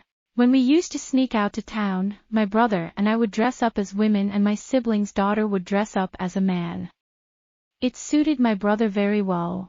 I, surprisingly, only wiped out when I looked in the mirror. As for you, well, I thought if you wore a beautiful woman's dress, you'd be a very, very beautiful woman. Iris fell silent for a moment, as if unsure whether to be angry or say something pointed. Then, instead of being angry, he said with great hesitation, I don't know. Yeah, do you think? I think you must look like a very beautiful woman. I'd believe it if you told me she was a woman. But then again, I'm looking at my brother. Iris still hesitated, as if frightened by what she was about to do, and took up the pale cloth on the bed with the beautiful inscription. Then he took off the mask he had been wearing. Then, without hesitation, he put it on his head, wrapped the lower part around his body, and, in the manner of Paro, let the remainder hang down behind his shoulders. I wonder if it's like this. With a blush on her cheeks, Iris said, standing up and looking out the window at her reflection. Isn't that funny? There's nothing funny, nothing. Marius's mouth was hanging open. In panic, he gulped down his spit. I'm horrified. Is it really that weird? I'm amazed.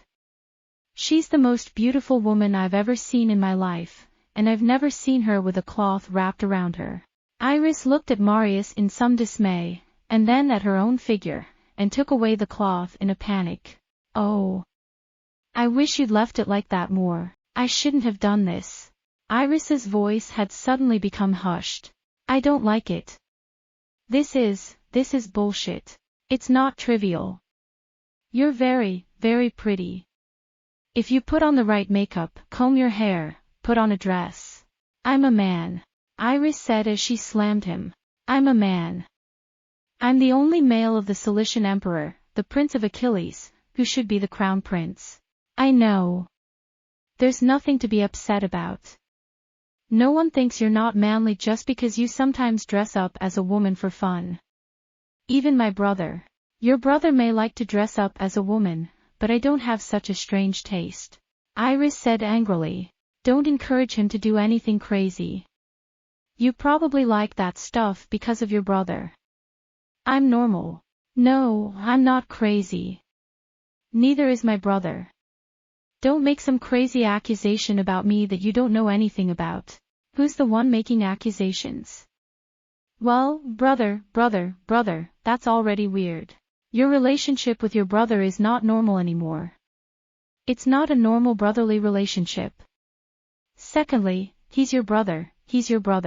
Most likely you've been so influenced by your beautiful brother that you've become an unfaithful man who can't love a girl properly. Nah, Marius almost snapped. But he shook his head. Hey, Iris, it's a big night. Let's not get into a fight. Come on, I can hear the waltz. Iris was silent and seemed somewhat ashamed. Marius took a jar of wine, drank heavily, and offered it to Iris. Have a drink, you too. And, hey, dance with me. I know I'm going to look like a pervert again, but it's nice to dance with a guy once in a while. Iris looked at the outstretched hand and then looked out the window. The festival must now be in full swing. The rhythm of a rapid waltz can be heard on the wind, and the Cylons are clearly visible in the dark night, as if they had become a city of fire. Iris took a sip from the jar and hesitantly reached out and took Marius' hand. It's the Chironia waltz. Marius exclaimed happily. Let's dance. It's a festival night. You, Marius, ha! Two young men. They took hands and twirled around the room, listening to the melody of the Chironian waltz that came from far away. Chironia, Queen of the North. Chironia, the snowy woods. If you go over the 7 hills, dark flows of Nadal, pouring into the Norns. I bet you think I'm a very angry, nasty, disgusting person. No. You saved my life in the first place. They turn around and return to their original position with their partner's hand on the axis. Next, they take 2 steps away from each other, reach out their hands to each other, turn around, and come back with 2 turns. Iris's golden hair fluttered, and her slender body was wrapped in a golden spiral. It was an impressive sight. Doesn't it hurt to scratch? Oh. I'm fine now, young man. Left, right, left, turn around, take 2 steps at a time, and you are really moving forward here. Chironia, the mountains, and Chironia, on the lake. Home of the gods. Lapland and the old castle. Right, left, right, 1 turn, 2 steps to the back, 2 turns to reach. You dance very lightly, Iris. You, Marius, look like a court dancer. Oh, they're changing the song. It's Daughter of Syria. Marius said, worried that he might get angry again. 1 more song, please, the girl part, will you dance? It's okay. You're taller than me. Just a little. Just a couple of runs. If you wear shoes with a little more heel, you'll be taller. I don't wear shoes with heels. I don't know if you're gonna be mad at me again, but... Marius put his hand on Iris's slender shoulder, and slowly stepped into a circular dance. I can't help but think how much better it would be if you were a woman. It's funny to see such a big, burly woman. You're not too big. There are plenty of women bigger than you. Sure, they're big, but I don't care if they're beautiful. A man, especially in Chironia, is supposed to be able to pick up his bride and carry her in a single motored. Iris giggled. Can you hold up a woman of my size with your skinny arms? One motorette. Marius snarled. Shall we try it? I'm not sure. I've never had much confidence in my arm strength. My brother was thinner than me, but he was strong enough to break a rapier with his bare hands. Oh, I'm sorry, I won't say it again. I'm not going to tell you again. I can break a rapier. You're weak, Marius. You don't train hard enough. I'm going to work out a little now. Be quiet, Marius said. I've been running a lot of kataras. I'll lift you up. I'm not sure I can walk on a motorbike, but if I can lift you, you'll be lighter than me. I don't know. I think we're about the same. I'll give it a shot. No, come on.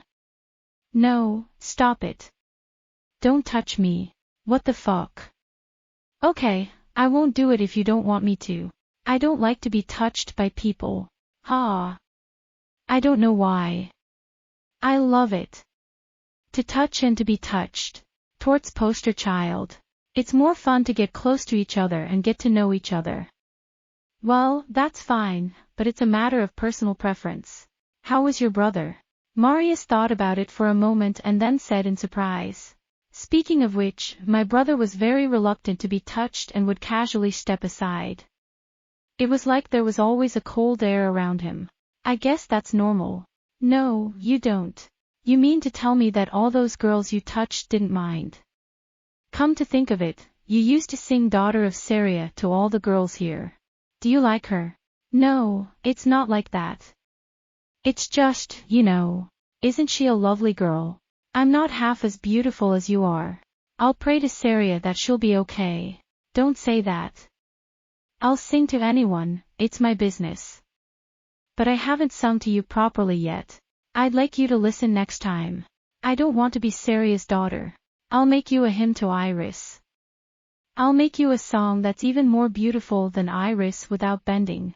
Iris, that. Marius paused in his steps and peered at Iris with a terribly serious face. Iris also stops, looks up at Marius, and looks away as if troubled somehow. You're not dancing. I've got another one of those fast songs. Iris. Marius whispered, and he drew Iris's shoulders to him, and laid his lips upon her lips. Iris hesitated for a moment, then gently closed her eyes, her hand slowly moving to Marius' torso. In the distance, the bonfires of the silence twinkle, and the uplifting yet somehow sad rhythm and melody of the kithara, talaka, and flute flow in through the windows on the night breeze. In that room, for a time, like young boys and girls in love for the first time, the fourth prince of Paro, who called himself a minstrel, and the princess, the concubine of Achilles, who pretended to be the prince of Chironia, sat still, clumsily and awkwardly, with only their lips meeting, without knowing each other's identity. Then, gently, Iris pushed Marius away and turned her back on him and walked to the window. His face was white with tears. Iris, are you mad at me, Iris? Marius walks over and puts his hand on his shoulder, looking worried. Iris wrenched her hand away, but turned and shook her head. Marius bites his nails. Well, whatever you think of me, I'm really not that kind of person. I'm not really into talking about love with boys. I don't want to talk about being in love with a boy. And I really, really like girls, so, I don't know, but, He stammered, and continued as if he had made up his mind. Yeah, damn it, say it like a man. Look, Iris, I don't know how you feel about this, but I like you. I'm in love with you. I know you think that's ridiculous. I know I do. But, Marius. Suddenly, with a distressed expression, Iris turned around. Marius, wow, I'm a woman.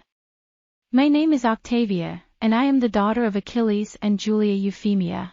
The word is, it must have almost swelled in her throat, fighting to come out of her mouth. I'm not a man and neither am I, Marius, and I love you. But to speak of it was at the same time to throw away everything she had lived for, her ambition for the throne of Cheironia, her revenge on Empress Maria, and the restoration of her late mother's honor. On Iris's pale, beautiful face, the painful struggle was clearly visible. She gasped, opened her mouth, closed it again, and looked up at the ceiling as if in prayer. Her lips twitched faintly. Oh, my mother, my mother. Show me the way. What should I do? I love this man, I love him. No revelation came to him. The only thing that caught my ear was the sound of the kithara being played at a rapid pace. Love is a bitch. Marius, in a low voice, quoted a passage from Orfeo's poem. Love is fickle, stealing into the night, shooting through the heart like a stray arrow. That's true. You can't help what you fall in love with, can you? Tord is as fair as a doll. In the heart of kings and in the heart of slaves, there comes a time. Do you know this poem? Orfeo's. Iris finally nodded her head in silence. Marius sits up in bed and says sadly, there are so many pretty girls and so much to choose from, and I'm still young and alone and everything is still to come, and how could I have lost my precious soul to such a cynical man, even though he's older and prettier than me? What a wicked trick of Thoth. I'll never get in front of Istvan's idiot again.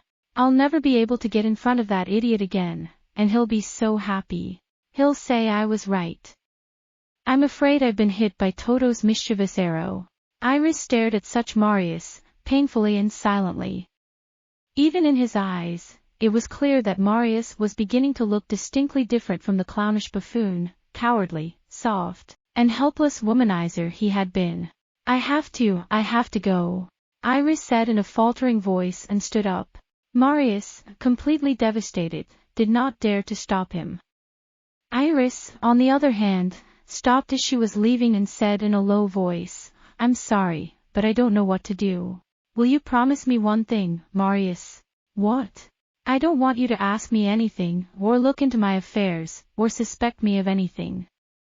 I just want you to leave me alone until I'm ready to tell you my secret. You've got a lot of secrets, don't you? Marius said, still sadly. Okay. I'm just gonna hang out here like Igrek. And, Iris hesitated. Can you please stop messing with the other girls? Didn't I tell you before that I can't stand it? Because of my mother's misfortune, I hate men who play with women's hearts the most. Yes, Imam Shaddai. I'm serious. Me too. I'll stop messing with Elena. I'm sure she's disappointed. Oh. My life is gray. That's the curse of the doll the day I joined the Silence. I'll be back soon. Iris tried to go out of the window, but hesitated again. He could not resist the urge to run back and kiss the lips of the sinking Marius, or to whisper a few words to the womanizing lover to bring him back to life. But Iris did neither. He just threw an indescribable look at Marius and jumped out of the window in a great hurry. Immediately the sound of the lock being lowered was heard, and the room fell silent. Kadril's voice could no longer be heard except faintly. Marius sat down on his bed and sank into a reverie. He had a huge mountain of things that he could not help thinking about, And again, the stage moves to Kaze Oka, the Obsidian Palace. While Aldine, Marius, and Octavia, Iris, were having a so-called masked love affair on the neighboring hill of Hikarigakaka, a much larger and more sinister masked drama was of course underway at the Obsidian Palace on Kasagauka. Tonight, at sundown, a court banquet is being held, welcoming delegations from various countries. After the sumptuous banquet in the Imperial Room, the people will move directly to the Great Hall of the Golden Palace, the largest palace in the Obsidian Palace, where the ball will be held. Of course, it is nothing compared to the great banquet to be held tomorrow to celebrate the great ceremony. Today's banquet will be for 2,000 people, mainly ambassadors, nobles and generals of the Cylonian court, but tomorrow's banquet will be for 50,000 people, including the citizens of Cylon and famous entertainers. But even so, this banquet was on a scale that ordinary people could not even dream of in their lifetimes. The guests of honor on this night were Olli Trevan, brother of the Duke of Wallachia, Count Orlok and Lady Alicia, lords of Thrace, Haemudar, lord of Teruin, Count Elia of Gora, Count Linas of Paro and his entourage, Count Chan van Lang of Kitai and his delegation, Right Honorable Job San of Kumu, Baron Leroy of Eulania. On the Cilician side, of course, Achilles the Great and Princess Sylvia. The 12 electors were all present, except for the Marquises of Langobard and Denay.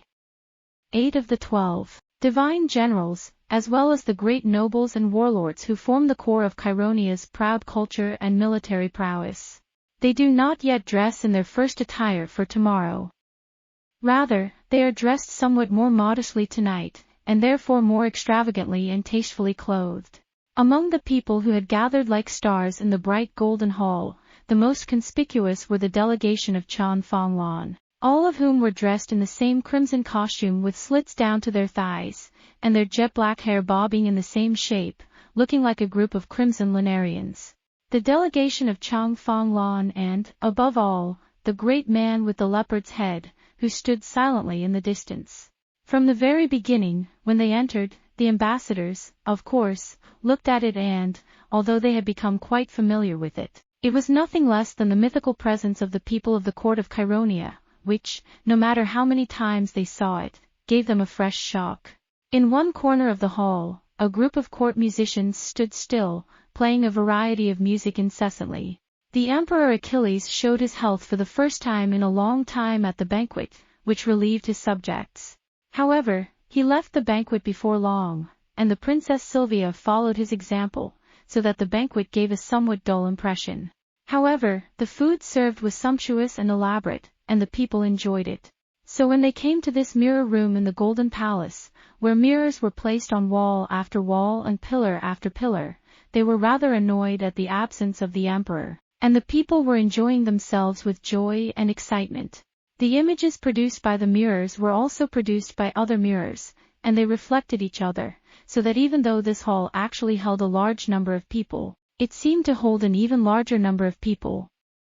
This hall was the largest of all the halls in the Palace of Obsidian, and was usually divided into 3 sections by curtains, which, when all connected, were so large that 3 small squares could fit inside. From the ceiling hung a gigantic chandelier, which alone was 3 tarts high, and all its countless branches were lit with candles. In the 4 corners of the room there were glass candlesticks, which might be called trees of light, and hundreds of candles were lit in each of them. All of this light was reflected in the mirrors and shone incessantly, so that the room itself seemed to be a huge whirlpool of light.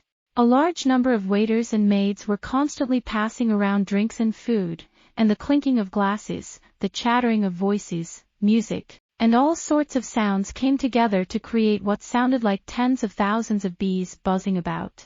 As long as we were inside, it was impossible for us to grasp the whole picture of who was there and what kind of interesting things were going on. However, this was Yarn's way of doing things, and even in this light-filled room, if one had Yarn's eyes, one would have been able to see clearly that there were many interesting, modest, and meaningful paranormal acts being performed here and there. For example, the envoy of Eulania and the right-hand man of Kumu were extremely careful never to come within 50 tads of each other. And the right minister, Job San, would often talk to the envoy of Paro to show that he was on good terms with him, and Baron Leroy and Count Elia would talk to each other in secret all the time. Olli Trevan of Wallachia, the fat man whom we are already familiar with, was taken with Demos, the Marquis of Waldstad, as soon as he saw him, and he wandered up to him and tried to talk to him even though he had no business to do so.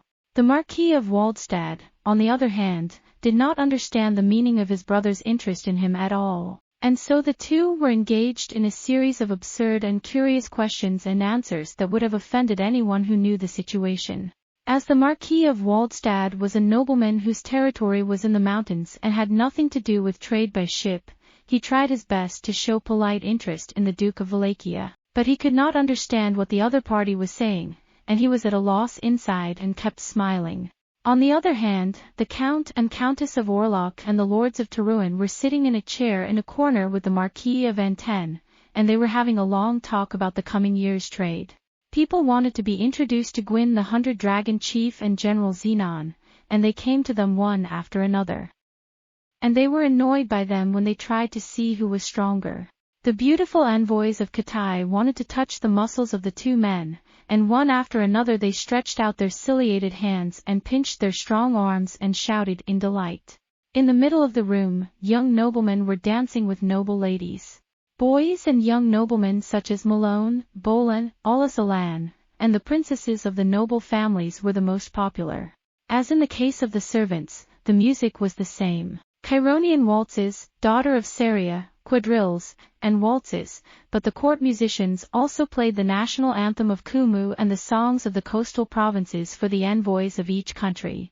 When they were exhausted, they were replaced by new musicians, so that the music never ceased. Guin, how about a dance? Zhang Huanran and the mischievous princess tried to drag Guin to the dance to make themselves stand out. But none of them could succeed. Guin, there you are. In the midst of the deafening clamor, the Marquis of Anten, the great Aulus, who had been chatting with the envoy from Primorsky territory, suddenly appeared behind Guin.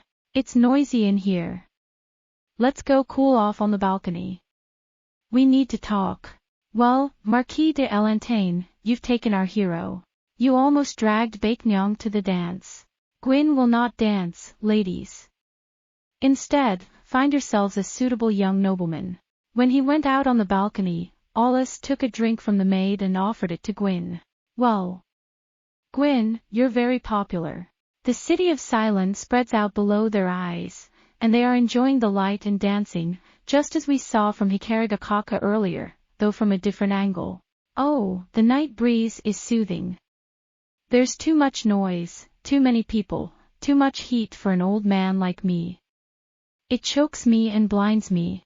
I'm going to leave this place to the young and let the old disappear, but before I do, I wanted to talk to you, Guin. I couldn't see you after the fire. Guin bows his head in silence. The Marquis de Elantane stared at him with those piercing gray eyes. You'd look good at a party like that. You'd look good anywhere, Guin, you know that. The old lord said slowly. Actually, Guin, I've just sent word to the king.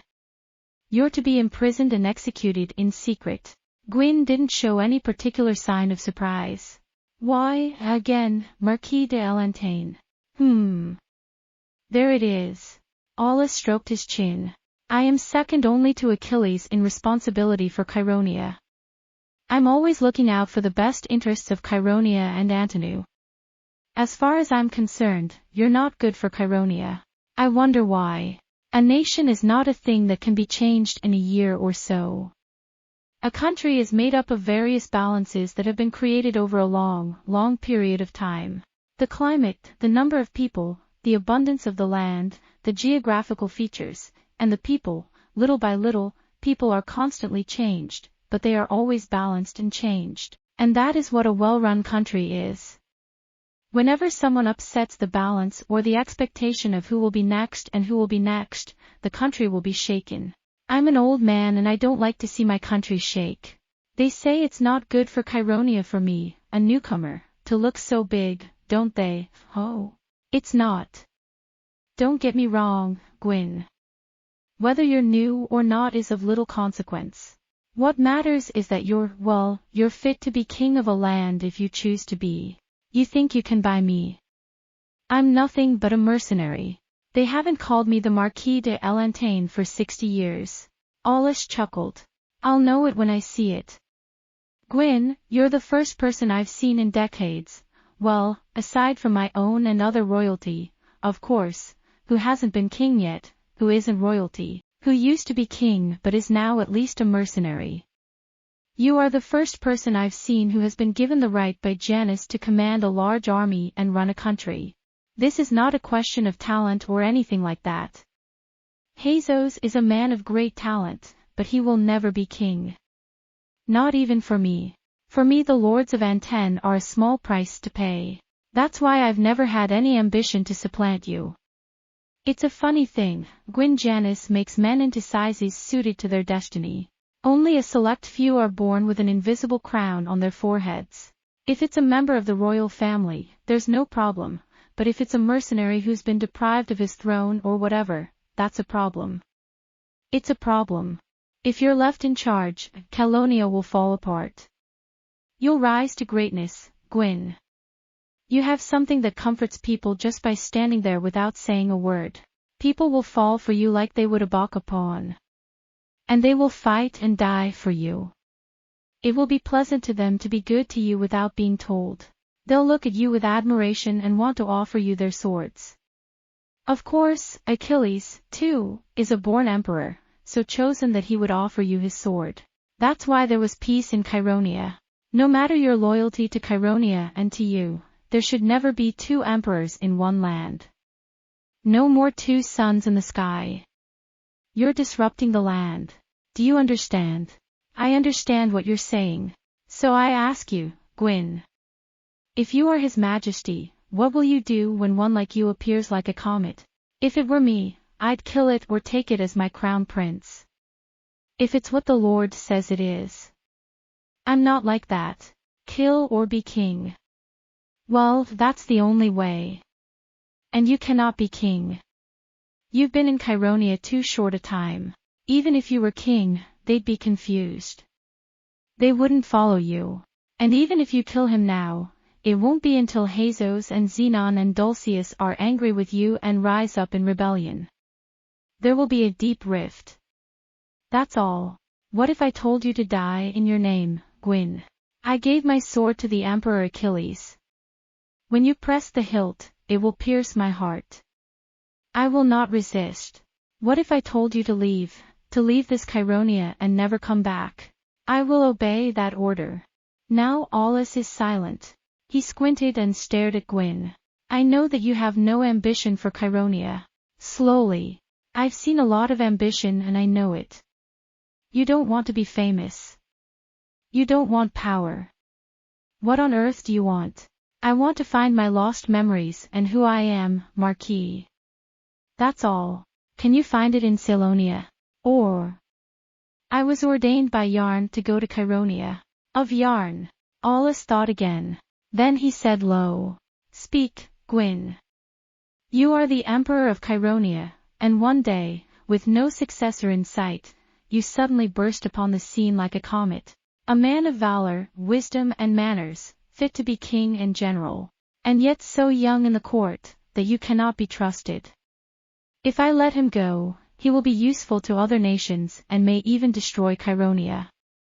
You have a hero of such magnitude. You can kill him, you can let him go, you can promote him, but all of them have their advantages and disadvantages. If you were the Emperor of Cheironia, how would you treat him? Guin thought. People do not hesitate to come to the balcony. The sound of music floats high in the air. If I were the Emperor of Cheironia. What if it is the Emperor of Cheironia? We don't kill them, we don't let them go, and we don't hire them. Let the market decide.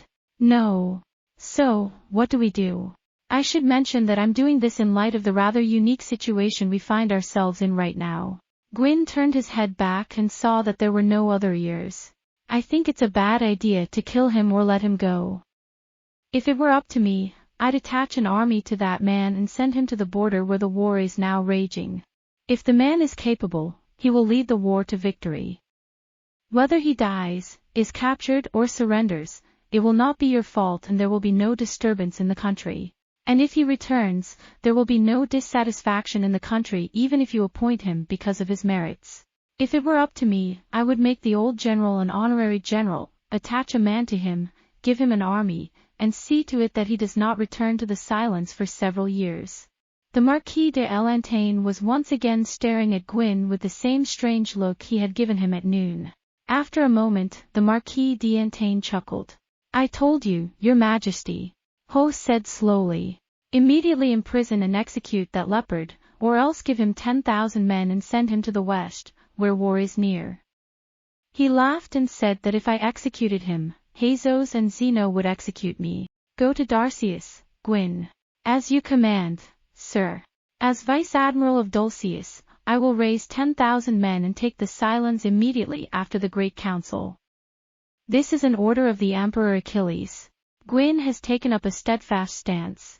Your command is respected. Later, His Majesty will give you detailed instructions. Until then, keep this matter strictly confidential and do not let your men know about it." "Yes, sir. It's the leopard of life."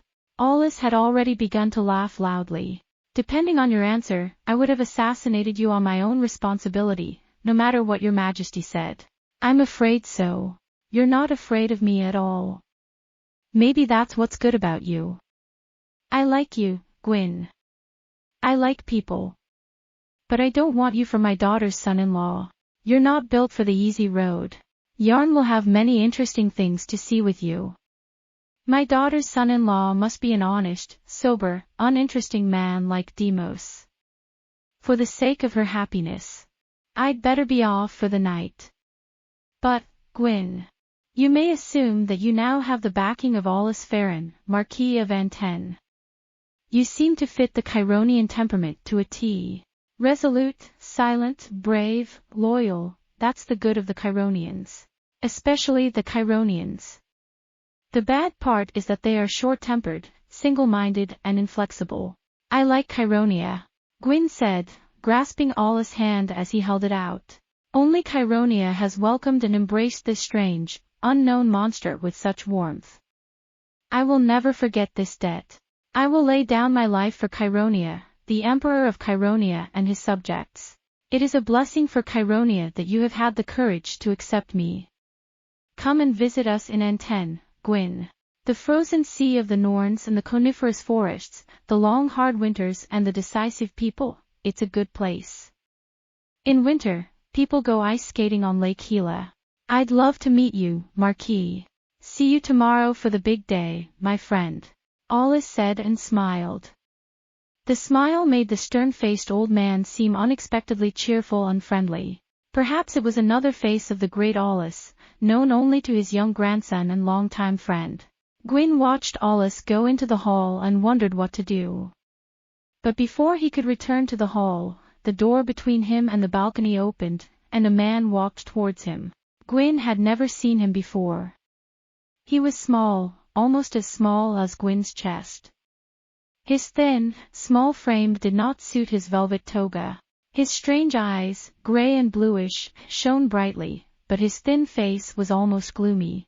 He could be any number of years, from 24 or 25 to 40.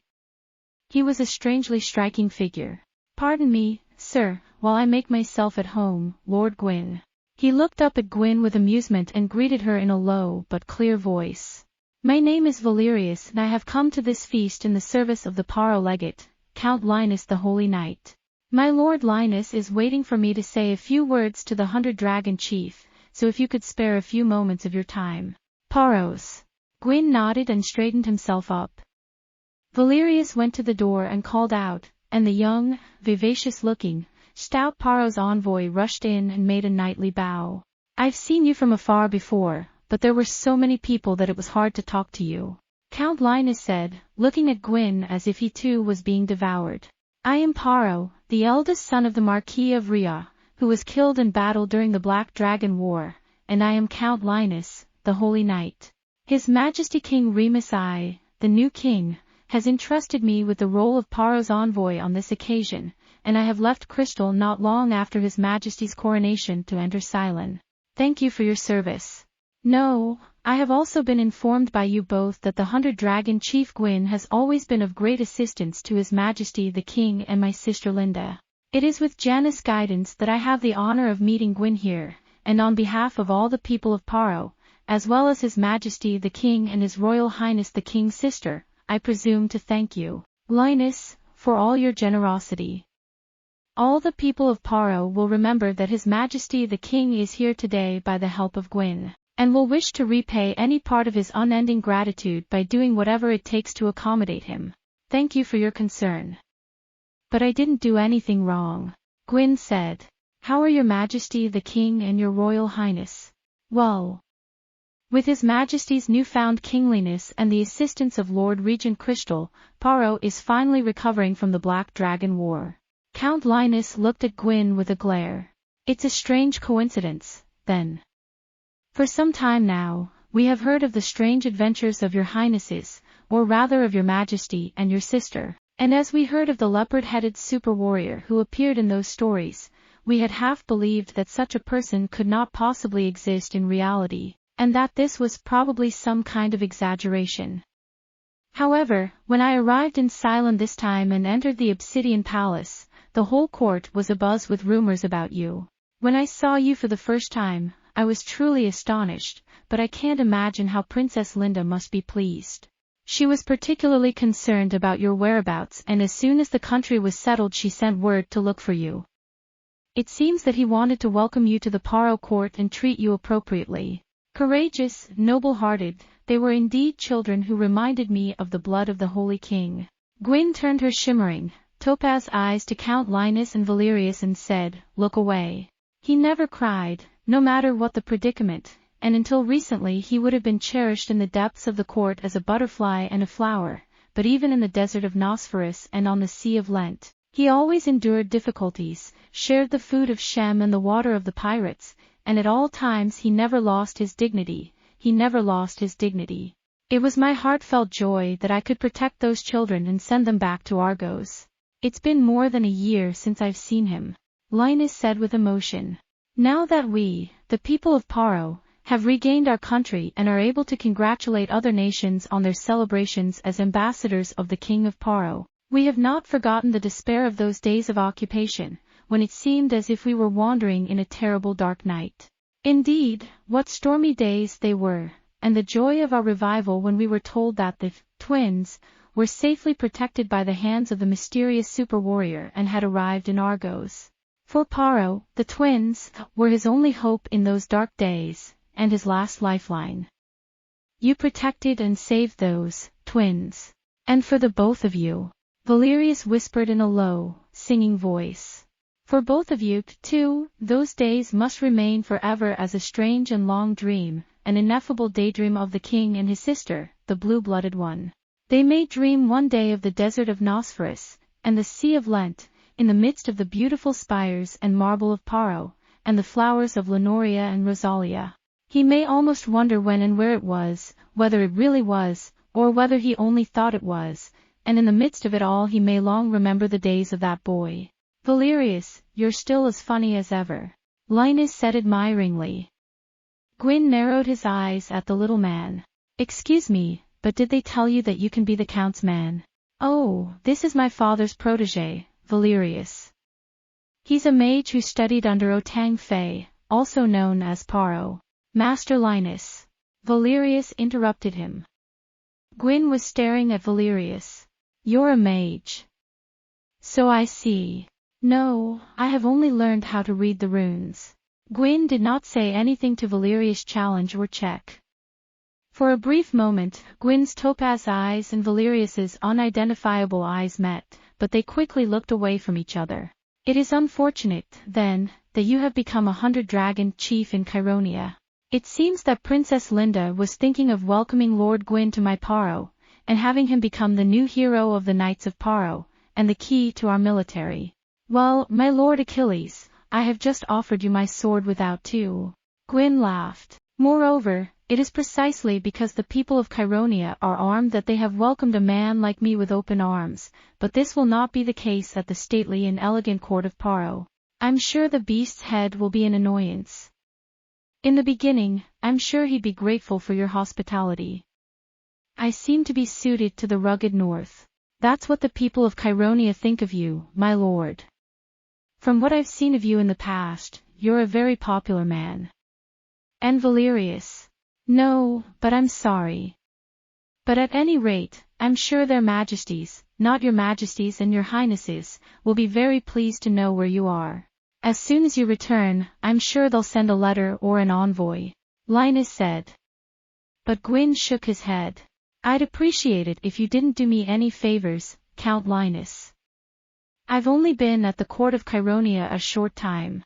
I'm still trying to be loyal to His Majesty Achilles, and it would be disgraceful to my sovereign if I were known to be involved with a king and sister of another country. Chironia and Paro are, after all, neighbors, and if we are both safe, we may meet again one day by the guidance of Yarn. Or perhaps my lord will command me to visit Paro. I, too, look forward to that day, and remember those days of Linda and Remus in the wind, and, if I may be so bold as to call them, I shall be glad to hear of their safety and growth. I see. But that's a shame. Linus looked disappointed. But it doesn't matter that you're still alive and well in Chironia. Princess Linda has been very concerned about Gwyn's whereabouts. The feast of their 17th birthday will be a great occasion, and when they reach the age of 20, the marriage ceremony between His Majesty King Remus and Princess Illumina of Aglaia will take place. At such an occasion, I may ask you to come to Paro as an envoy of the King of Chironia. 17, that's it. It's early, Guin said wishfully. And so, Princess Linda, I suppose it's time for you to make your acquaintance. No. At any rate, the country has not yet been settled for some time. But eventually, of course, there will be talk of it. There have already been some applications. Oh yeah. Guin seemed to be lost in thought. Or perhaps he was remembering his young friend who had left him, and thinking about the fact that they were people in Yarn's hands. It was a great pleasure to meet the ambassador of Paro. Guin put his hands on his chest and bowed slowly. I have to get to security now, so if you'll excuse me. Have a nice day. Oh, I see. See you tomorrow. Valerius stopped Linus from saying anything and said, I'm sorry. I hear the common cold is raging in the house of Cheiron. It's not good. Her Majesty, Empress Maria, will you be attending the grand ceremony tomorrow? Well, it's hard for a simpleton like me to know about the Cloud people. Guin, unmoved, bade him farewell and walked away. As he entered, he was recognized by a shout of joy from one of the people in the hall, who had been waiting for him. He's very popular, isn't he? Linus exhaled softly, looking away. He's a man again. He's a grown man. He's so dignified that at first you're frightened, but soon no one will think anything strange of that leopard head. In fact, it seems to help make him even more unique. No, indeed, quite. Goodbye, Valerius said with a strange frown, looking towards the hole. I'm sure the people of Chironia are very upset. What? Why do you have a headache? You should be meditating on such a big man. You take it easy, young man. I like that about you. Valerius muttered in his mouth so Linus would not hear. But first, I'm glad the leopard man is staying in Chironia. After that, unless the Paro-Colonian War begins, whatever happens to that man will have no effect on my Paro. Though it might have been better for His Majesty Remus to have such an adversary. I'd love to hear what our noble Lord Regent would think of that. Valerius, what are you muttering to yourself? Linus, a good man, nodded his head and said, even so, this grand celebration is a bit sad. Just when I thought I could finally meet the Emperor Achilles, he withdrew without attending with Zan. Empress Maria didn't show up, and I didn't have much time to talk with Empress Sylvia. Her brother, Grand Duke Darius, was also absent, so I don't understand what the feast was for. If it's a cold, I can't help it, but I hope Emperor Achilles will accept the greetings from His Majesty Remus tomorrow. Not at all. Valerius agreed. He also sneaked in a confession. It's a terrible cold. Something's wrong, I don't know what. Well, but it's none of my business. The infighting in the house of Chelonia will be dealt with by Chelonia. Now is a time when Paro must do everything in his power to restore it. He can't be bothered with the infighting of other nations. But I have heard secretly that the absence of the emperor and his family has been whispered about even by the highest officials of the court of Chironia.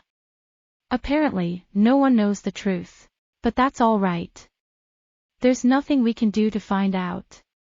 I'm sure the Prince Regent thinks it's good to know people's secrets even if you have no use for them, but I prefer not to know things I don't need to. No.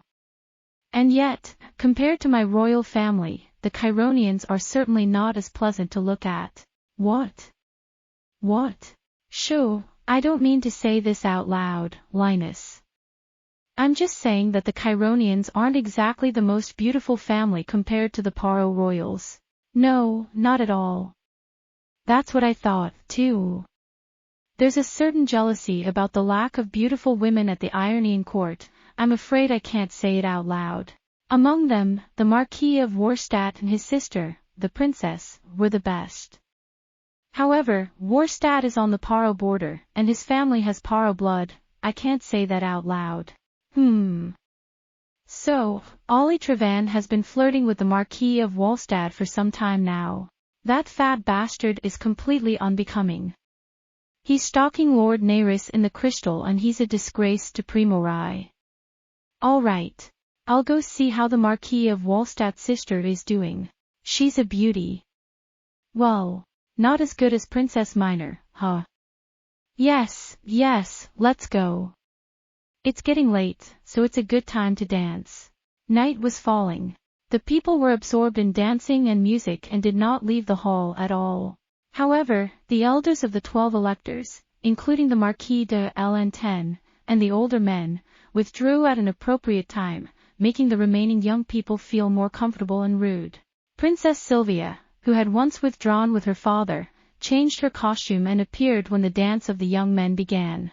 This time, she wore a dazzling scarlet dress by the hand of a designer from Paro, with flowers in her hair and long strands down her back, and looked completely at ease. At first they seemed somewhat irritated and frightened, but soon they were relieved when young men and ambassadors from many countries gathered to greet them, and the rest were happily engaged in dancing and music. The fact that Baldur and Lais, her two suitors, had not shown up for some reason that she knew of, was a source of some annoyance to Sylvia, but it seemed to have eased her mind, and she was behaving like a butterfly in the lotus leaf, being admired by all the people around her. Gradually, the hall was divided into several groups. In the middle were the young people who danced incessantly, the shy people clustered near the walls, the ambassadors who sat down to talk slowly, and the hungry people who were still drinking and eating. At the very least, the feasts at the court of Chironia may not have had the sophistication of Paro, but they were lavish with food, drink and music. Some of the young men, glasses of wine in hand, walked down from the balcony to the garden and insolently talked about their love around the statue of the Emperor Achilles. The carriages of the noblemen were called to pull out and their hooves clattered on the cobblestones, but there were many more who wanted to stay and enjoy themselves. The waiters hid behind the curtains, yawned secretly, and drank the wine left by the guests, but no one complained. After all, it was the eve of a great event. The silence, who could be seen from the watchtower, did not show the slightest sign that they were about to fall asleep. The bonfires were lit one after the other, and the voices of the quadrille could be heard forever on the wind. The time had already passed midnight, and it was almost dawn, but no one paid any attention to that. Tomorrow, fanfares will be blown at dawn, and here and there, the curtain of portraits will be cut. Then, at the second bell of the lure, which marks the middle of the morning, the fanfare sounds again, the chrysanthemum is put on the fire, and the ceremony begins. After the viewing ceremony in the morning, the greeting and congratulatory speeches of the delegation in the audience hall, and the parade in the city, an open-air dinner was held for 50,000 guests at the signal of the fourth bell of the lure in the evening. After various entertainments, the stage is moved again to the Hall of Mirrors, and another ball is held. At the ball, the first man whom the Princess Sylvia asks to dance is the groom of the Princess of Chironia, and may stand as the next Emperor of Chironia. By now, this was well known to all the delegations of the countries. Therefore, people sometimes looked at Sylvia, whispering rumors and conjectures. When you think that tomorrow is the day when your fate will be decided, Sylvia's frolic, her brash attitude, and her drunkenness, which would have made her parents angry if they were around, seems somehow endearing.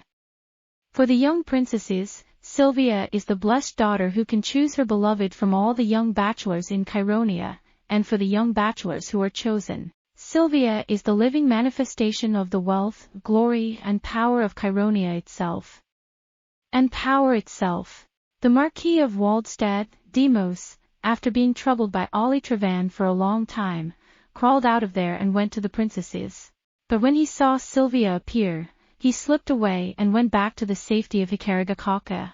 One went, and then another, and then another, and then another, and then another, and then another, in the order of their age, but as the emperor had already left, there was no one to announce the end of the ball, and as Sylvia had no intention of ending it at all, the music went on and on and on, and by now no one touched it.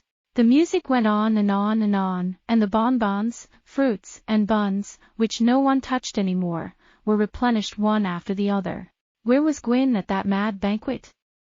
After parting from the good Linus and his shadowy Valerius, he returned to the hall, where for a time he played the part of the wild and boisterous young girls, but then he quietly slipped out of sight and went into a separate room set apart for rest.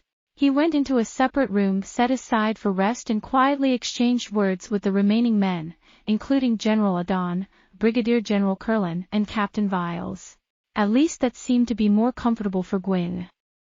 The military officers, too, were far more willing to engage in meaningful conversation about martial arts and tactics with the new heroes than they were to dance, and so, little by little, more and more of them left the hall and came quietly into the room. As they talked, they learned that Guin was not only a warrior, but also had a deep knowledge of Alexander's art of war and tactics, and their conversation became more enthusiastic. When Zenon quietly came into the room, the people began to ask Guin about the battle between the Semites and the Mongol army at Nosferus, and were listening with bated breath to how the Semites had defeated the Mongol regular army, which was several times their size. Guin. Zenon walked softly behind Guin. "Gentlemen, I'm sorry to disturb you, but your majesty has summoned Guin the 100-Dragon Chief." "Oh, my God, we're just getting started." "Well, I can't help it if it's his majesty's dress." "What is it, this late at night?" "Bailonko, please let me continue this again." The military commanders sent Guin off, chattering and looking bored. Guin, guided by Zeno, hurried into the already familiar living room of the Seventh-day Palace, where the Emperor Achilles was waiting for them, wearing only a gown over his nightgown. "Oh, Guin, you were just getting some rest.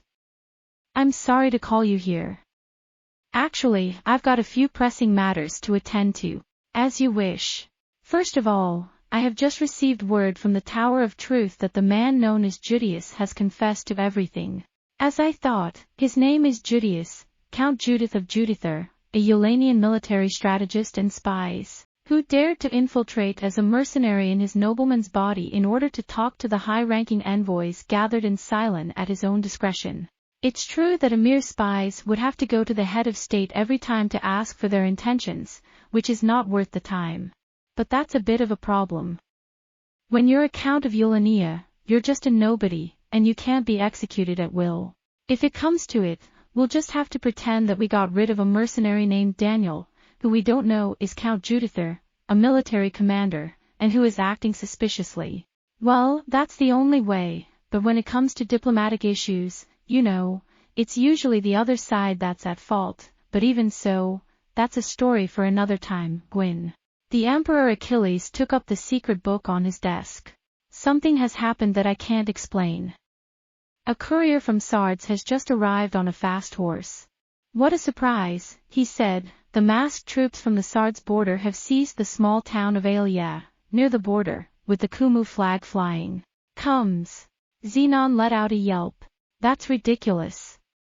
"Well, then, that's right, Zenon," the Emperor Achilles said with a stern expression. "That's absurd. Count Euthytho has already confessed to everything. Either Kumu and Eulania were working together, or Count Euthytho is." "No." Slowly, Guin said. They quickly look at Guin. "I'm sure that's in Eulania's hands, too. And when I say, I can think of any number of ways. At the last moment, we can make them hesitate between Kumu and Eulania, and thus weaken their mobility. Also, if Cheironia were to lock up the Kumu delegation at this point, Kumu would be furious and would immediately harden his stance against Cheironia. Naturally, Eulanian spies would also enter Kumu to incite him. Moreover, if Cheironia were to send an expeditionary force to Kumu, It would greatly reduce the main force of the Chironian army and give the Eulanian army an advantage over the Silence. All of these are conceivable, and all of them are compounded, I believe. Let's wait and see what they do to us. Well, that far, instantly. Zenon looked at Guin with admiration. Achilles nodded. So, what do you do, Guin? At any rate, it would be best to advise the border guards of Sardes and General Dulcius to stay out of our way. At any rate, they will provoke us in many ways. Stand your ground and do not open fire on us. I've just received an order from the Marquis de Elantane. I'll go to Sardes as soon as the grand ceremony is over. Until then, never fire a single arrow from here unless the other side makes a move on you. That's the thing. Achilles crossed his arms. Immediately after the Grand Council, he said, we must hold a hearing in the Hall of Stars to denounce the Empress and the others as soon as the council is over. There will be no witnesses unless you are there. As soon as that's done, I'll say again. As you wish. Is there 10,000 Sardesh, or more? Take as many as you can. Lieutenant, on horseback or on foot, as you wish. 10,000 is enough. We don't need a second in command. There's General Dulcius. But I want a large contingent of messengers, 7,000 of the 10,000 to be mounted, the rest to be soldiers, and a transport unit in the rear. Transport. Achilles stared at Guin sullenly. Which means it's going to be a long one, Guin. Maybe. How much? 1 year, 2 years, until Eulania thinks to run. Is it that bad? This Chironian hasn't seen war in a while. The destruction of Mongol has upset the balance of power in the Middle Plains. Kumu and Urania are in a hurry to restore it.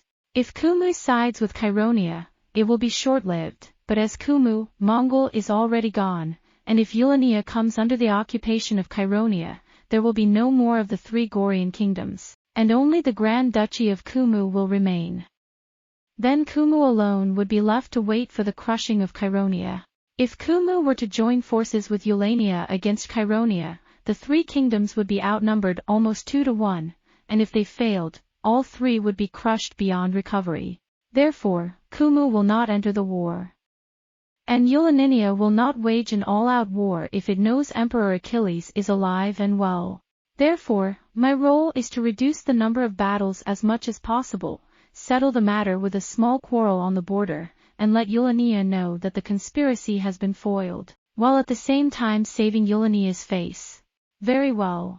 Achilles stood up, went to his desk, wrote something on a piece of parchment, removed a ring with a seal and placed it on the parchment. Zenon, give this to Guin.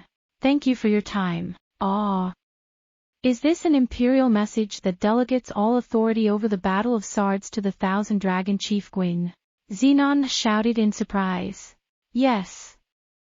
I can't serve as Dulcius second in command as a centurion. I'll make you 1,000 dragons, and then I'll make you a brigadier general. This ring is evidence of my power, show it to me and I will make sure your orders are carried out as well as mine. Guin knelt, drew his sword, took the knight's oath, and expressed his gratitude. In this time of crisis, that's good. But first we must get through the great deed that lies before us without alerting the people.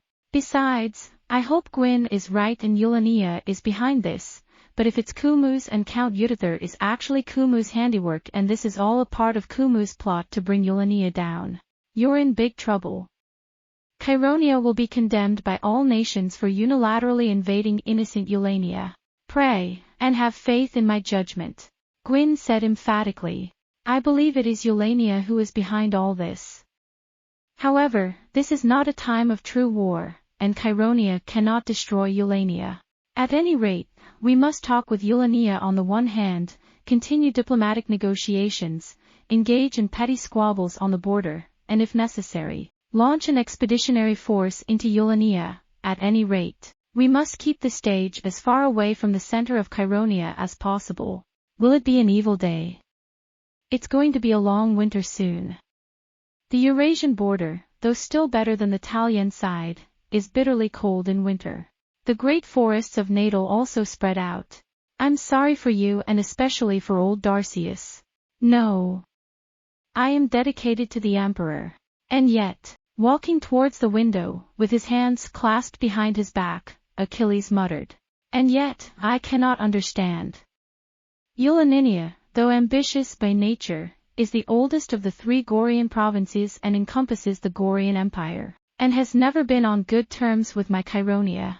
Although our relations with Kumu had been rapidly growing cold in recent years, I was optimistic that we would not have to fight for several more years.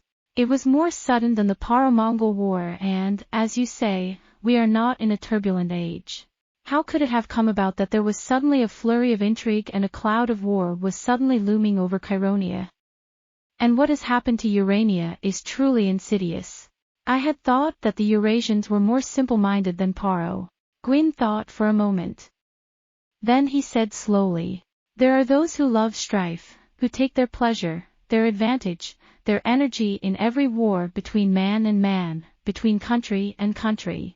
There are those who dwell in darkness, who take advantage of the darkness of men's hearts and dwell in it. I can see a huge dark shadow behind the Grand Duke of Urania. I can't help feeling that this shadow is blocking the way between the Grand Duke's eyes and the sun and making everything visible to the eyes of the doll.